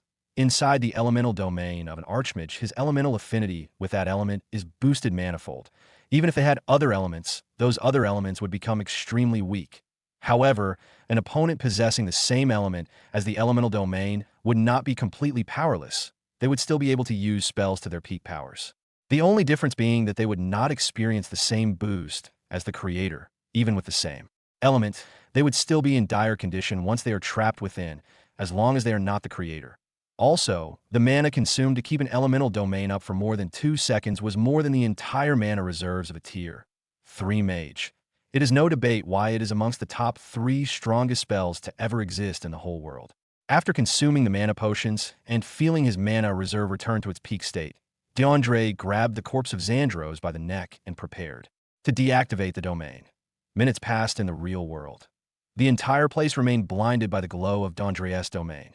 The dark figure of Alistair could also be seen frantically trying to burst the domain open to free his brother. His moves never dwindled. He continued punching, shooting spells, and trying every possible attack to try and shatter the domain. But he could not. The domain of a tier 6 Archmage cannot be shattered by a fellow tier 6 Archmage. Only a tier 7 Archmage or a Supermage might be able to cause a change. Boom. Boom. Alistair's attacks kept exploding across the entire space. It was disastrous, but those who had their defense spells on were able to cancel the disastrous effects. Rowan and Riella were still pretty confused compared to the others around them. They did not have any knowledge about the spell. Even in the game, Rowan had never heard of anyone using such a spell. And to his understanding, judging by the frustration and desperation at which the eldest of the Dark brothers tried to shatter it, He believed it was extremely powerful and disadvantageous to the person trapped within it. What could be the fate of the two inside? Rowan wondered aloud. The cultist should be dead by now. Standing beside him, protected by a translucent blood magic shield, Eli Man replied with a relieved expression on his face. How did you know? Rowan asked. He was truly curious. Eli Man turned to look at his new friend for a brief second and shook his head, wondering why the cult considered him a talented magic genius and abducted him so far. Rowan had proven that he knew not much about magic, its cultivation, or even its rich history. Well, he came from a local village. How can I blame him? Eli Man let out a sigh and proceeded to explain everything to him in simple terms to make him understand. The more he explained, the more Rowan's eyes widened as he realized how powerful that spell was and what it could do. Ability to create a domain that makes you extremely overpowered and nerf your opponent. That is super awesome. Rowan gave a sincere, astonished reaction. He had only read a little bit about such spells back on Earth. They are extremely difficult to cultivate, and only a selected few can actually create an elemental domain. My great-grandfather is amongst the only 3 blood mages that were able to reach such a stage in blood magic cultivation. Eli Man boasted to Rowan. However, before both of them could do anything, the domain was deactivated. The blinding sphere of light was up in the sky, blasting the earth around it with a blinding glow, and then suddenly it disappeared, allowing the natural light source to regain its duty of lighting up the world. It happened in a split second. Everyone was still gazing at it with several expressions and expectations in their hearts. Alistair was about to land a powerful punch on it. And then boom! Instead of the sphere of light, his fist clashed against flesh, causing his eyes to widen as he realized what had just happened. And when he did realize it, it was already too late. He had already landed the punch, and it was in the stomach of the unrecognizable corpse clutched in the white-haired archmage's grasp. His mind immediately interpreted the situation, the realization sending a shiver coursing through his being. Exandros. He called out the name of his only brother, his tone one of disbelief, as though he were questioning fate. Then his expression crumbled even more. His face went pale, and for the first time since he could remember, tears dripped down his cheeks. The black cloak and the bloodied strand of white hair amidst the unrecognizable, mashed-up head sold it. It was no other person but his own brother. The only family he had was dead. Suddenly, different emotions began to surge inside him, including anger, pain, sorrow, regret, vengeance, and bloodlust. And Andre observed Alistair's expression, and a satisfied grin appeared on his face. Yes, enjoy the pain of losing a loved one. On the ground, the survivors gazed at the interaction with varying reactions. There was joy amidst their reactions, glad that one of their tormentors had been killed. That it gave them more hope that they would survive compared to what they felt a few minutes ago. Nevertheless, amidst the joy was worry. Would the white-haired archmage be able to defeat the other dark blood brother, the one known to be the strongest among the two? Especially as he had just finished using the elemental domain spell, a spell that consumes a lot of mana. We should leave and find a hiding place. One of the spy knights ordered after witnessing another devastating brawl between the powerhouses. While some of the survivors wanted to stay behind and watch the display of strength between both parties, they knew it would be disastrous, so they obeyed the knights and left with them. There were only 23 captives left, including Dragon, Rowan, and Riella. The entirety of the group could be seen sprinting as far away as their legs could carry them. The spy knights led the escape. Rowan held his wife and ran with her as they made their way towards safety. They ran and ran till they had covered a long distance from the bloody battlefield. The spy knights asked them to hide behind one of the biggest trees in the area, its very thick trunk offering concealment. The tree was the only safe place, as it could resist the shock waves from the brawl cooking up above them. Meanwhile, floating in the sky, the tension grew worse and worse every second. Alistair was extremely emotional about losing his brother, and that emotion was turning into a strong motivation to kill Dondre. On the other hand, was proud of his victory against one of the evil people terrorizing the world. He gloated at the sorrow of his next opponent. He even had a plan to make it worse. You know, your brother actually pleaded with me to spare his life. He cried like a baby, asking me to let him live just so he could see his big brother again, even offering to give up useful information about your cult in order to save his head. For someone so stubborn and proud, I never expected he'd be that much of a coward. Who knows? Maybe you both share the same characteristic. You're brothers after all. DeAndre said with mockery dripping from his voice that he lifted the corpse of Xandros and swung it as though he were playing with a doll. Then he tossed it to the ground at alarming speed, one that would cause it to splatter in a meat paste on collision. That Alistair's eyes widened, and he flew down to stop it. Even if his brother was dead, he would not want him to be smashed into meat paste. Got you. But this was exactly what DeAndre wanted. Alistair was descending at incredible speed to save his brother. DeAndre pursued after him, conjuring a light magic sword as he closed in. Alistair felt his presence approaching. He was torn between rescuing the corpse of his brother and defending himself. He gritted his teeth, changed his flight path, and flew to clash with his enemy. You made the right decision. DeAndre was impressed with his decision-making. But you forgot something. I'm my peak stage, and you've already exhausted yourself trying to break my domain. My victory is inevitable. DeAndre bragged and clutched the light sword even tighter as they were about to collide. Alistair also created a dark magic sword, ready to engage in a magic sword fight against his opponent. He even boosted his flight speed. The distance closed in split seconds, and they clashed. Their collision was more devastating than the other powerful clashes. If one were to look at the sky, they would see two massive waves. Light magic surged toward Alistair, while a dark magic wave blasted in DeAndre's direction. Boom. Both attacks clashed, and a far more powerful shockwave drifted across a long distance, uprooting even taller trees, sending corpses flying like rag dolls, and shattering the cave beside them as though it were made of mud. Thankfully, everyone else was safe, hiding far behind the huge tree. Some even began to thank the spy knights for suggesting they hide, for they would have died otherwise. I will kill you. Alistair charged without waiting for the previous aftereffects to subside. He has lost his mind. DeAndre noted inwardly as he blocked the attack with his light sword. Alistair fought like a raging demon, attacking without regard for his own safety, almost like the Dark Soldiers DeAndre fought hours ago. Their clash lasted for almost an hour. DeAndre was mostly on the defensive due to Alistair's refusal to give up. Time continued to fly past at an alarming rate, and soon afternoon gave way to evening. The gentle evening breeze drifted across the battlefield. But the battle continued to this point. Alistair's attacks had begun to weaken. It was the opposite for the white-haired archmage.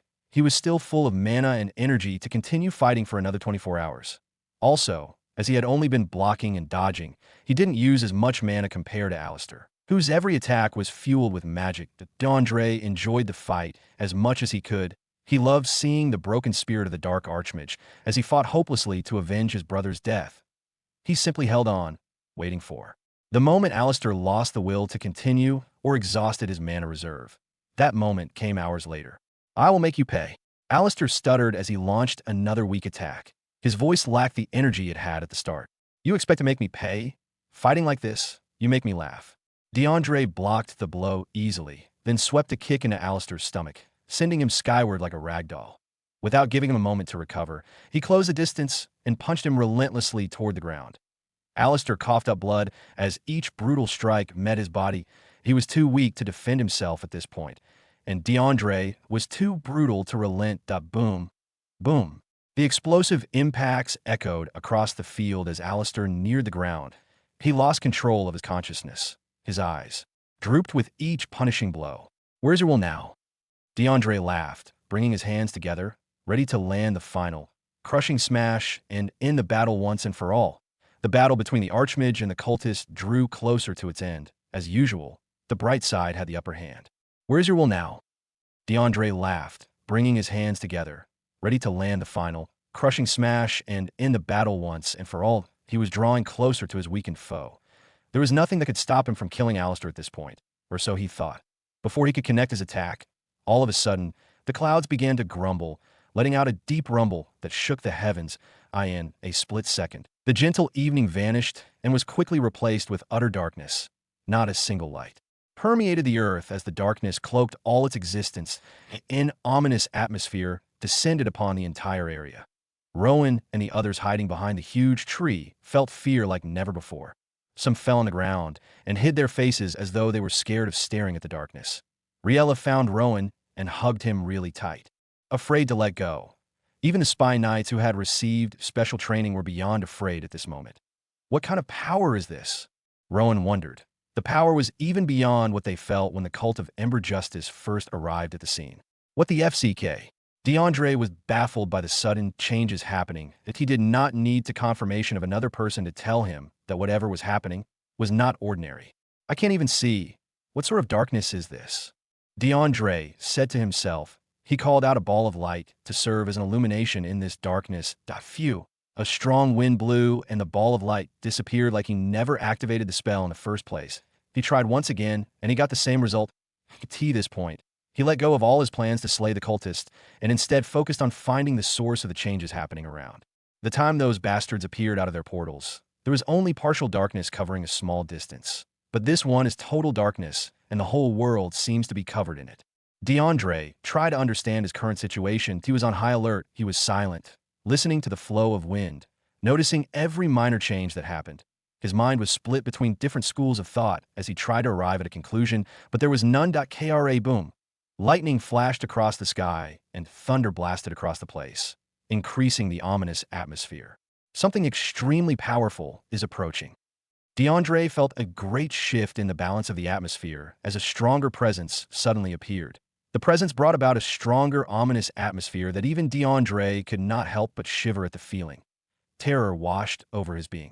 Inventory. DeAndre knew he could not remain in this place for the next few seconds. He might meet his end, and he would not even get the privilege to know who his killer was. He had to prevent this. He summoned a teleportation magic slip from his inventory and tore it. Then he disappeared from the scene. Of course, no one saw him disappear, as the entire place was devoid of light, or so he thought. Chuckle. A sinister chuckle came from the exact spot DeAndre had just disappeared from. It was low, with an unusual masculine tone. The owner of the voice could not be seen thanks to the darkness he had created to blind everyone from seeing him. Of course, only himself, the creator of the darkness, was able to see clearly. The dark figure gently descended to the earth's surface. He landed at the spot where Alistair could be seen laying unconscious. His robe was torn, blood escaped from his facial orifices, and his body was laced with plenty of wounds. The dark figure grabbed Alistair, placed him on his shoulder, and strolled towards the mashed-up corpse of Xandros, which was almost unrecognizable. Physically, being a powerful being, he could tell the identity of the corpse from its mana. "You two have really done a lot." The voice whispered and grabbed the body of Xandros and placed him on his other shoulder. He stood and gazed at the other corpses, consisting of cultists and dead captives, and a handful of spy knights. Garbage. He spat out with disgust. He observed the surrounding for a few more seconds. His gaze lingered longer on the cave that had been destroyed. The dark figure hissed and began levitating gently into the sky. While levitating, his eyes observed the location where the survivors could be seen cowering in fear at his presence. Some even attempted to dig the earth and bury themselves. He simply chuckled at their cowardice. He felt no interest in killing them. Then his eyes fell on one person at first glance. This person did not stand out amongst the others. He was dressed the same, and his magic cultivation was even the lowest. But something caught the interest of the dark figure. This person was looking at him, following his gaze as he levitated into the sky. The dark figure hummed, a little bit confused.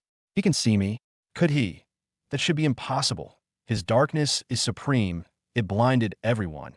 Even archmages like DeAndre were blinded at the presence of his darkness." The dark figure gaze lingered on the black-haired survivor for a few seconds, testing out something. The weak mage soon removed his gaze from his levitating figure and began to look around fearfully. He moved his head from left to right with a panicked expression visible on his face. Thought as much. The dark figure was convinced the actions of the black-haired weakling was nothing but a mere coincidence. "My darkness could never be beat," he scoffed, and then in a split second, his figure disappeared alongside the blinding darkness and the ominous atmosphere. "The darkness has ended." What was thought? I thought I was in hell. The survivors began to stand up one after the other, relieved that the hellish experience was over. What happened between the archmage and the cultist? They wondered aloud, and no one knew what happened. The archmage was about to take the life of the last cultist when the hellish darkness descended upon the place. While everyone was wondering what happened, Rowan was reliving the scary moments he had experienced a few seconds ago.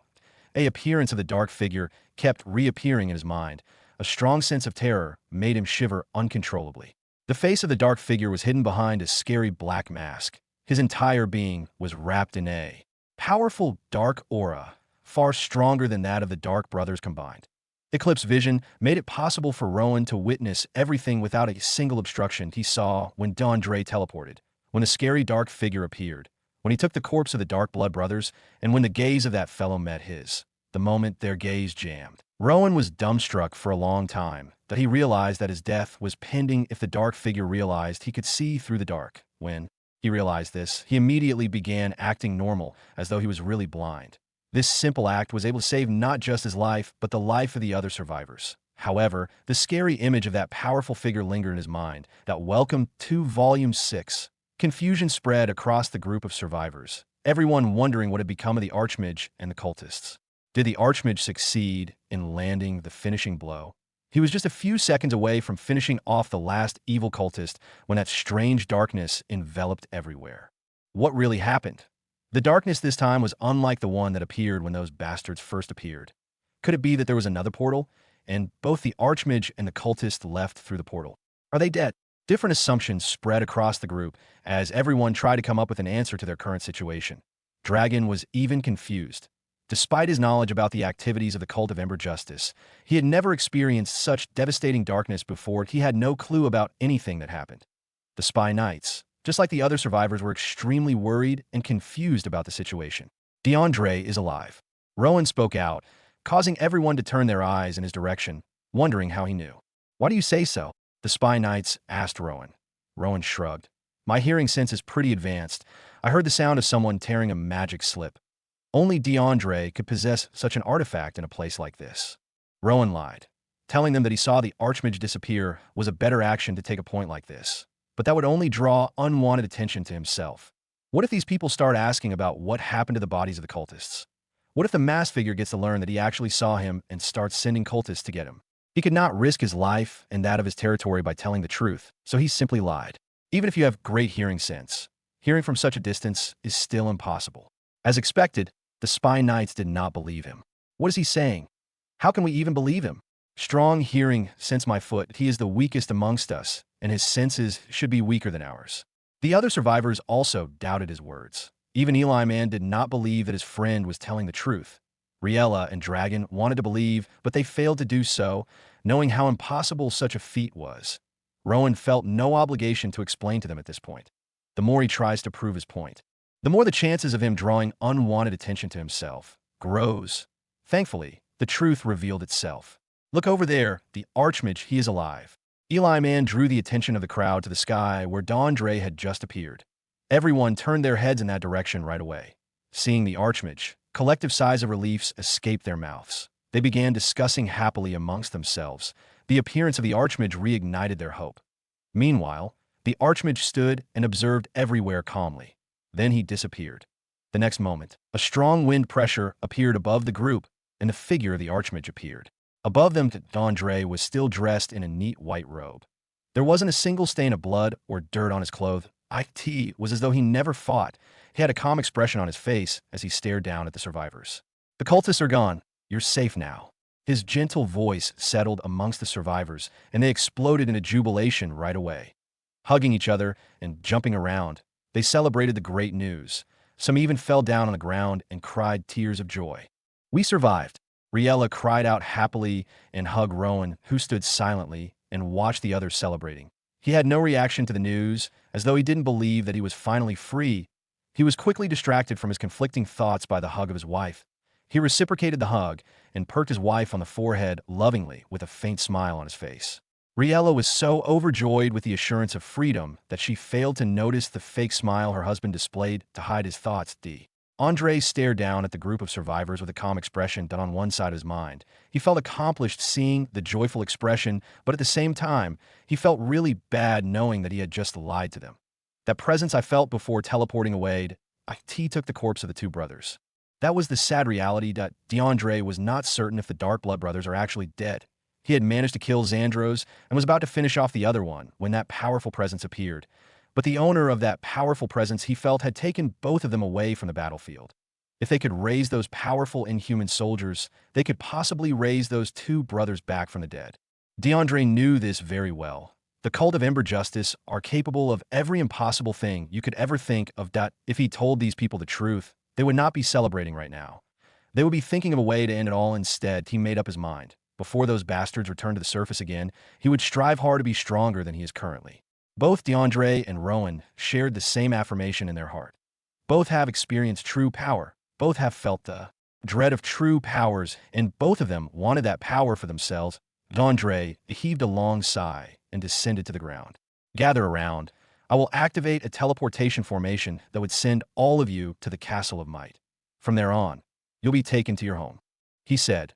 Everyone nodded and maintained themselves while DeAndre drew a complex teleportation formation on the ground with special chalk. It only took the Archmage about 5 minutes to complete the drawing despite how complex it was. The survivor stood inside the teleportation formation and DeAndre chanted. The magic formation glowed intensely for a few seconds, and then the next seconds. Everyone found themselves at the Castle of Might. Castle of Might, it was an empty, spacious hall in the premises of the mighty castle. The hall existed at the top of a tall building. It was rarely visited by members of the Castle of Might. A powerful wind force drifted across the empty room, blowing dust into the air and creating a noise that broke the silence prevailing over the hall. A few seconds after the strong wind appeared, DeAndre and the survivors entered. The survivors looked around the strange and wide empty hall with curious expressions on their faces, including Rowan and Riella. Everyone wondered where they were, as they had never been in a place like this before. Only DeAndre and the surviving spy knights appeared calm.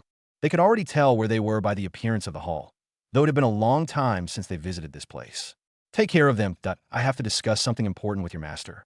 DeAndre calmly instructed the spy knights before flying out of the hall through one of the big windows. Rowan observed as the white-haired Archmage flew away. His eyes landed on the sky outside, and he didn't fail to notice just how close the sky appeared. He quickly understood that they were at the top of a tall structure. Come with us. The group followed behind the 4 spy knights who led them down a spiral staircase. When they exited the structure completely, they were greeted with the magnificent structure of the Castle of Might. Whoa, this is majestic. The group halted to take in the splendid views. The Castle of Might was nothing short of beautiful and powerful. The simple view reminded Rowan of powerful castles in medieval fantasy movies. But the Castle of Might was several times bigger than any of them. It spread across a long distance and was filled with tall, intricate structures. The towering structure they had just stepped out from was even several times smaller in comparison to most of the other structures inside the territory of the Castle of Might. Very far ahead, standing gallantly above these towering structures, was an even taller and more intricate castle, the main Castle of Might, where the king actually lives. Diamond. Rowan was a little bit envious of the owner of this structure. He wondered just how strong this person would be and what the rank of this territory was. Rowan was already suspecting that it was more than B or even a rank. For the dwelling place of a leader to be this big, the kingdom itself must be 1,000 times bigger. Just who is this person? He muttered to himself, unknowingly to Rowan. This person was actually his icon back on Earth, and also the person mentioned in his mysterious dreams several times. Unfortunately, he was unaware that fate was tangling him inside a bigger mystery. The spy knights gave the group enough time to marvel at the magnificence of their king's territory before leading them towards a big hall. Stepping into the hall, they were greeted with the scene of a grand dining hall. It was very spacious. A long, well-decorated rectangular table was in the middle, and atop the table were numerous delicacies. There were beautifully dressed maids standing beside each seat with pleasing smiles on their faces. Their beauty and smiles even captivated the attention of some young men in the group, more than the food did. Rowan observed the place with a calm expression on his face. Everything in this place just kept reminding him of just how poor he was. He swore to himself to make sure his territory becomes like this in the near future, even more splendid and wealthier. While Rowan was almost lost in his thoughts, the maids walked gently towards the group that had halted at the entrance to stare at the beautiful scene. They politely greeted them and led them to the dining table with beautiful smiles on their faces. While their actions were nothing but pure and gentle, it easily triggered the emotions of some young men, and they began flirting without a single consideration for their dignity. I'm going to be a lord soon. You can become my one and only wife, Eli Man said to the beautiful blonde maid with a perfect body figure. Rowan turned to look at his friend and shook his head before taking a seat close to Riella. The aroma of the tantalizing dishes on the table evaded his nose. I could see that moment. He forgot the dark thoughts, and only the urge to devour these dishes remained in his mind. Please enjoy yourselves. If you have any particular dish that is not available, you can inform the maids behind you, and they will provide it right away. We would be away to report to our master. Feel at home. The spy knights left the grand dining hall. Rowan and the other survivors had already felt at home the moment they arrived. They began devouring the dishes without a single consideration in the world. Most of them haven't had the opportunity to taste food like these in months, even years. So they took the opportunity without looking back.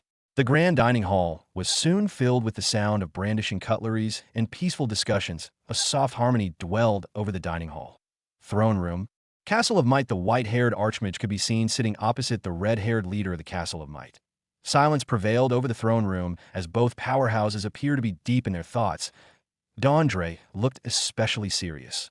Those who knew the archmage knew him as a character that was always happy and unserious no matter the situation. He's the kind to even make joke in the middle of a gloomy funeral. But his current visage was different now. It was serious, and there was even hint of deep sadness. A major contrast to his usual self, he was deep in thoughts. After a few seconds, he heaved out a long sigh and turned to Venerable Mario, who was also deep in thought. I'm certain of my prediction that the cult would be coming back stronger, but I'm not sure when you're the only one I know on this continent with enough military power to be on par with them. You should actively try to evolve your military power before then.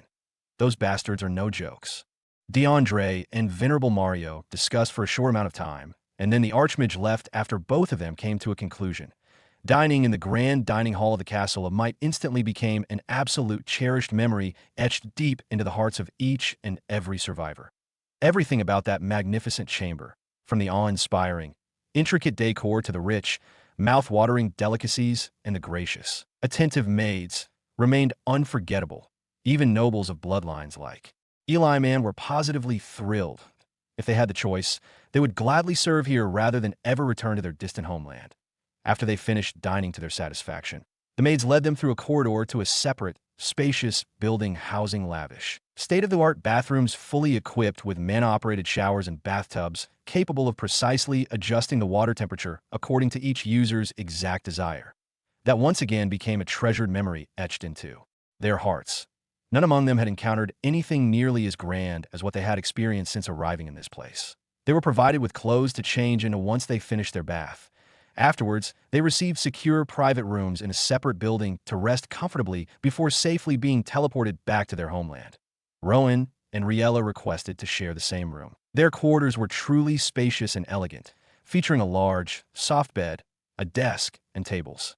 Arranged neatly in one corner, the stunning chandelier hung from the ceiling, bathing the room in a splendid glow that accentuated its beauty. Rowan and Riella lay together on the bed's soft, generous expanse. Rowan lay back staring at the ceiling as Riella rested her head on his chest, patting it softly. "Rowan, may I ask something?" Riella abruptly broke the peaceful silence. Rowan motioned casually for her to ask her question. Riella slowly lifted her head from his chest and sat up, deeply gazing into her husband's eyes. "Please be completely honest. Who are you really?" Rowan's eyes darted suddenly and nervously to Riella's worried, curious gaze. Why is she asking a question like this all of a sudden? Did something happen? Why do you ask? Riella's gaze grew even more serious and concerned. Before you recovered from that illness which almost took your life, you were seriously weak and utterly unfit to be a ruler despite your best efforts. But after your sudden recovery, everything shifted.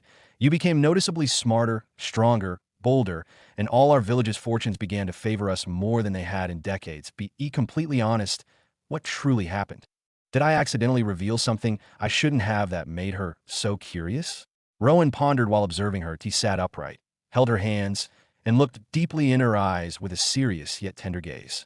Riella, as I've told you before, my healing was truly divine. When I awoke, I received a vision showing Winterseed rising to become the strongest territory to ever exist. Driven by that vision and feeling the divine touch upon my shoulder, I immediately set about implementing every plan that came to mind. We are married. You know how much effort I invest in everything. Rowan's gaze grew even more serious, and Riella's did the same. It may seem as if everything is completely handed to me, but that is false. I work hard for every single thing. He simply ended his statement there. It wasn't overly forceful, yet it completely succeeded in convincing Riella. Although it wasn't completely convincing, since she still vividly recalled the conversation had with her patron goddess, Lavarina, that if Rowan's story was genuine, he was already special in many ways. However, in her view, he wasn't remarkable enough to make a goddess like Lavarina envious. Unless Rowan has some special gift even he doesn't know about. "Do you believe me now?" Rowan asked, pulling his wife back from her world of imagination. Riella gave him a sweet smile and nodded. I in turn. Rowan smiled back, drew her head gently toward his, and pressed a tender kiss to her lips, warmly savoring the familiar, soft flesh he had so dearly missed. Both of them withdrew and gazed at one another lovingly for a short, tender moment before Rowan smirked playfully and drew her body even closer. His hands moved with gentle precision, massaging her sensitive spots while planting soft kisses along her neck, igniting her desire instantly as she let out quiet moans and the electrifying pleasure enfolded her core. Rowan slid his hands up to her breasts and began massaging them softly, teasing her nipples gently, eliciting sweet, subtle moans from her lips. Soon enough, the couple was consumed by a desire to devour one another. Riella had Rowan lie on his back in the bed while she swiftly, completely removed her clothes. She had longed for her husband's body for so long and could not wait another moment to finally passionately consummate their union. Rowan, too, had missed intimate moments with his queen that in the following seconds. Loud moans filled the room. Riella could be seen bouncing seductively atop her husband's shaft, playing with her breasts as she was utterly consumed by pleasure, her head tilted back, eyes rolling in ecstasy as she felt Rowan's solid hardness rhythmically driving deeply within her core.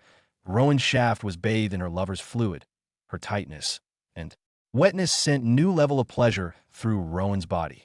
Since arriving in this world and marrying Riella, this was the first time she had truly ever taken control in such a situation. She was usually shy, and even when she desired it, she never fully asserted control and instead let him lead. Rowan could only speculate that being apart for so long had heightened her desire for passionate intimacy, thus giving her the full confidence to take the lead. To the height of their shared passion, Rowan managed to completely forget the tormenting dark-masked figure and his relentless, desperate urge to gain power by any means. The first session lasted about 10 minutes before both reached orgasm together at the same time. But they did not stop. Still in an intense sexual mood, they proceeded into another round, this time with Rowan in control as he pinned her hand above her head and drove into a steaming missionary position. Another hour passed as the couple continued. "I am coming, Riella whispered amid a muffled moan. Rowan nodded and increased the speed of his thrusts, intensifying his wife's orgasm even more while preparing himself for his own glorious release. Both partners moaned in unison, reaching climax together at the same time. Both lay on the bed close to each other, resting as they caught their breath. Riella curled her naked body around Rowan and planted a kiss on his cheek as she fell asleep. Morning came swiftly to a big, vacant hall inside the Castle of Might. The survivors could be seen discussing with each other about their blissful experience they had in the night. Some talked about the delicacies they received, some talked about managing to strike a conversation with the beautiful maids, while some discussed the romance that blossomed between them and their fellow survivors. There were different topics being discussed, but none of them had even the slightest hint of sadness or discomfort. Everyone had smiles on their faces. "What? You really made out with one of the maids?" Rowan's eyes widened as he asked Eli Man, who had a smug look on his face as he bragged about his experience last night. "Of course, you take me for some type of weakling who can't woo a lady over? I didn't even exhaust all my romantic lines and tactics before she fell for me." Eli Man bragged with a grin on his face. Rowan smiled. He could not deny that he was proud of the friend he had made in the short while inside the cult's hideout. Both of them discussed even more about their situation last night, though it was mostly Eli Man bragging about his ability to woo beautiful ladies. While they were discussing, Rowan proceeded with a plan he had in mind the previous night, asking for the assistance of his friend. "An horde is going to attack your village." Rowan nodded. "Yes, I did not know the exact moment the hordes would attack, or how many monsters we would be facing, so I need all the help I can find. Democrat, Minnesota. That is going to be tragic. The last time a monster horde attacked my territory was over 3 decades ago, and we lost more than 10,000 people." Eli Man sort of understood the predicament of his friend, as he too had heard stories of human territories getting destroyed by monster hordes, though it rarely happens. Nevertheless, those territories never became the same after the experience. Some were completely wiped out of existence, while others only sustained thousands of casualties. Eli Man could not help but feel sympathy for his friend at this moment. "Do you want me to come with you? I can be of assistance. Why blood magic is powerful against fellow humans, but even more powerful against mindless beasts." Hearing Element's proposal, a smile appeared on Rowan's face, and he quickly stretched out his hand for a firm handshake. Both of them shook hands. "Your assistance would contribute a lot to my cause." Eli Man smiled back. Although he had only known Rowan for a short while, he felt really excited to be of help to him. On the other hand, while Rowan wanted Element's assistance, he also desired something more. His blood magic attribute. He already had it in mind from the very beginning to copy and merge with his affinity. Merging with blood magic would cause so much pain, as the affinity is very unique, unlike water magic, which is one of the basic affinities that he could easily copy and merge. With .it would definitely draw unwanted attention if he tried copying it in a place filled with mages. If it was at Winter Seed, Where the majority of the population does not know about magic, he could easily absorb and merge with as many affinities as he could without anyone discovering. Thus, Eli Man coming to Winterseed with him was of greater importance than the Blood Mage could imagine. Besides Eli Man, Rowan also had another target in mind that he scanned a gathering, and his eyes landed on a pretty, raven-haired woman discussing with her friends. She was the one who summoned the purple hobgoblins during the battle against the cultists. She was the only summoner in the group. Being a summoner and a beast tamer at the same time would be interesting. Most especially due to the incoming monster horde. Having a skill that allows him to summon extra hands would be great. But how do I go about this?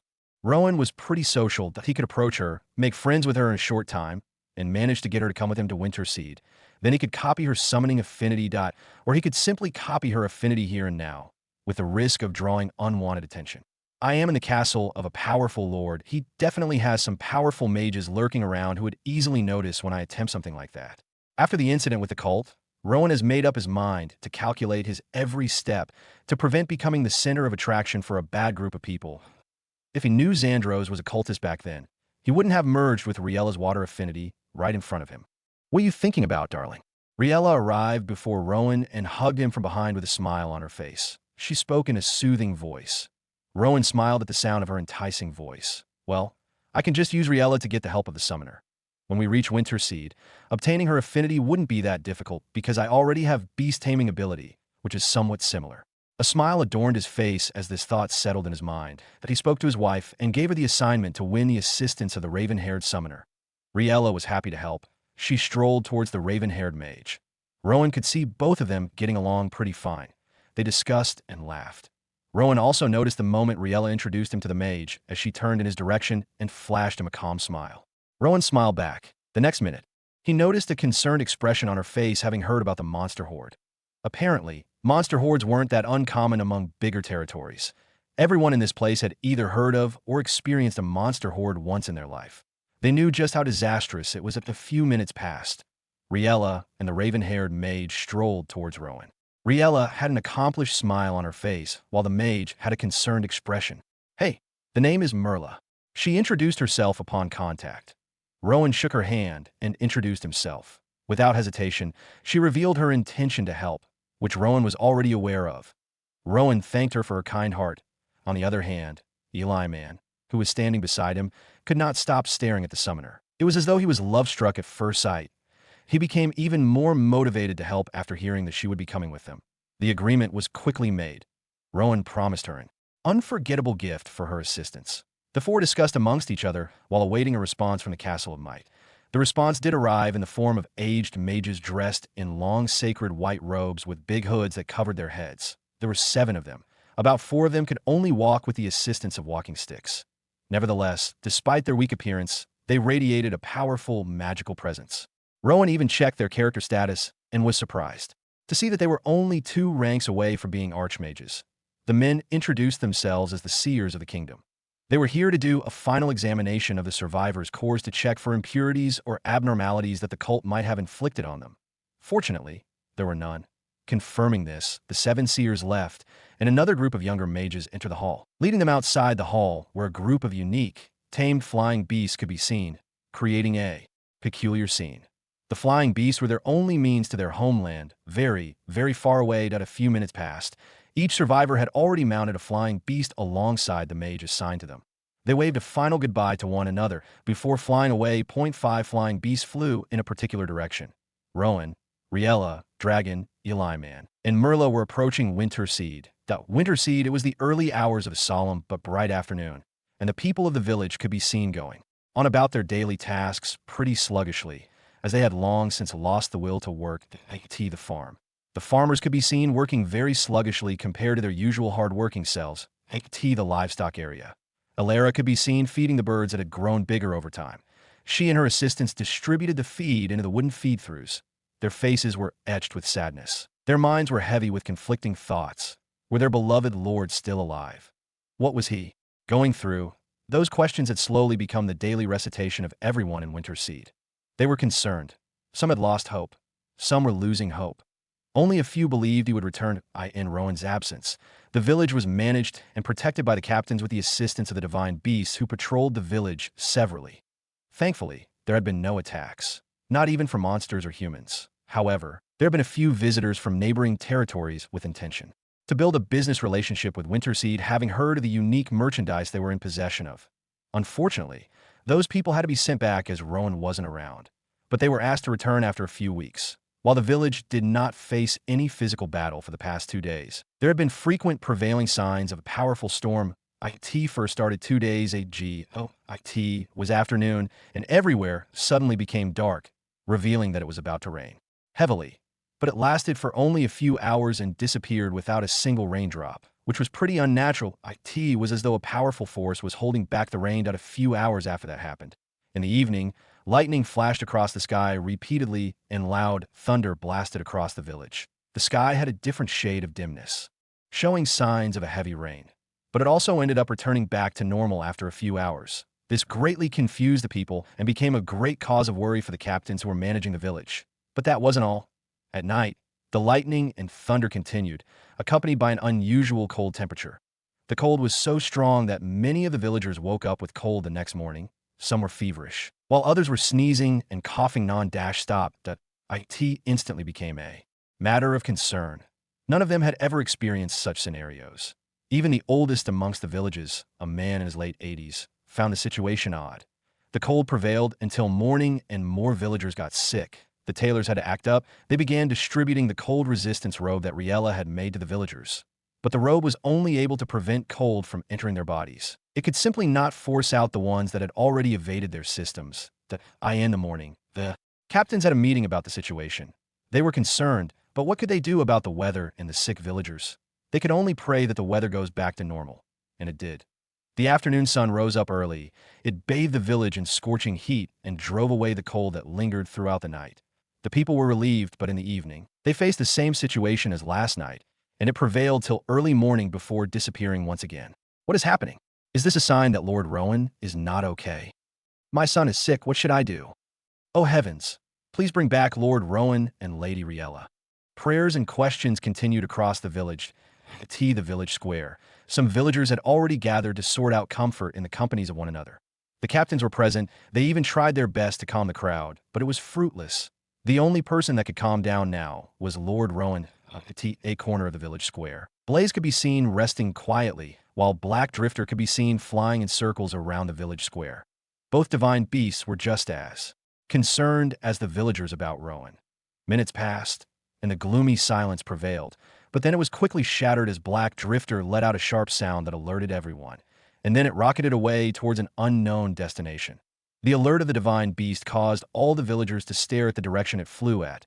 They saw nothing of importance, except for 5 tiny figures. Blaze, who was previously resting, suddenly woke up and dashed out of the village square toward the same direction as Black Drifter. What is happening? Why are the divine beasts reacting this way? Are we under attack, or is Lord Rowan returning? The villagers wondered, but then one of them noticed something and pointed at the tiny figures which were beginning to get bigger and clearer as they drew closer. Their eyes widened right away. A few hours ago, Rowan and the others could be seen flying above the vast dark forest. The divine beasts Rowan, Dragon, and Eli Man flew on the fastest, so both of them were the front of the ladies.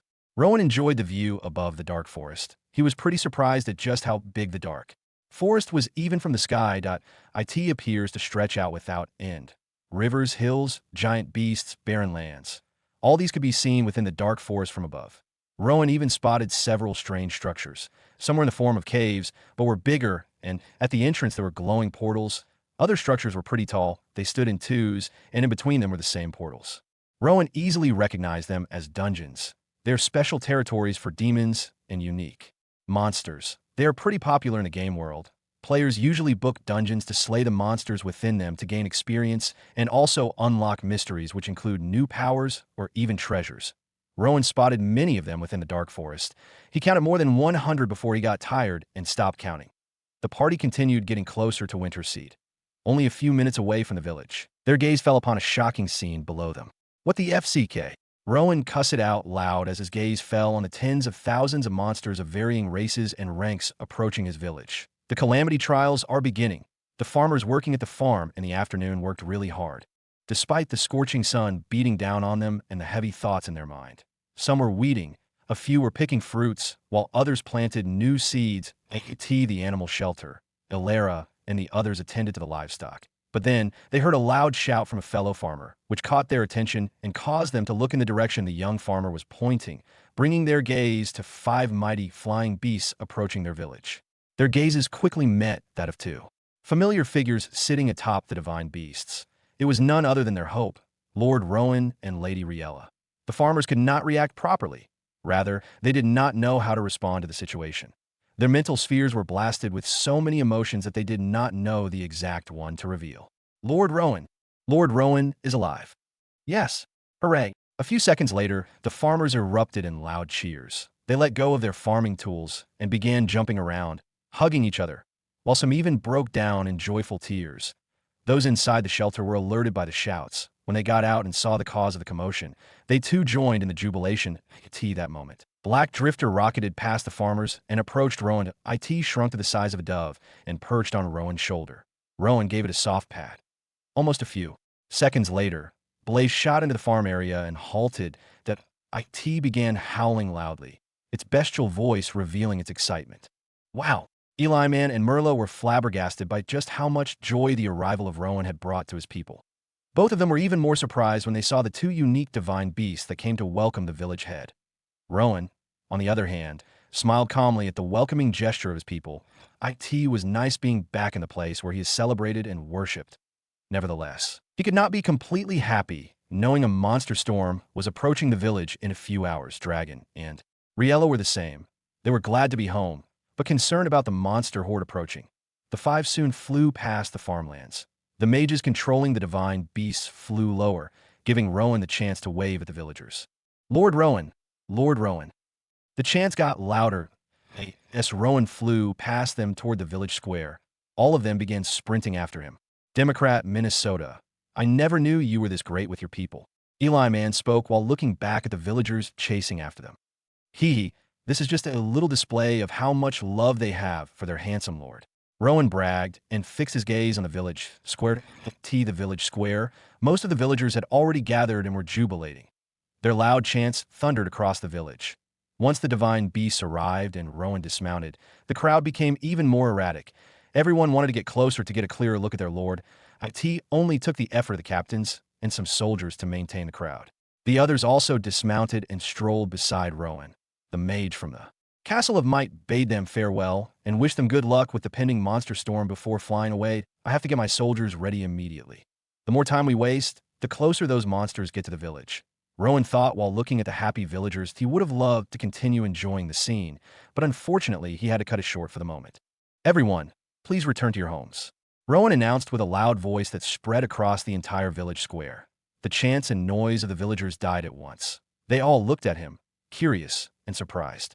The monster horde calamity we have always dreaded is approaching. We need all of you to remain in your homes, while myself and my gallant soldiers step out to defeat the horde and return peace to Winterseed. Rowan continued speaking after the silence died down. There were several surprised gasps, but he didn't mind and continued with his speech. Based on the number of monsters, we might spend more than 2 days figuring it out. Whilst that is going on, none of you should step out of your homes, as there are flying monsters amongst the hordes. They might penetrate our defense and invade the village. Those outside would be in dire danger, and no one would be able to help. His words brought about the expected reaction of surprise and horror. Simply hearing how long it would take made the villagers even more scared. Rowan spoke more. He instructed the soldiers to gear up while the others returned to their homes. Rowan sent Riella home as well, although she was pretty reluctant about leaving his side. Rowan was not certain about her safety at her current rank. He might allow her to accompany him in situations like these when she becomes a tier 1 mage and possesses combat spells. One should not forget that she would be able to use light and spirit magic once she becomes a tier 1 mage. Rowan distributed weapons to all of them, as well as the upper body chainmail armor he managed to craft the previous night. Though it took a lot of work, he had to cook up his own blueprint inside the crafting space. It took him about 2 days inside the crafting space to completely make them. The soldiers geared up as fast as they could and equipped themselves with the weapons they were good with. While gearing up, Rowan was informed by Captain Roland about the strange weather changes that had been happening. There's going to be a weather-type calamity during the monster horde once. What will be the third one? FCK, I might go crazy thinking about how to solve all these. Rowan lamented inwardly. He told the captains to only focus on the monster horde for now. If a weather-type calamity like a heavy storm were to happen, He was sure Eli Man or Merla or even Dragon might be able to work on it. Eli Man and Merla were pretty surprised by observing everything. First, they were shocked by the divine beasts and the rarity of their race, as well as their power levels. Then they were shocked when Rowan brought out hundreds of weapons from his inventory. Not just the amount of weapons. They were shocked by their grade and just how expensive it was to obtain them. Even the lord of a developing kingdom would find it difficult to afford all these, let alone a mere village head. More Merla observed the fellow, the more surprised she became. Even Eli Man was shocked by the prowess of his friend. About 2 hours passed, and the soldiers finished preparing themselves. Rowan arranged them into 3 assemblies and began marching them towards the monster horde. The villagers hiding behind locked doors observed their men marching out of the village once again to defend them. The villagers were laced with so many emotions. They hadn't even gotten to spend peaceful time with these soldiers since they returned from their hunting trip. They could only pray fervently that they come back alive and emerge victorious in their battle against their inhuman adversaries. Outside Winterseed, countless monsters approached with bloodlust. The monster horde calamity was about to kick off. Only the sound of soldiers marching could be heard all around Winterseed. Rowan and his pets, Dragon, Eli Man and Merla, as well as the captains, led the marching soldiers toward the exit of the village. As they got closer to the exit, the sounds of the monsters approaching started becoming louder. It kept getting louder every second that passed by. Then the dreadful, inhuman cries of the monsters started accompanying the sound of their footsteps, signifying their closeness. The soldiers had serious expressions on their faces. The hunting trip had solidified their courage. Even in the presence of death, they had learned to put up a good fight. Winston walked closely beside Captain Roland with a cold expression on his face. Ever since Rowan was abducted, the young swordsman had been training non-stop, mastering as many new and effective sword maneuvers as he could. His goal at that time was get stronger and leave the village to find Rowan no matter how long it takes. Even if it takes decades, as long as he found him, he would be fulfilled. Thankfully, Rowan arrived, healthy and full of power, as usual. I will not let those ugly monsters disturb the peace of Lord Rowan. Winston swore to himself. Aside the young, vengeful swordsman, other soldiers shared similar thoughts. They were ready to face whatever adversaries lay ahead, no matter how strong they were. Your soldiers are fully motivated. Your soldiers swear to give up their life for the cause. Your soldiers. Rowan was greeted with countless notification entailing the constant resolve birthed in the heart of his men. I kind of missed these sort of notifications. Rowan smiled calmly as he stared at the path ahead. They were only a few minutes away from exiting the village completely. From their current position, they could see a cloud of dust rising into the sky from the chaotic movement of the hordes. The scene was scary and mind-torturing. An ordinary human without enough military training would collapse at the scenario approaching the village. This would be very hectic. Rowan commented inwardly. While he had to fight these monsters, he also had to find a suitable time to merge with the affinities of his new brilliant mage allies. His plans initially were to copy the affinities the moment he arrived at Winterseed. Unfortunately, he never knew that the monster calamity would begin right after he arrived. It was almost as though the calamity had purposely waited for his arrival to begin. Sigh. Rowan let out a short sigh. Brace yourselves to not show fear. Rowan hyped up his soldiers. They reacted with loud chants. Not wasting time, Rowan forced them to start sprinting. Their thunderous footsteps filled the entire village in a matter of seconds. The soldiers sprinted for minutes and courageously closed the distance with their adversaries to howl. Screch, roar, squeak, thud. Countless horrifying sounds filled their eyes. Their eyes fell upon the monster horde arriving, only a few seconds away from collision. The first row of the horde consisted of unknown monster races. They had huge humanoid structures, towering over 3 meters. They were of different colors, and their faces were morphed into countless horrifying structures, some with sharp fangs and others with terrifying mandibles. Above the first row were huge flying monsters. The recognizable ones were the dark crows. They had the appearance of normal crows, but were as big as an adult. They had a pitch-dark appearance with fiery wings, beaks, and eyes. They let out piercing screeches as they descended to clash with the humans, shooting out sizable but powerful fireballs as they approached. Blaze now. Rowan turned to Blaze. The divine beast nodded and halted. Its eyes glowed with a fiery red glow da flame. The fireballs rocketing towards the army halted midair and changed pathways instantly. They flew back at the monster horses, marking the first attack and counterattack from the human side.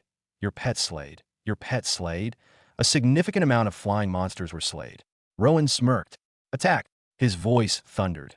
Following a thundering war chant, the soldiers unleashed attacks. Arrows darted through the air, aimed at the flying monsters. The swordmen clutched their sword and collided with their foes. The clangor of their blades added to the mixes of chaos sounds. Merla chanted a simple, summoning spell. Dozens of purple hobgoblins appeared in the battlefield and clashed with the hordes. With brute strength, they slaughtered their enemies. They smashed, grabbed their foes, and tore them apart limb from limbs. They were even more ferocious against the monsters than they were with the cultists. Merla chanted the same spell, and another dozen of the same summoned creatures entered the battlefield with brute strength. Almost 100 purple hobgoblins had already joined the battle thanks to the assistance of the beautiful summoner. The beautiful summoner even brought out a flashy spear and clashed with the monsters that managed to penetrate through the defense of her summoned creatures. So cool, but not as cool as this. Eli Man increased his movement speed and launched several meters into the air. Sacred Blood Chain. Dozens of powerful blood-colored chains sprang down from his outstretched hands and snaked towards the monsters. The sacred blood chains reached the ground in a matter of seconds and attached themselves to the bodies of dozens. The chains wrapped around the body of monsters, moving like a cunning speed with lightning speed.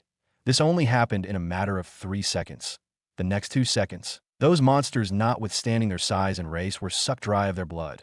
They became nothing but useless corpses in a matter of just 2 seconds. They didn't even get the grace to cry for assistance from their fellow monsters. The Blood Mage grinned as he single-handedly took down about 24 monsters in a short time. If only I had unlimited mana. The Blood Mage muttered as he activated another blood magic spell at a clique of Doomskulls moving alongside each other. The Doomskulls are monsters with huge fleshy build. They had disgusting green skins, but their heads were devoid of flesh. Only bones, hence their name, Doomskulls. In a matter of minutes, hundreds of monsters fell. But this was only the beginning. The fight against the monsters' calamities prevailed. Winterseed soldiers could be seen moving across the battlefield, brandishing their weapons and slaughtering monsters with precision and brute strength. Merla and Eli Man were dumbfounded seeing the performance of the supposed normal soldiers of winter. They were confused. The soldiers were supposed to be weak and human, considering they were from a very small village. They should face difficulties fighting against even FF-rank monsters, considering they are mere human soldiers with weapons and experience. Nevertheless, the soldiers surpassed their expectations. They were fast, precise, and strong. They dealt with F-rank monsters as though they were their equals. Some of them even managed to take down a huge F-rank monster with one attack. How? The two mages could not help but question the strength of the soldiers. How were they that inhumanly strong and fast? What sort of training had they taken to break through their human limit? What sort of miracle medicine were they fed with? The more both of them questioned themselves, the more their confusion grew. They had no choice but to place the questions at the back of their mind and concentrate on their fights. Once it was over, they would surely satisfy their curiosity. Aside those two, Dragon was also amazed. What sort of miracle happened during the week-long hunting trip? Dragon wondered aloud as he observed Winston, who was moving at a crazy speed through a crowd of monsters, leaving corpse on his path. There are so many questions that even I cannot answer about my people. Dragon shook his head. Throughout his journey outside the world, he had never heard of humans breaking past their human limitation just by hunting monsters. This was the first, and it sure was surprising.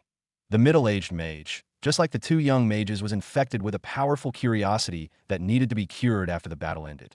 Dragon stood gallantly in front of an approaching group consisting of 24 Doomskulls. The middle-aged mage quickly weaved a spell, and fierce and elastic flame whip appeared in his hands, burning with intense heat and a fiery glow. Dragon then clutched the fire whip and waved around at an inhumane speed. The whip snaked through the air with impossible speed. The next seconds, the entirety of the Doomskulls were decapitated. Blood sprayed as the heads of the monsters rolled on the ground and their bodies collapsed. The next second after they fell, a blazing flame engulfed them, burning their huge bodies, sparing not even their thick and strong skulls. The corpse burnt rapidly. In a few seconds they had turned to nothing but ashes. Only their monster cores remained. My flame power sure has grown by a lot. Dragon muttered as he fixed his gaze at another group of monsters approaching his position. But he grinned and activated another flame magic spell. Flame Barrage, a fiery-colored magic formation, appeared several meters above the ground. Flame spikes began shooting out of the fiery magic formation.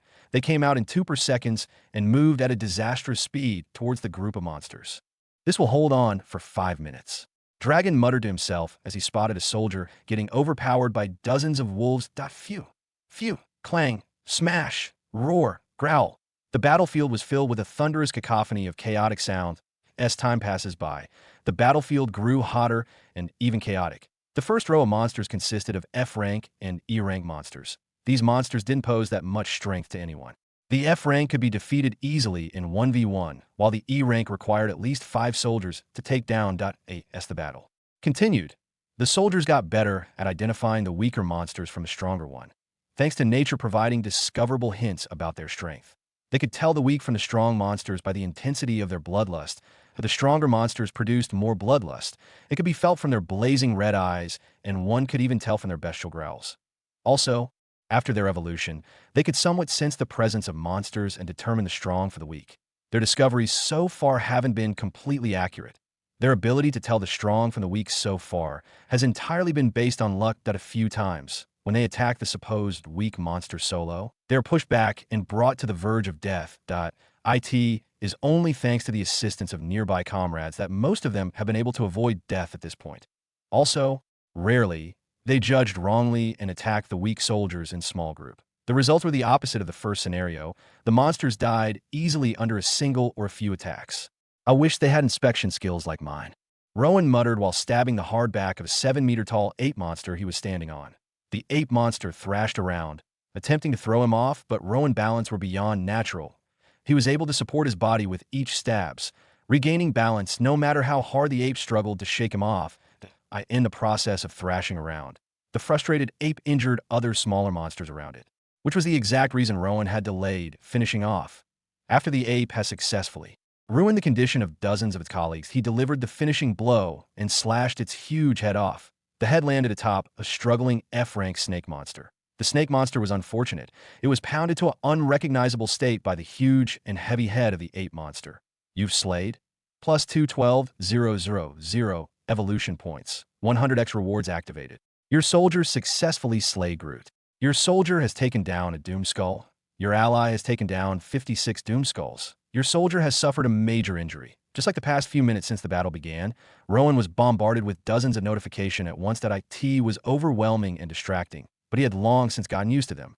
They are getting better at their judgment, Rowan noted, observing the soldiers while deflecting the attacks of 2 weak monsters half-mindedly. If only there was a way for them to inherit one of my skills. Ding, there's a way. Evolve your territory to E-rank to unlock it. Ding, there's a way. Evolve your territory to E-rank to unlock it. What? Rowan did not expect that the system would respond to his question, and with a positive response no less. So it will be possible to give skills to my soldiers when I'm done evolving the territory. That is great. Rowan has a large number of skills he would like his soldiers to possess. Even if he doesn't possess skills efficient for them, he could just go out and copy from those who have, and then pass it on to them. For someone like him with overpowered skills, adding a means for him to empower his subjects with skills he possessed would only create a favorable situation. His soldiers could become overpowered. That is the motivation I needed. A confident smile appeared on his face as he advanced deeper into the horde, passing through the weaker monsters unharmed. After about 10 minutes of running at top speed, he reached the part of the hordes that was filled with D-rank monsters. Motivated and determined to end the calamity as soon as possible, Rowan began attacking indiscriminately. You've slayed X2, you've slayed X1, you've slayed X3. As Rowan was in the midst of monsters only, he did not have to hold back or watch out for his soldiers. He simply swung his sword indiscriminately at a speed that eliminated even the toughest monsters upon impact. FCK, Eli Man, who was floating above the monster hordes not so far away, was greeted with yet another wave of amazement after witnessing Rowan's unstoppable prowess. What the heck is Winter Seed even about? First, it was the soldiers who wielded strength and speed that broke past human limitation. And now, Rowan, who was just a mage at the lowest level, was obliterating groups of D-rank monsters as though they were nothing from above the battlefield. What he saw was a single figure creating dozens of corpses around him. Dozens of monsters fell every minute. At least one monster fell every 3 seconds. It was an incredible sight. Even a tier 3 mage who has equivalent strength to the D-rank monsters would not be able to pull off such a performance. If the mage was skilled enough, he would only be able to slay at least 5 D-rank monsters in a single minute. If the mage was overpowered at his rank, he would not be able to slay a dozen at once. But an apprentice mage was pulling that off easily, taking down more than a dozen in a single minute. CRECH. Black Drifter's terrifying screech drew the attention of the blood mage. He turned in its direction and, just like its master, The divine beast was obliterating a group of monsters with a powerful whirlwind attack. Strong torrents of wind drifted out from the mouth of the sky shifter. The impact of the torrents ground the monsters beneath them to meat paste. It was an incredible scene. Growl. Blaze's terrifying growl quickly brought the attention of the mage to the ground. Blaze, wrapped in terrifying flames, zigzagged through the crowd, leaving a burnt corpse in its wake. If Eli Man was not strong enough with an improved perception, following the movement of the Ash Firewolf would be impossible. I need to build a stronger relationship with this guy. Eli Man made up his mind on the spot. Once I take on the leadership mantle of my people and a war arises, having a monster like him and his men would be my strongest trump card. For one, the enemy would greatly underestimate the strength of these people, thinking of them as nothing but ordinary, but then they would be greeted with the surprise of their lives. Thank God I befriended this guy. So many thoughts ran in the mind of the Blood Mage. What if he had made an enemy out of this guy back then? Hell not. I can't even imagine being the enemy of this guy. He even has a friend that is an archmage to begin with. No matter how he thought of Rowan, he was simply supernatural. This guy. Merla was very far away from Rowan. She was at the forefront of the horde, close to the village. However, she could view the deeper part of the battlefield thanks to the sensory link with her summoned creatures. Right now, several of her purple hobgoblins were within proximity of Rowan. From the sensory link they shared, she could see the graceful figure of Rowan slaughtering dozens of strong monsters as though they were nothing. His movement was fluid and unpredictable, like a war god who had mastered the technique of war for 1,000 years. The female mage could swear that she had never seen anyone fight with a sword as gracefully as Rowan. It was stunning and captivating. He was one of our strongest cards against those evil cultists, but he is even fiercer with monsters, and these monsters are even stronger than those cultists. How is he this strong? She wondered if Rowan were the same level as the monsters he was battling with. She would believe that he had received the blessing of a powerful war god. But he is just an apprentice-level mage. This is not possible. His divine beasts are not rare, but they are powerful. If she was told that she would see such an incredible talent in a backwater village, she would never believe. But here it was happening before her eyes. She even began to question her own prowess. She is the core disciple of a Tier 5 mage. She had received lessons that others would never find anywhere. Her affinity is one of the rarest affinities in the world. Back in her hometown, she was a star, beloved by her family, master in the magic academy she attends. Each day, she was reminded of just how precious she was, how she was irreplaceable and blessed. But here, in a backwater village hidden in the middle of nowhere, she became inferior. Boom! Rumbly. Rack.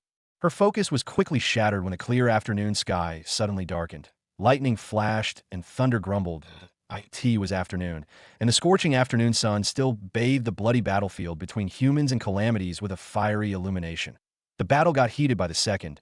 Hundreds of weak monsters lost their lives every minute, while dozens of unfortunate soldiers met their death. The captains and the soldiers held their ground. The captains gave constant orders to their subjects. They fought not for themselves alone.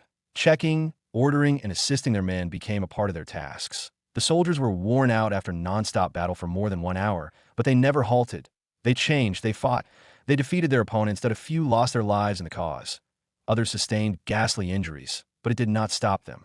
The endurance they had practiced during the hunting trip became their strongest support. Corpse fell. Blood littered the battleground. The cries of pain, victory, and the bestial growls of bloodlust and anger covered a wide radius. The battle was still ongoing at its chaotic pace when an abrupt weather change took place. Dark clouds covered the sky, signifying the arrival of heavy rain.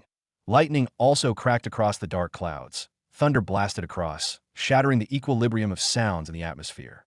Both monsters and humans were distracted by the sudden changes in the atmosphere.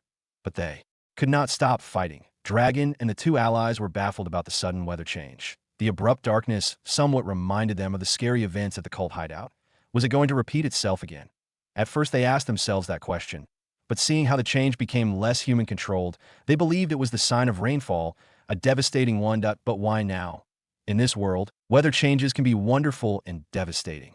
There are news of kingdoms getting washed away by heavy rainstorms, some getting buried by unexpected sandstorms, and villagers getting burnt to ashes by blazing sunlight. Was such going to happen over this land? Krayak BOM. An even louder thunder blasted across the battlefield once again. The sound was very loud. It was as though another planetary body had collided with the sky. The weather calamity. Only Rowan knew the sudden weather change was about. FCK. Why would two calamities happen at the same time? How the FCK am I going to stop them? Rowan cussed as he smashed the head of a serpent crawling up to him with the handle of his sword. He was still in the midst of the D-rank monsters. He had spent 1 hour in their midst now, but the D-rank monsters were still in multitudes. Rowan and his people are very lucky that the arrangement of the horde placed the weaker ones in front and the stronger one at the back. The other way round, the entirety of the soldiers would be slaughtered before they could even injure their opponent. The mages would be smashed to meat paste before they could chant their spells. While slaughtering the group of D-rank serpent monsters around him, he could not stop thinking about what to do to hold back the weather calamity that is about to begin. The sky kept darkening even more. Heavy breeze blew, whistling across. Lightning flashed continuously and thunder grumbled every second. The incoming of the storm became even clearer. The soldiers were even more concerned. Fighting in the middle of a storm would be tedious. What could they do? Fortunately, Rowan was not the only one thinking about a way to prevent the storm approaching. His father also shared his concern.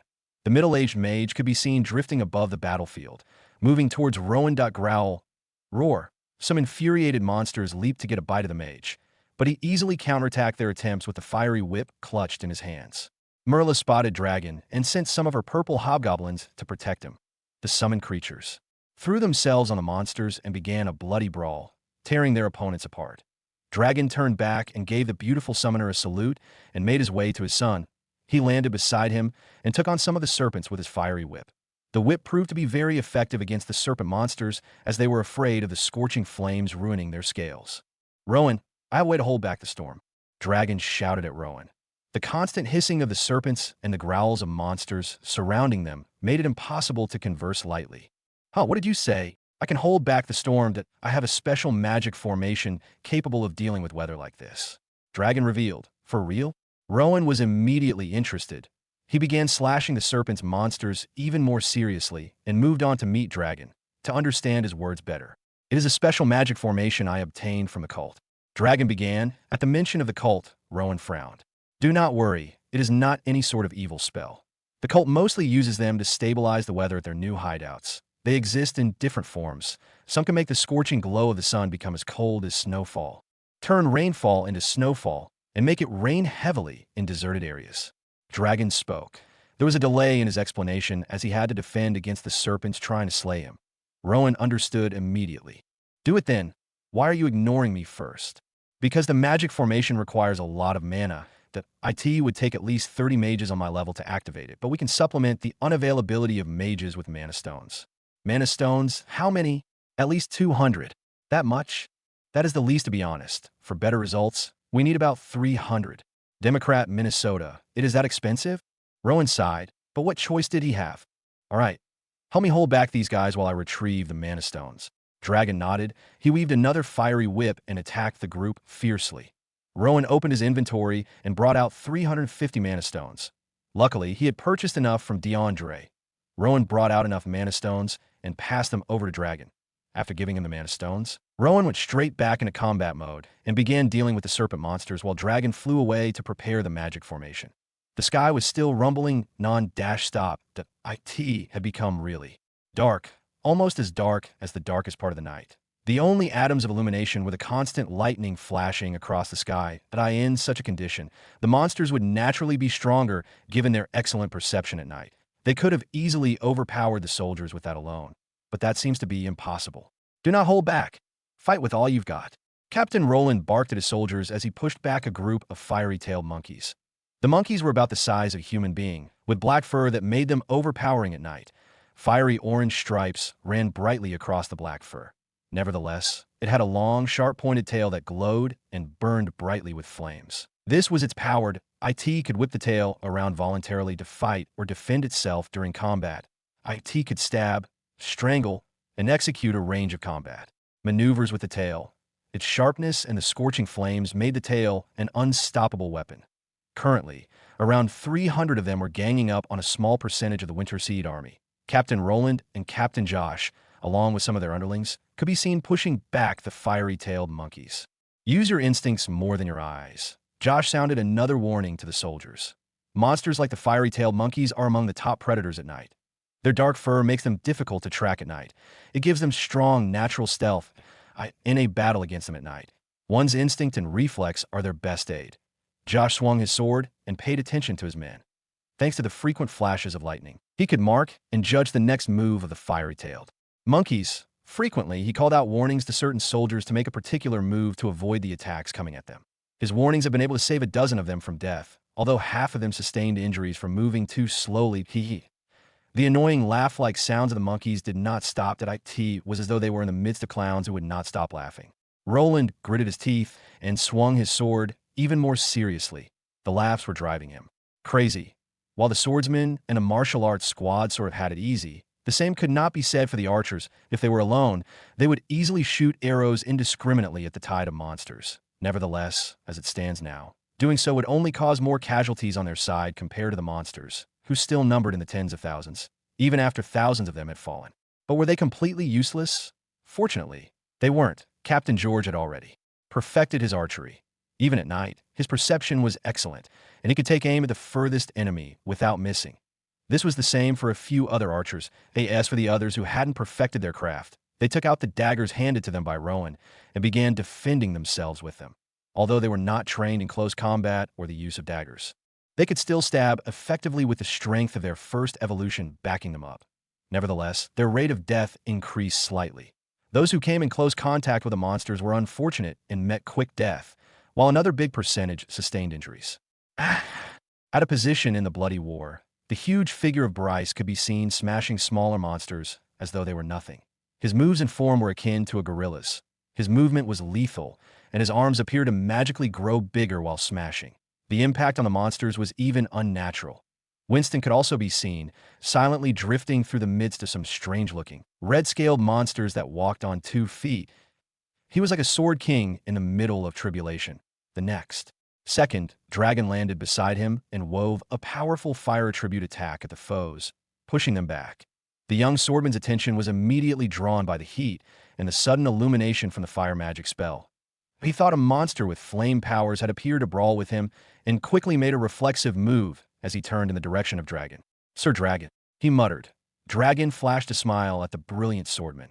Without wasting time, he told the young swordman what he was here for. He needed his assistance to draw and activate the magic formation.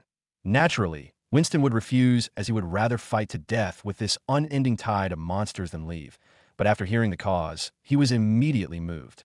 Dragon grabbed him by the arms and began flying him out and away from the battlefield.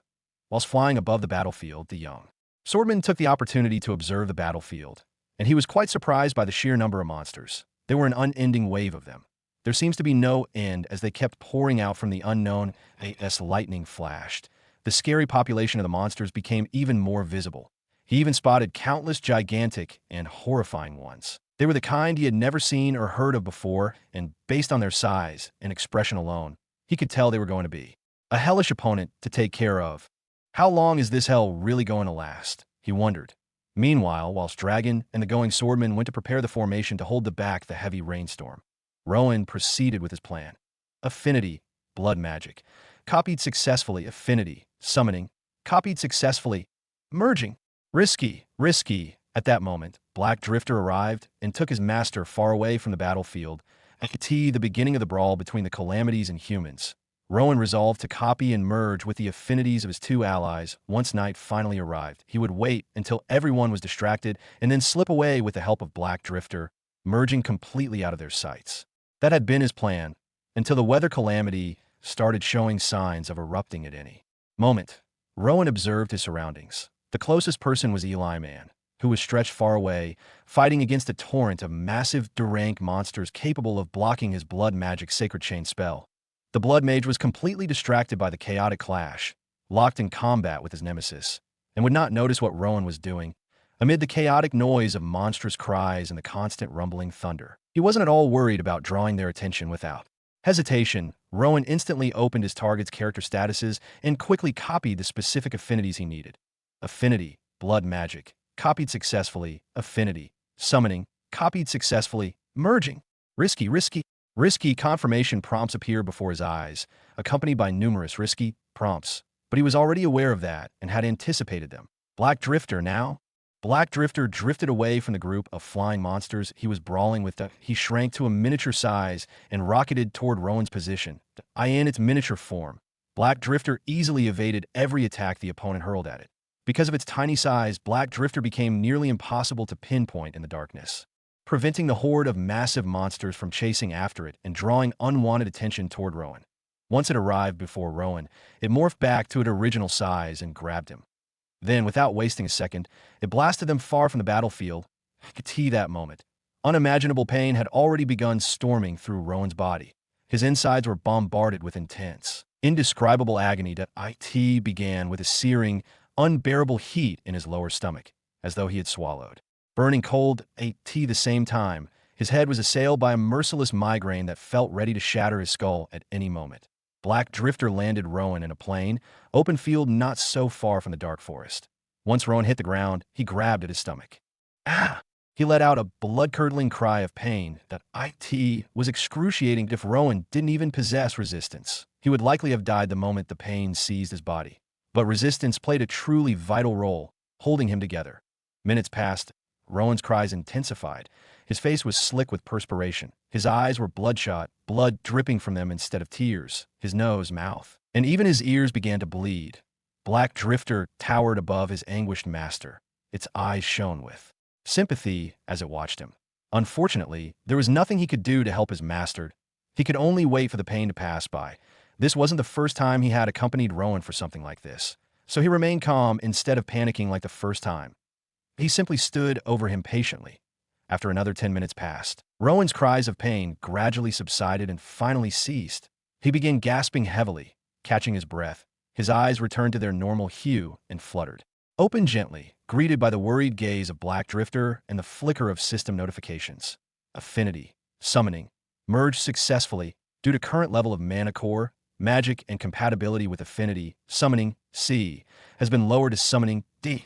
Affinity, blood magic, merged successfully due to current level of mana core, magic, and compatibility with affinity. Blood magic, C, has been lowered to blood magic.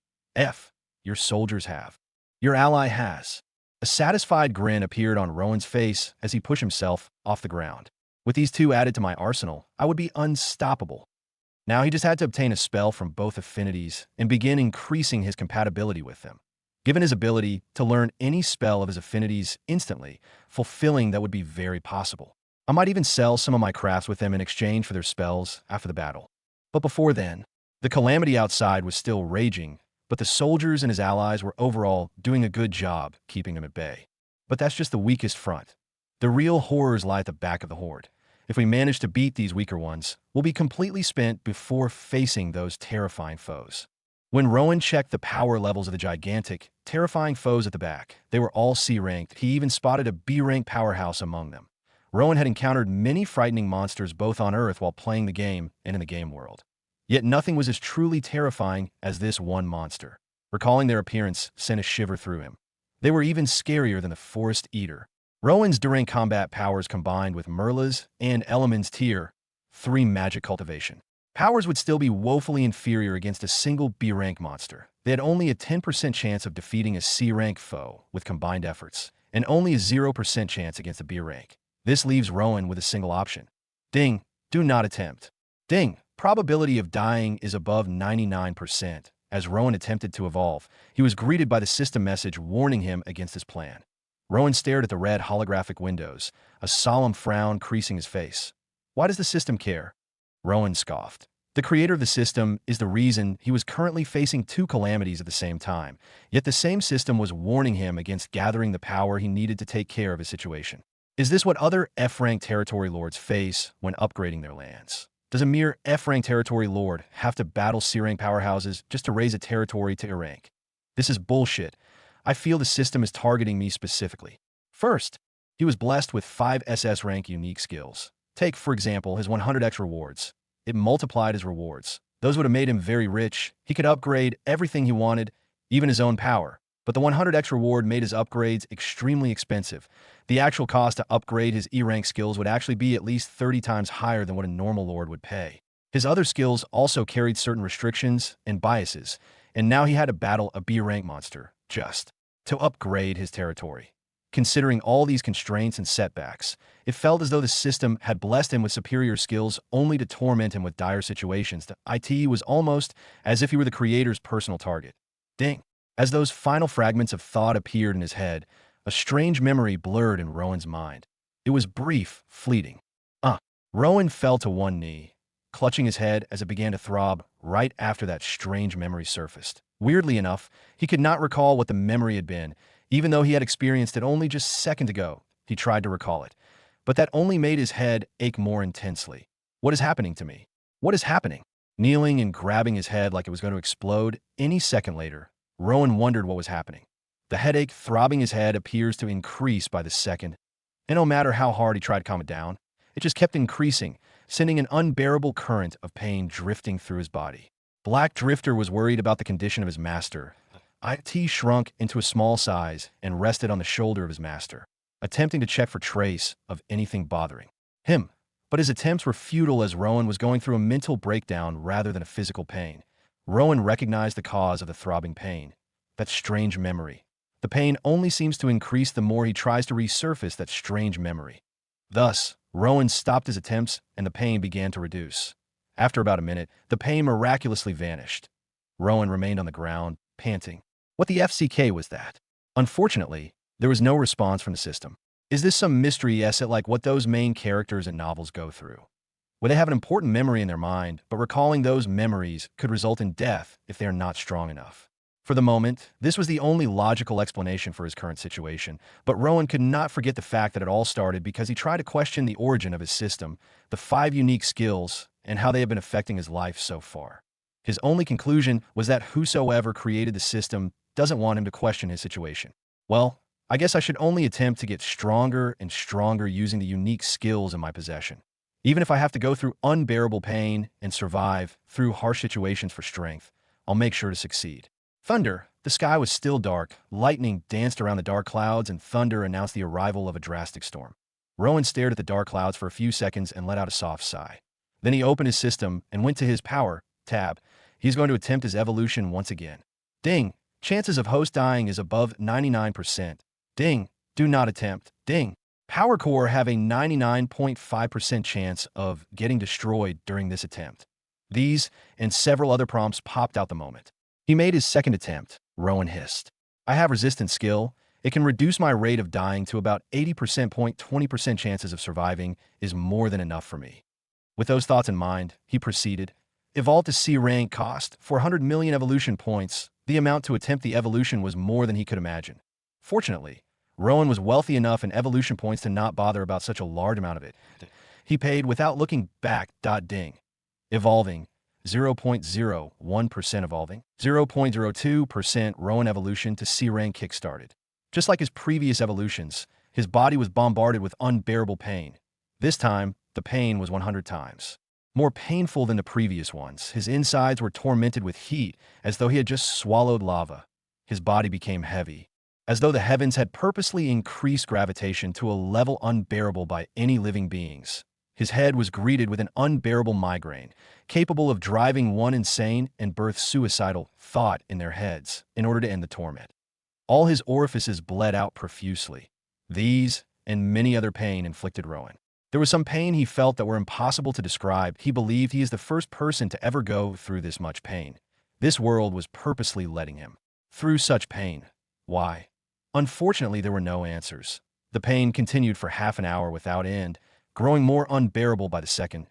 At some point, Rowan birthed the thoughts of asking his own pet to end his life. He wanted to give that commandment so bad, but he couldn't even if he so much desired it. Not only could he not find the strength to mutter as simple words, even controlling his own thoughts were impossible. His only choice was to bear the pain. He either dies from it or survive and become stronger. There was no other way around it. Black Drifter grew worried as it could tell just how much pain his master was going through. But it was helpless. Akati let out loud cries as though sharing the pain of his master. The sky was still dark, layered with constant lightning, its anger voiced out by the frequent ground-shaking thunder. Beneath the rumbling sky, the humans and the calamities engaged in intense warfare, a warfare so intense that each being could only fight for its own survival, as helping out others could be their own downfall. In this warfare of tens of thousands of monsters and hundreds of humans, death became constant. If a Reaper were to arrive, each second a being dies. The battlefield would be filled with hundreds of them every second that passes by. It was just that brutal. Merla called back one of her purple hobgoblins to help assist her as she had grown tired of swinging her spell. She is a summoner who had been trained since birth to rely on her. Summon creatures, she had only taken up the spear in order to defend herself should her mana run out. Thus, her endurance with the weapon was pretty weak. She grew bored and tired right away. Eli Man, on the other hand, was quite the opposite. He grew up in a noble family that relied on brute magical combat and was forced to go through rigorous endurance training at a young age. Hence, while the Blood Mage still performed extremely well even after hours of non-stop combat, his endurance was perfect for a mage as perfect as the soldiers who did not give up despite the numbers of enemies around them. Close to the entrance of Winter Seed Village, Winston and Dragon could be seen inscribing a large and complex magic formation on the ground. The sky rumbled and grumbled angrily, as though it was aware of what the two were planning. The sky opened up and began to rain heavily. Each raindrop were like blunt spikes, striking down on the earth with brute speed. The rain has started already. This is bad. The soldiers complained. In just a few seconds that the sky opened up, fighting off their opponents had already become extremely difficult. The monsters on the other, especially the serpent-type ones and those with water affinity, grew stronger and latched out on them. The rain also disrupted the formation Dragon and Winston were working on. Before the two could complain, a large bubbly shield formed a canopy over the area they were working on, surprising them. Both of them looked around and saw Riella strolling towards them. She was covered in a beautiful robe that repelled the heavy rainfall. Her head was covered in a scarf made out of the same unique material. She wasn't affected by the rainfall. Her hands were stretched out, obviously maintaining the bubble canopy around them. Lady Riella, what are you doing here? It is very dangerous. Winston became worried. He is saying the truth. You shouldn't be here. Riella nodded with a sweet smile. I was delivering new robes to the villagers, so I decided to come here and take a look before returning, and then I saw you two struggling and decided to help. I'll leave once you are done. Dragon and Winston paused for a second and then agreed for her to stay, though they were still very worried for her safety. Riella tilted her eyes in the direction of the bloodied battlefield. It was still very dark out here, but with the frequent lightning, she was able to see what was happening, and it was nothing short of terrifying. Her eyes fell upon monsters she never imagined existed till this moment. She also noticed their vast numbers that seemed unending and became worried for the sake of her people. She could only pray for their survival. Where is Rowan? She asked Dragon. Dragon replied and told her that Rowan was deep within the horde, pushing back stronger monsters. Unfortunately, he was wrong. Rowan was far away from the battlefield, battling with the tight grip of death. After a few minutes, Dragon and Winston finally completed the formation. Dragon placed all the mana cores at specific points of the complex magic formation. Then he brought out a thick-backed, ancient-looking book from his spatial pouch and began reciting a strange chant from it. Soon, the formation bloomed with a radiant glow. The glow was so blinding that Riella and Winston had to look away. Boom! A pillar of ethereal bright light suddenly erupted from the formation and pierced the sky.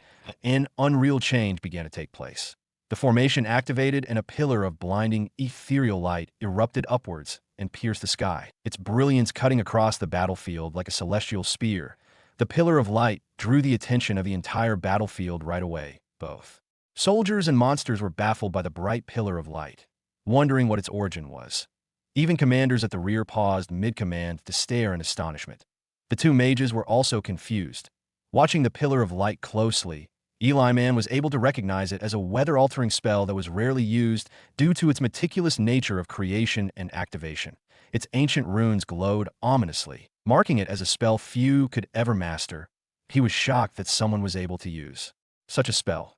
Since it wasn't himself nor Merla, he believed it was the handiwork of Dragon, and he was truly impressed. Deep admiration filled him to overflowing. When the formation activated, a shaft of blinding, ethereal light shot upward, cutting through the black sky. The light expanded like a living thing, pushing back layers of rain and cloud with silent force. Rain fell slower and then ceased, leaving the air heavy, yet still the hush settled over the land as storm and shadow gave way to brightness. Dark clouds shredded into pale wisps, drifting away on a breath of warmth. Thunder gave one last roll across the horizon and then died down completely. The lightning also disappeared with the dark clouds, as the dark clouds and their accomplices vanished. The sun appeared and bathed the land with its beautiful glow, reviving the vigor in the heart of the soldiers and weakening the powers of the monsters who were not used to such bright lights. The swift changes amazed everyone, even the monsters. Silence followed their utterly astonished reactions. Eli Man and Merla could not believe that they were fortunate to witness such an amazing spell. Growl. Roar. Crech. The monsters resumed action with even more ferocity. The soldiers fought back. The swordsmen and martial artists locked in on their opponents. The archers resumed firing their arrows as light finally appeared. More low-rank monsters met their end with the combined efforts of the soldiers. With their sight returned, they easily overpowered their opponents. As time passed, the population of the low-ranked monsters at the front of the horde was reduced drastically. Merla summoned more purple hobgoblins that crashed into the hordes and obliterated monsters brutally. Dragon and Winston also joined the battle. Winston assisted his pair in taking down the large number of low-rank monsters, while Dragon went after the stronger ones. Both of them only joined the battle after ensuring Riella's safe return to the village.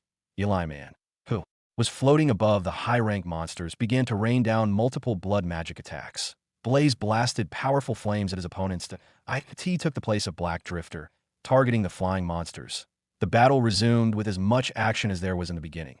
The battle was so intense that no one noticed the disappearance of Rowan. Evolving, 30.99%. Warning, body is nearing ITS limit. Evolving, 31%. Warning. Meanwhile, Rowan remained on the ground, rolling in pain. Despite how much time had passed, he wasn't even halfway through his evolution.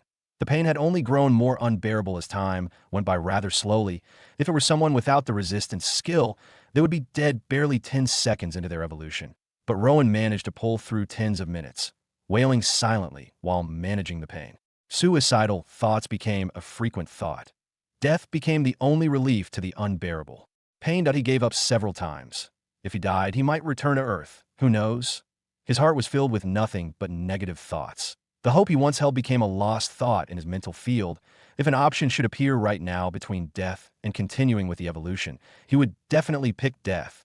Black Drifter remained by his side, confused and frustrated, crying painfully into the bright sky as though it was praying to a heavenly being for assistance, but none appeared. Warning! Warning! Different red prompts appeared frequently. Unfortunately, the intended recipient was too far gone that he could not hear or even see the messages.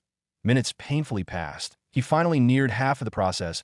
As he reached the 50% mark, the pain began to reduce bit by bit, evolving 50.1%. Evolving 50.2%, his evolution speed also went up by 10 times. Nevertheless, the pain was still as unbearable, still enough to take the life of anyone. After about 10 minutes, Rowan neared 90%. The pain had reduced to a merely bearable level. Rowan's senses were returning bit by bit. The occurrence of suicidal thoughts had reduced as well. Hope returned, but once it hit the 90% mark, hope vanished again. All the pain returned, even more unbearable than before. Rowan's body could not take it even with resistance, and he lost consciousness. His body was still reacting to the pain, but his consciousness vanished. Evolving, 91%. Evolving, 92%. The evolution speed quickly multiplied by 10. Evolving, 99%. Evolution complete. Congratulations. Rowan succeeded in his attempt, but his consciousness still hadn't returned. In a vast dark space, Rowan's consciousness appeared and his eyes opened, staring into the endless dark space that possessed no end. Where am I? Came the natural question upon such a situation. Nature giving an answer, the dark space suddenly transformed. A dark mist appeared, blocking the rest of the vast space, only revealing a tiny distance to Rowan. Rowan was confused as to what was taking place in front of him. He looked around, but there were no clues. Finally, we meet again. A powerful and sinister yet familiar and friendly voice suddenly spoke to Rowan, causing him to quickly turn in its direction. The heck? Rowan reacted with dread and almost fell on but as his gaze fell upon a scary-looking creature wrapped in darkness, Rowan's eyes fell on a terrifying dark creature that materialized several meters from him.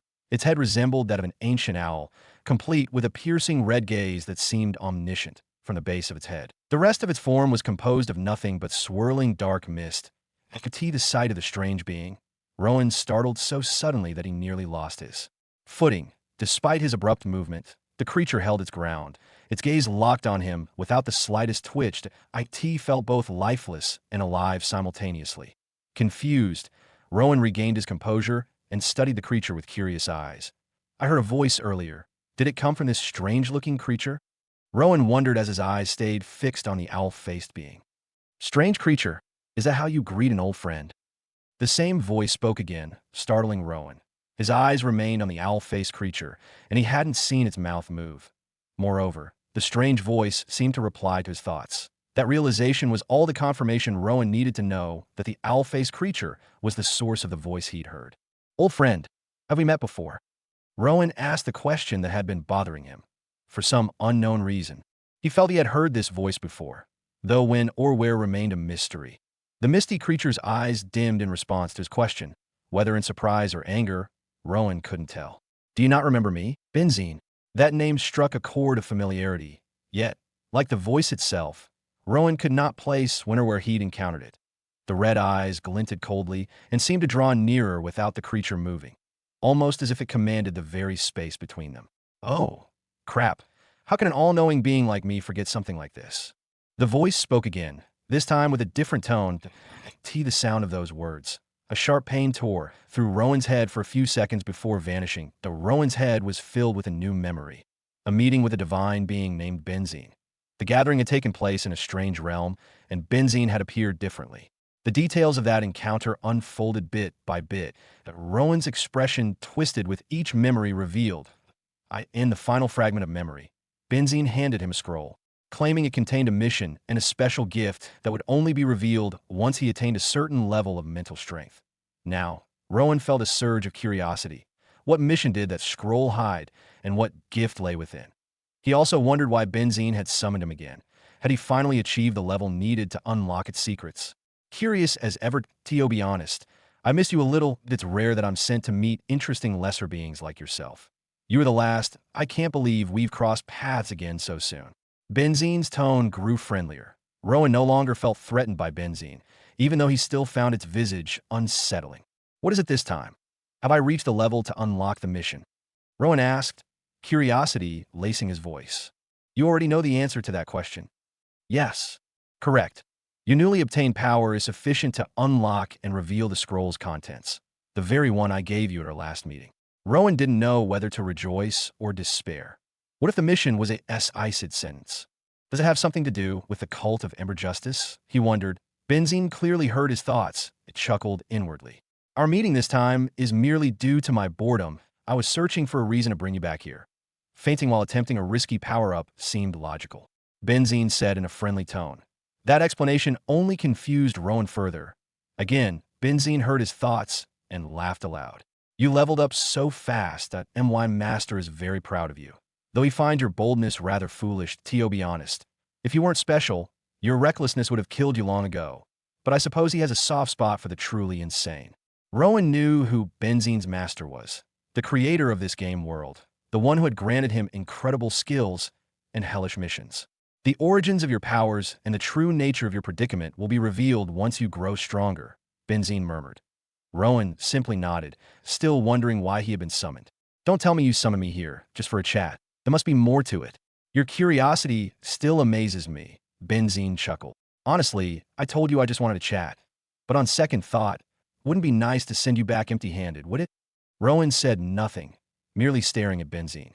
Benzine vanished before Rowan's eyes. Before he could scan his surroundings, the being reappeared directly in front of him, its movements swift and silent.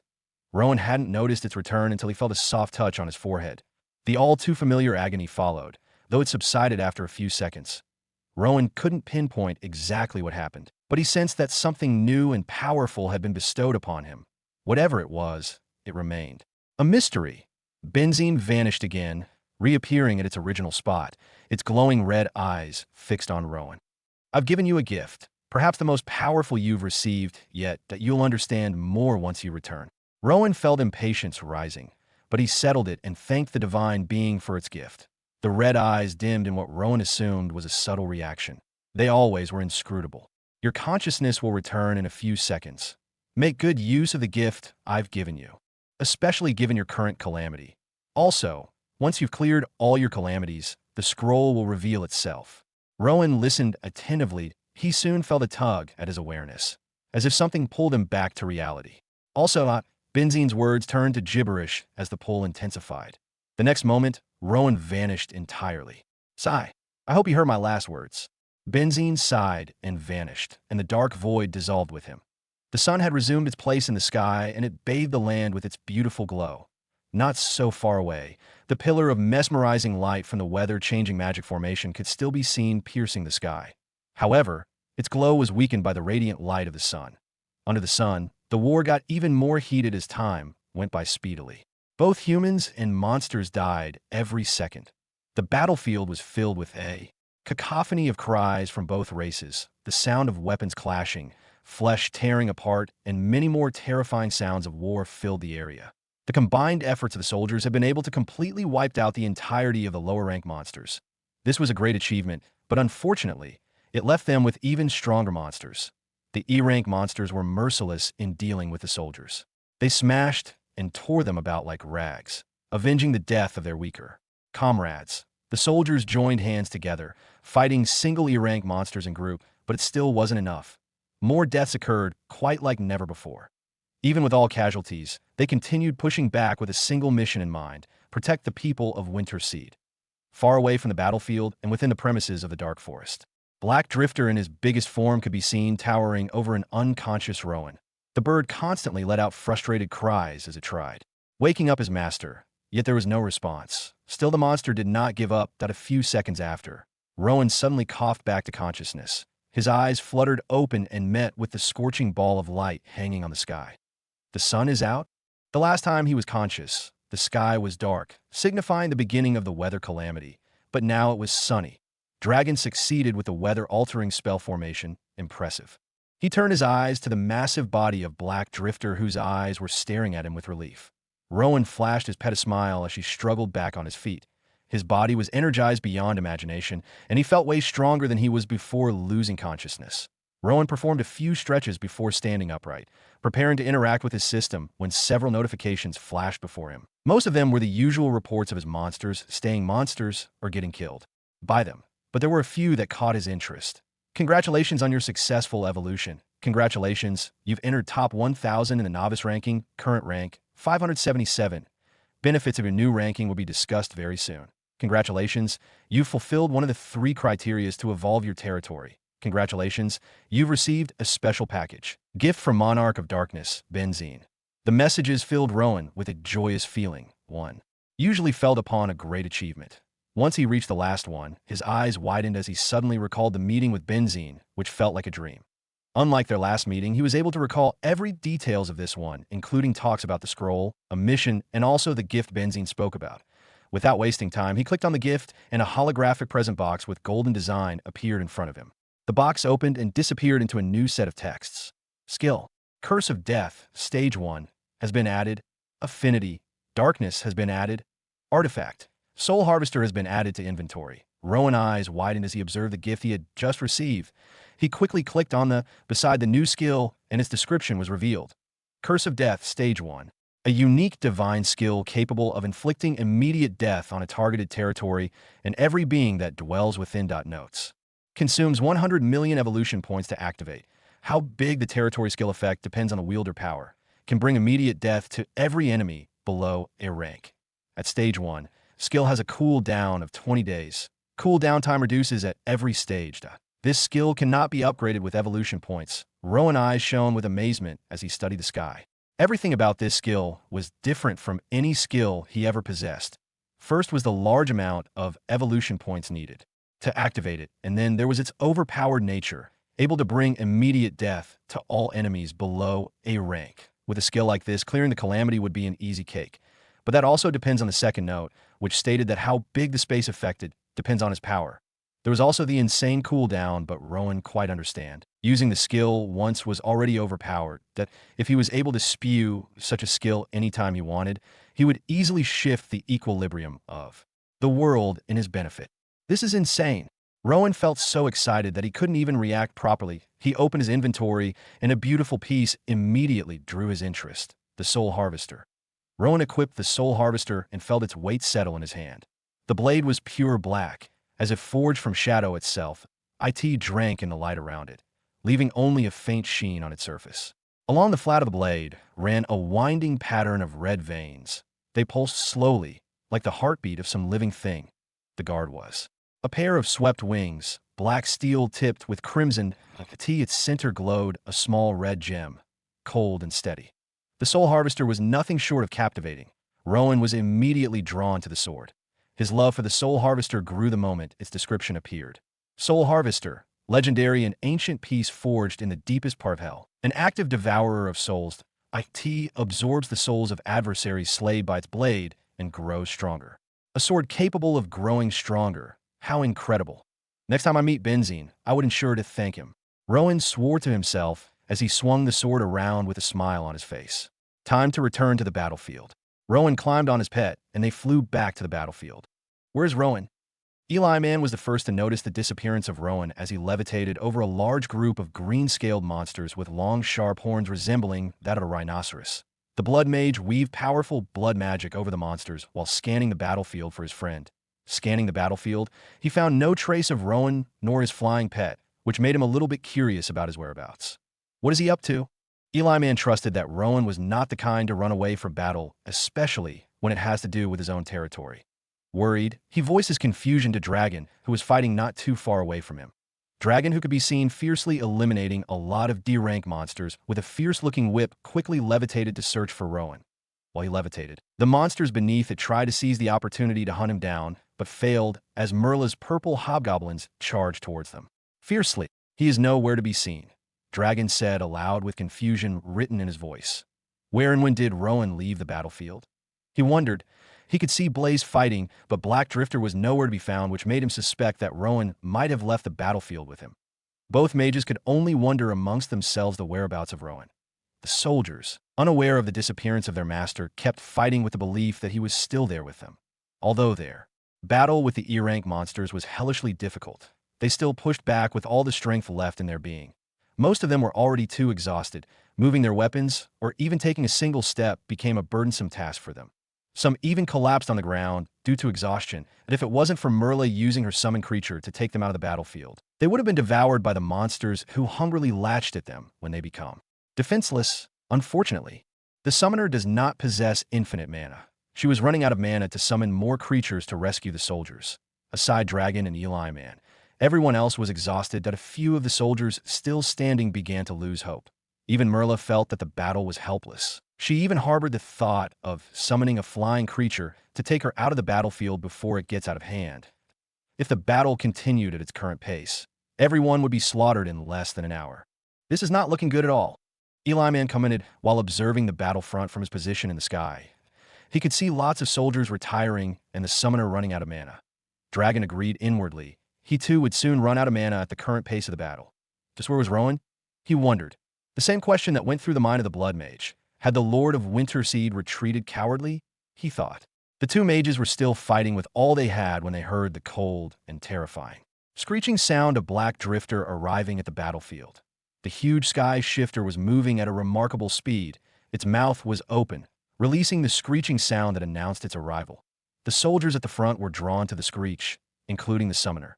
The flying monsters hovering over the battlefield spotted their previous opponent and began swarming towards it. Meanwhile, Eli Man and Dragon spotted a familiar figure mounting the sky shifter. It was no other than Rowan both. Mages also noticed something entirely different about Rowan. The Rowan seated atop the flying divine beast was not the same Rowan they knew before. Something about him seems different, as though he had gotten stronger than he previously was. Eli Man could feel a strong pressure simply gazing at him. Same with Dragon, who was just as puzzled as the Blood Mage. Rowan, on the other hand, wore a confident smirk as he prepared to launch towards the boiling battlefield. Take down all the flying monsters for me, you hear? He whispered to Black Drifter, who let out a small sound in response. Rowan nodded with a smile. He summoned Soul Harvester and then launched from the tip of the flying beast and landed very close to Dragon, who was struggling against some D-rank beast. Now that Rowan was within close proximity, Dragon could feel that a lot had changed about his son. The Rowan standing in front of him was not the same as before. Although he was not weak before, now he had gotten several times stronger. The only time Dragon had ever witnessed someone undergo dramatic increase in strength under a very short time was during his time as a member of the cult, and those strength came from so many dark rituals.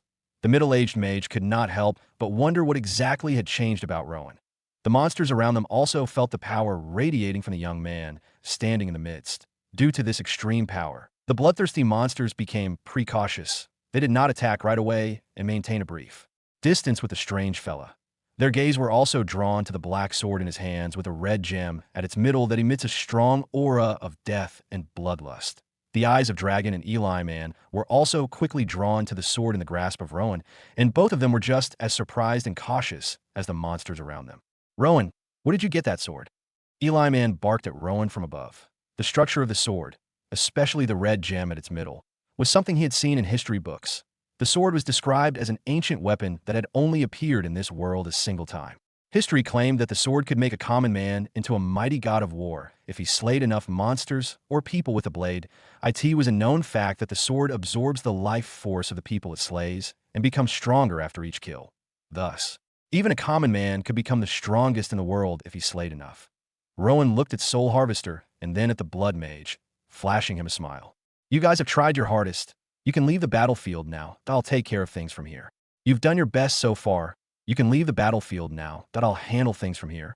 Everyone, please. Rowan's declaration left both his father and Eli Man utterly, completely confused.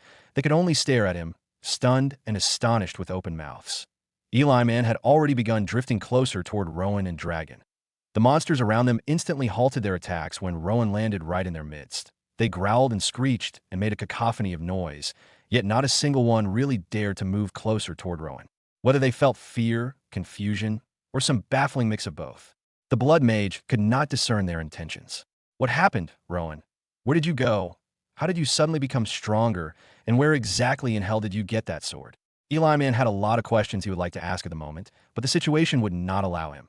Even Dragon still had many questions. He had seen his son perform so many incredible feats, yet he himself was truly just as confused as Eli Man at that moment. Rowan took in expressions of his two allies and sighed. I'll fill you guys in later on. For now, please help me lead everyone out of the battlefield. Thanks. Rowan, do you now realize how many monsters are still standing? Have you seen the ones at the back? They're sheer powerhouses. Even our combined might could not possibly take them down. What do you mean we should leave the battlefield? Are you out of your mind? Both Dragon and Eli Man lunged at Rowan. Whether they had gone crazy or got overconfident, they could not tell. Yet Rowan once again assured them to heed his words. He even told them they could enter the battlefield anytime he was in trouble. Although the two of them still held many questions for him, they kept those thoughts inside and then still quietly departed. Both of them slowly hovered above the truly countless, untamed monsters rampaging wildly below, completely unaware of the arrival of a transformed Rowan, who now carried the blessing of a powerful entity. Point one that rendered him an absolute juggernaut, even amidst a sea of millions. Eli Man and Dragon ordered the soldiers to escape from the battlefield immediately. Run toward the village, all of you, that we will hold back these monsters while you go there. Roland and the other captains were quite confused by the sudden warning to evacuate. Sure, they were completely exhausted, yet the determination to protect those people still burned within them, driving them to fight despite overwhelming odds against them.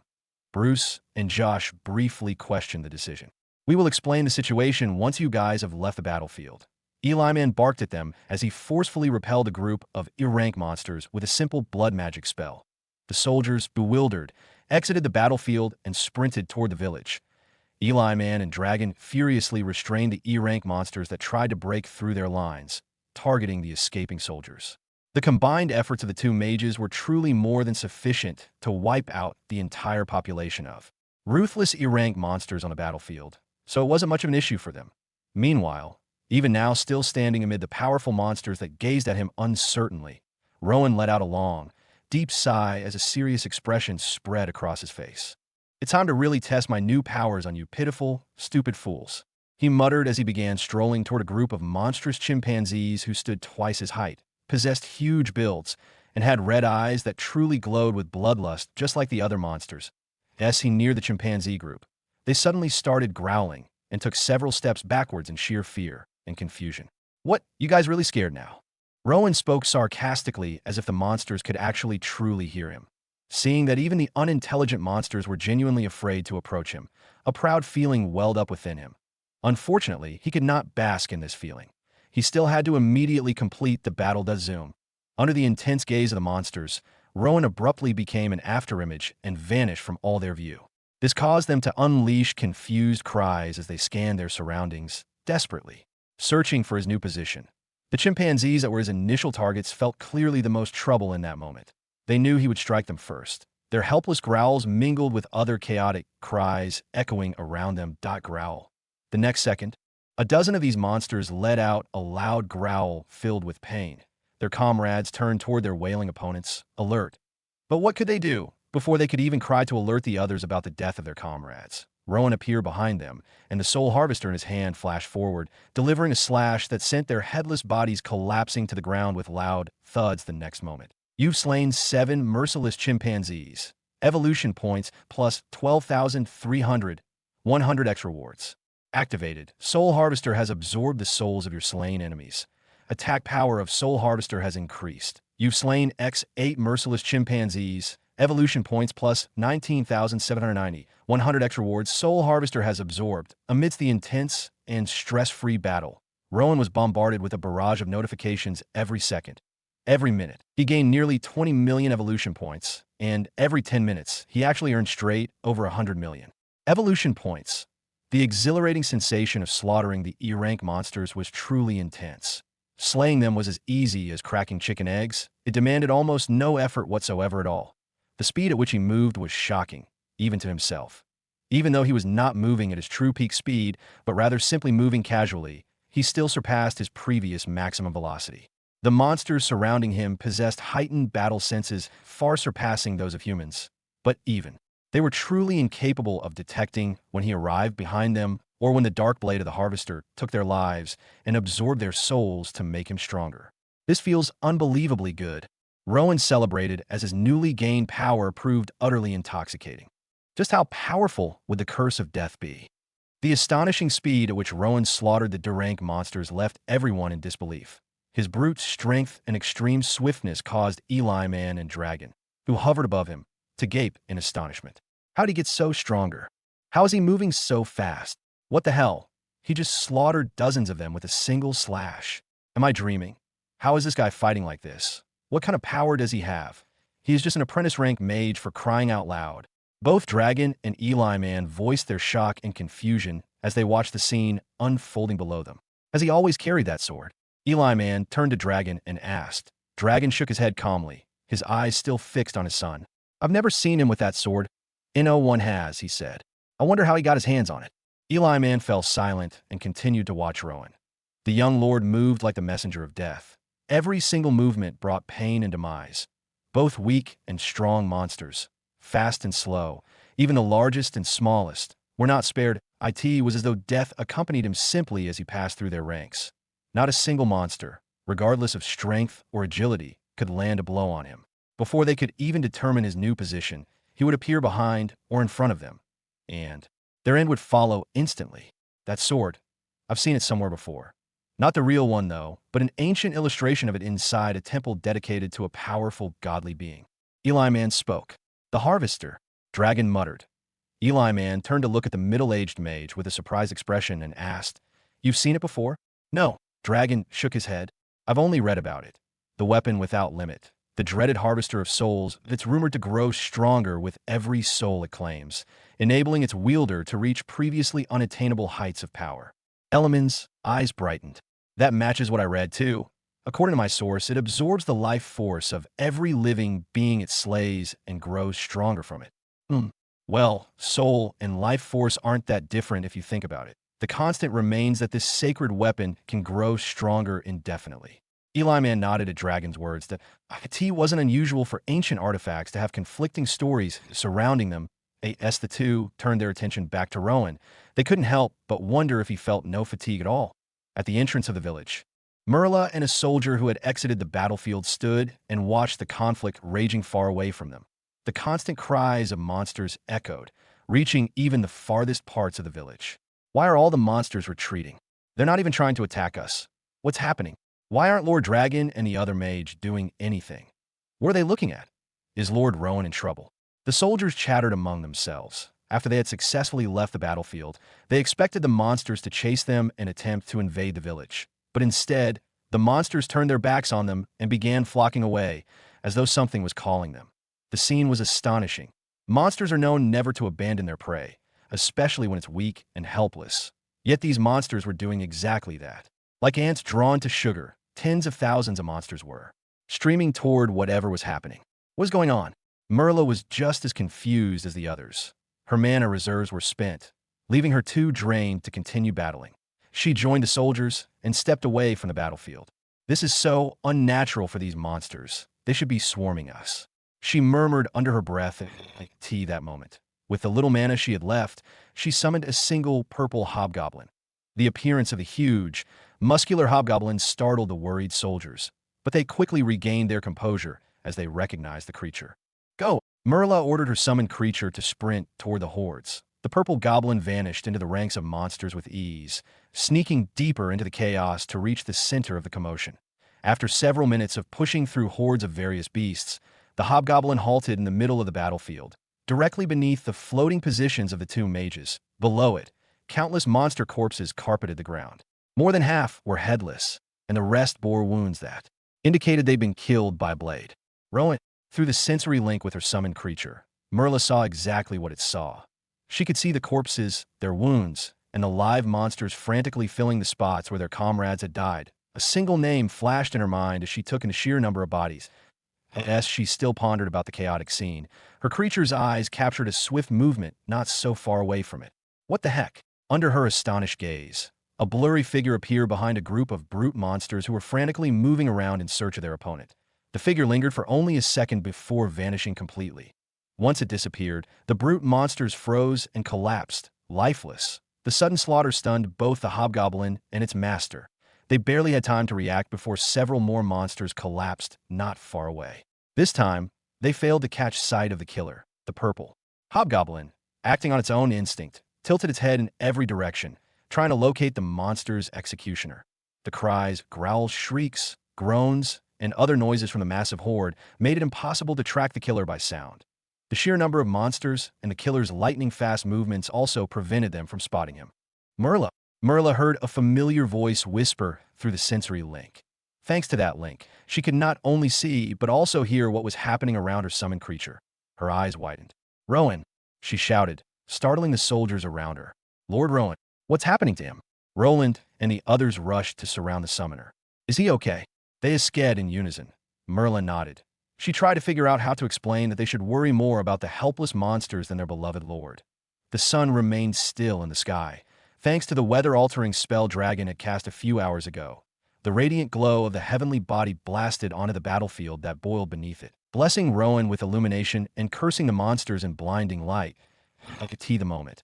About 3 hours had passed since Rowan arrived at the battlefield. He had successfully cleared off all the D-rank and E-rank monsters that remained on the battlefield. He focused on dealing with the lower-rank monsters with his own strength, as he would then use the Curse of Death on the stronger monsters. This way, he could maximize the effect of the Overpowered skill, which came with a long cooldown that he could not afford to waste such a skill at the moment.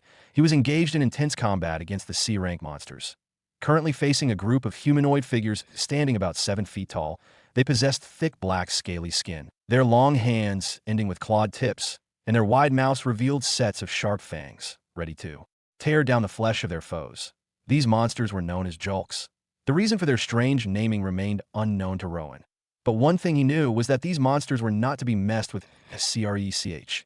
3 of the Julks screeched as they vanished from their current positions. They are so F-kin fast. That's why they are difficult to kill.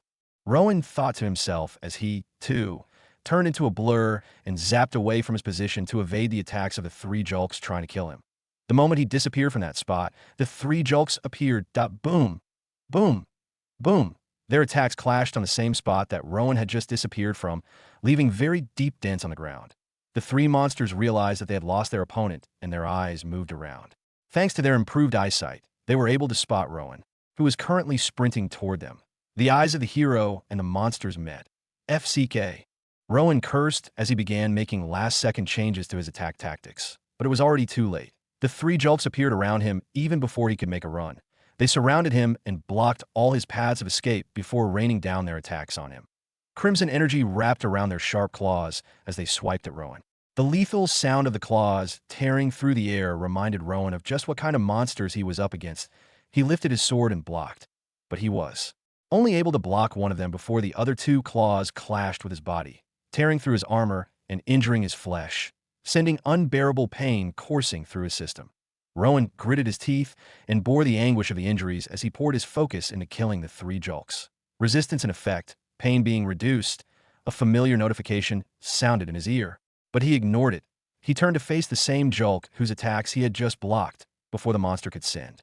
His other hand swiping at him, Rowan chopped its neck with his sword. While the Julks possessed thick, scaly skin that could not be injured by most weapons, they could not resist the damage dealt by Soul Harvester, a weapon that had gotten way stronger thanks to the number of souls it had absorbed so far. Screech. Rowan heard the two Julks beside him let out loud screeches as they watched their comrade die. Without wasting a single second, Rowan latched out from his cornered position and created enough distance between himself and the grieving monsters. I cannot afford to underestimate the speed of these bastards.